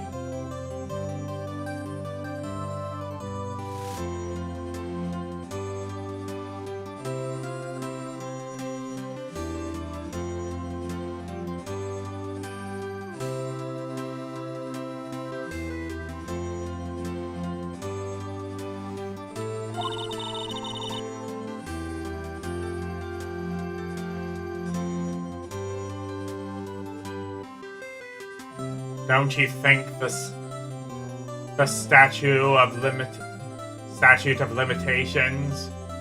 Don't you think the statute of limitations has run out, Mr. Edgeworth? I'd say so, yes. There you have it!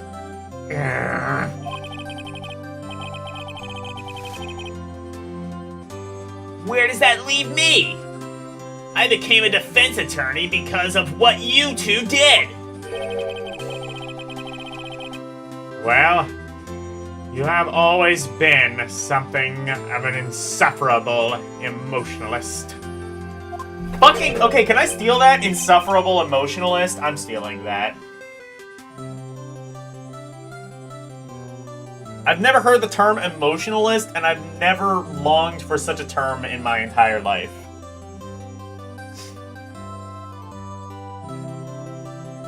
Yeah. And you got worked up too easily, too. Death. The death sentence for both of you. Death! The death sentence for both of you! But man, if I only had known, I'd have become a prosecutor. The same goes for me, only the other way around. For the longest time, I thought that I might have killed my own father. I thought I might be a criminal.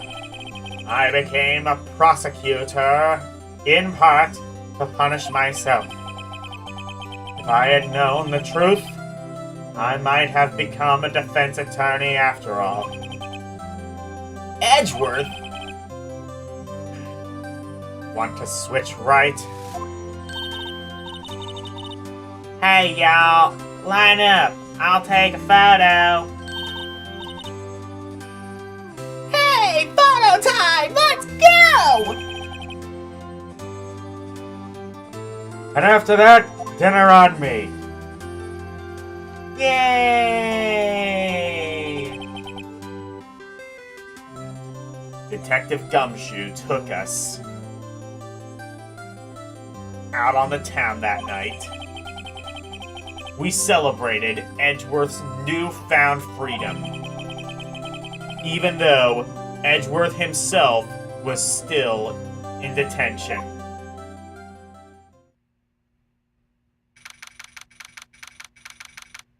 Oh, there's an epilogue. Okay.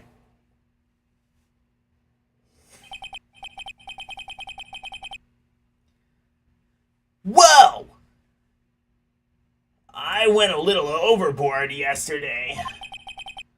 My head hurts. Oh, they indulged. Huh? It's still only 5 o'clock.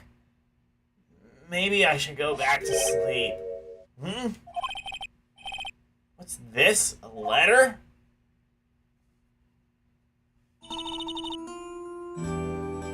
Good morning, Nick. You were really impressive yesterday. seeing you. It made me think about what I'm doing here. I'm a spirit medium. In training, of course.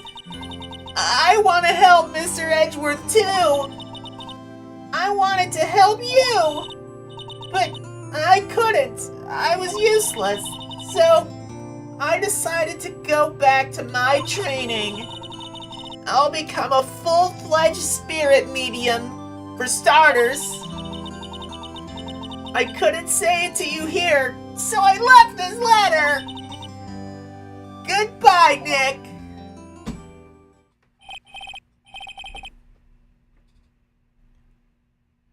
Maya was born in 1999. Shit, Maya would still be younger than I am.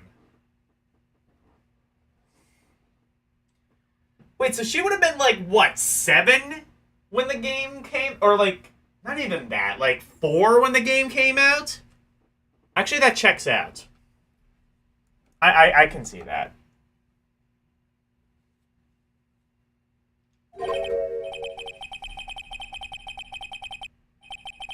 Die the Desi. Yes.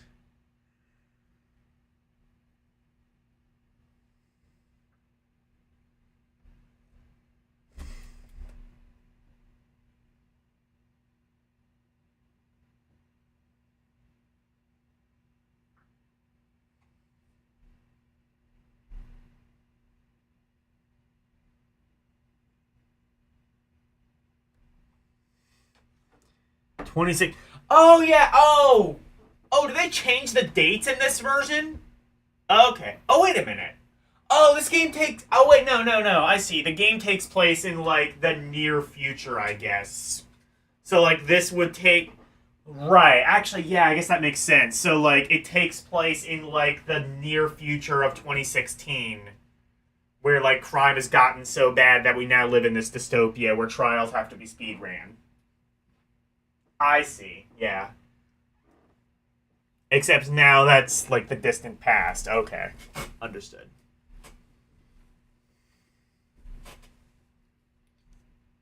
Gah. The first trains for the mountains have already left. To the station!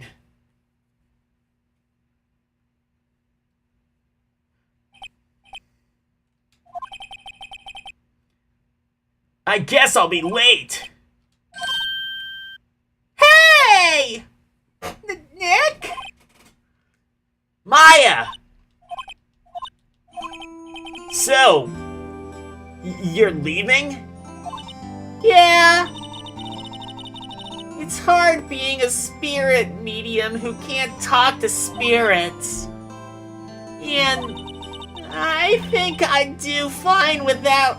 You'd do fine without me, Nick. I mean, she's got a point. Oh, yeah, that makes sense. DL6 2001. Oh, yeah, that's right. I did notice that. You're right.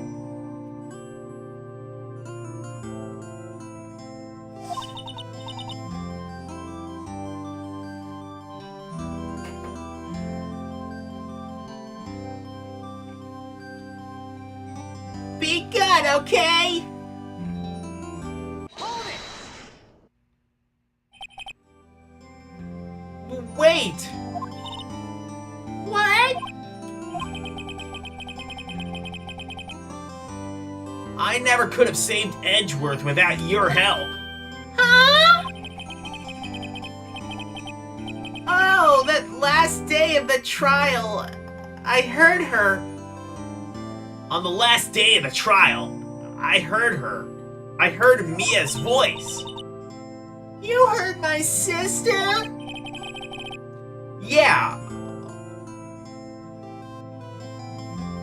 Only her voice, but still.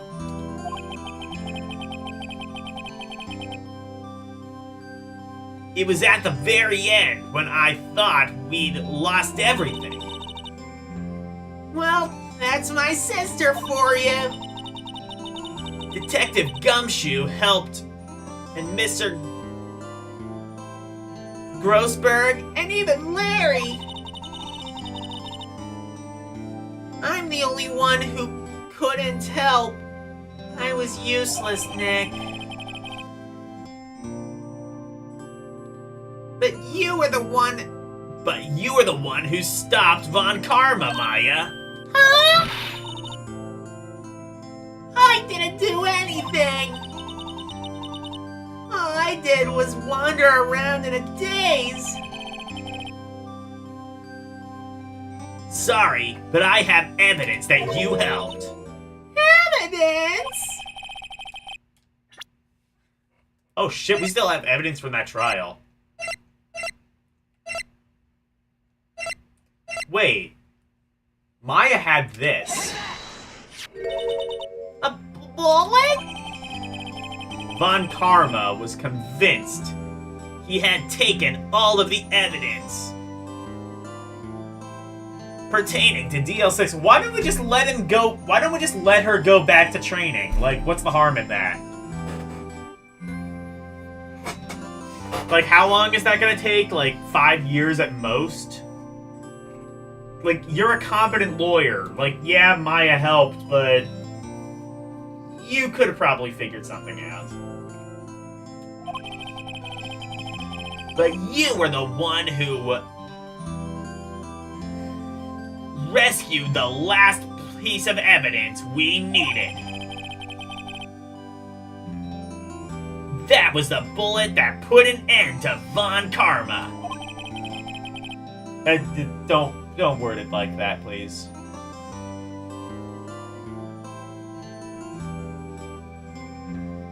He's stalling at the point. Okay, yeah, fair enough. Yeah.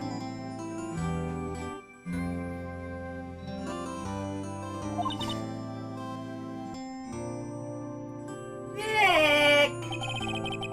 Thanks, Maya. I couldn't have done it without you. I'll be back soon. Huh? I'm going to complete my training and come back. Okay. I'll be waiting. Okay, yay! I was gonna say, I didn't... Like, no, still do your training. Like, fine, whatever, you aren't useless, but you can be more useful. Of course you will. You can't run that office by yourself. You're hopeless. I don't know about that. That is a really weird train whistle. I think that train whistle might be busted. So, this is it. See you soon, See you soon, Maya.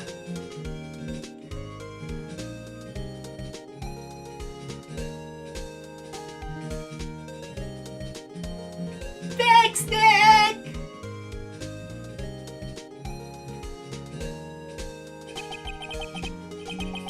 And so my story ends. Time to turn a new page. And say goodbye to the novice defense attorney that I once was. Now, a new story begins. With that same old crazy cast of characters.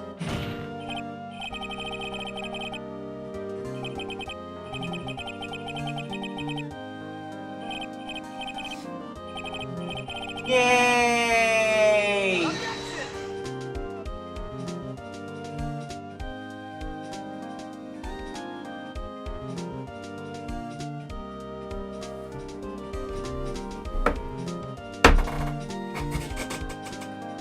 Hey, pal, Mr. Edgeworth. Okay, I can't read it that fast.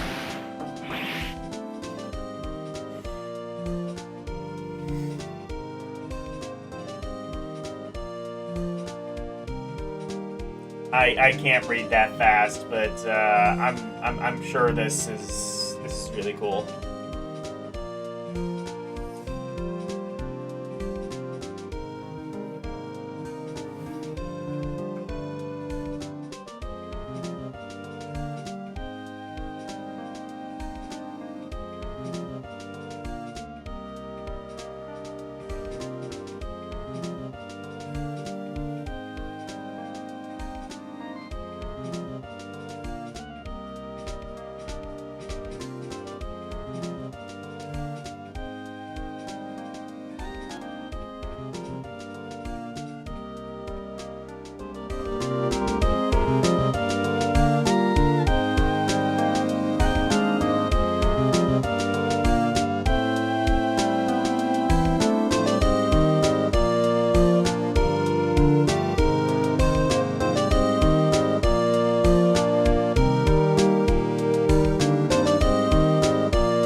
Whoa, hold it, what?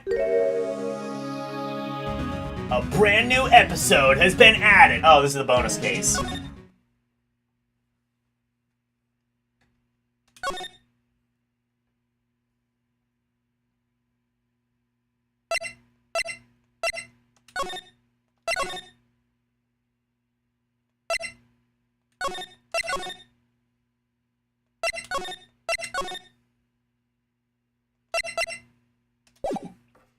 All right.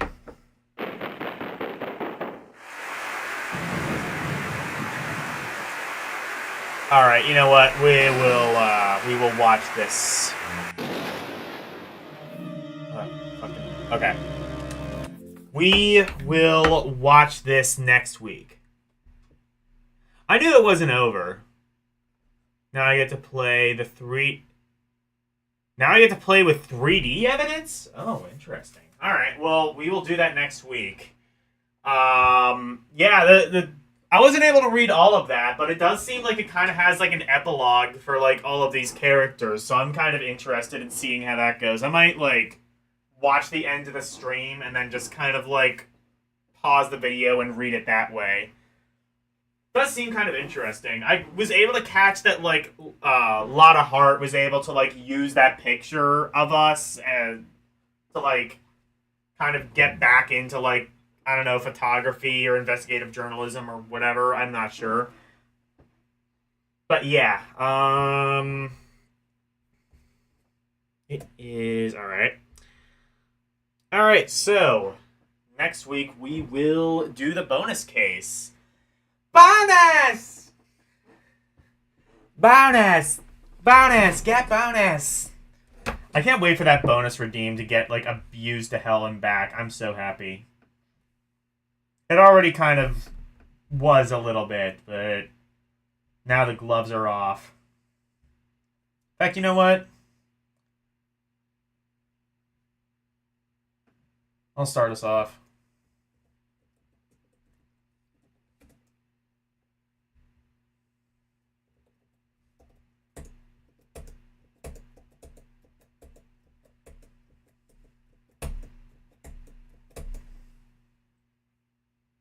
There we go. Bonus! Bonus! Bonus! There we go. Bonus! Oh, okay, never mind. Never mind. The PC just kind of, like, fucks out. I understand.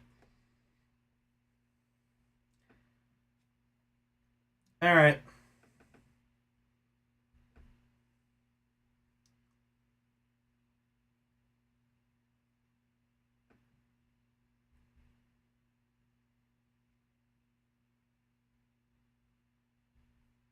What is...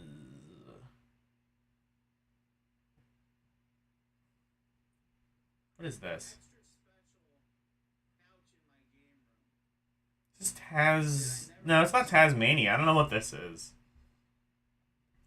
Do I have... I think I have Retro Ryan in my raid targets. Let me... Yes. Alright. Let's raid Retro Ryan. He's playing some retro platformer. Kind of looks like Tasmania, but I'm not sure that's true.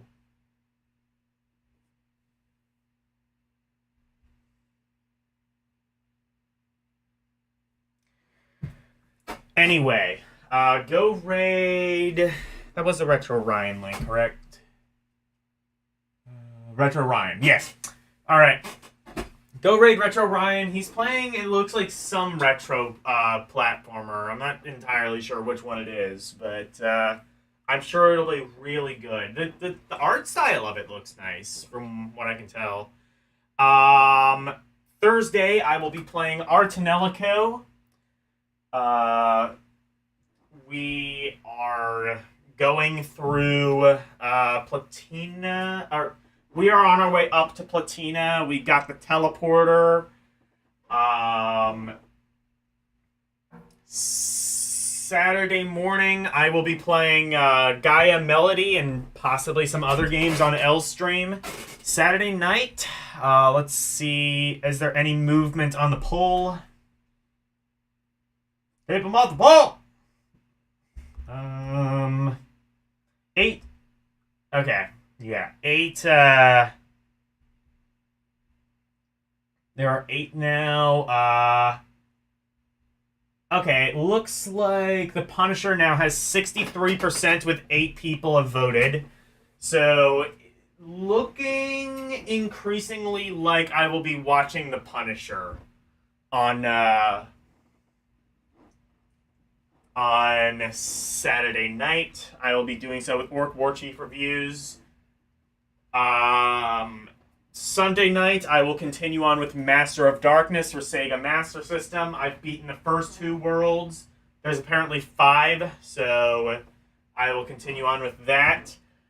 Sega Game Gear, that'll be on Monday. I did half of the, or at least a portion of the games beginning with the letter M.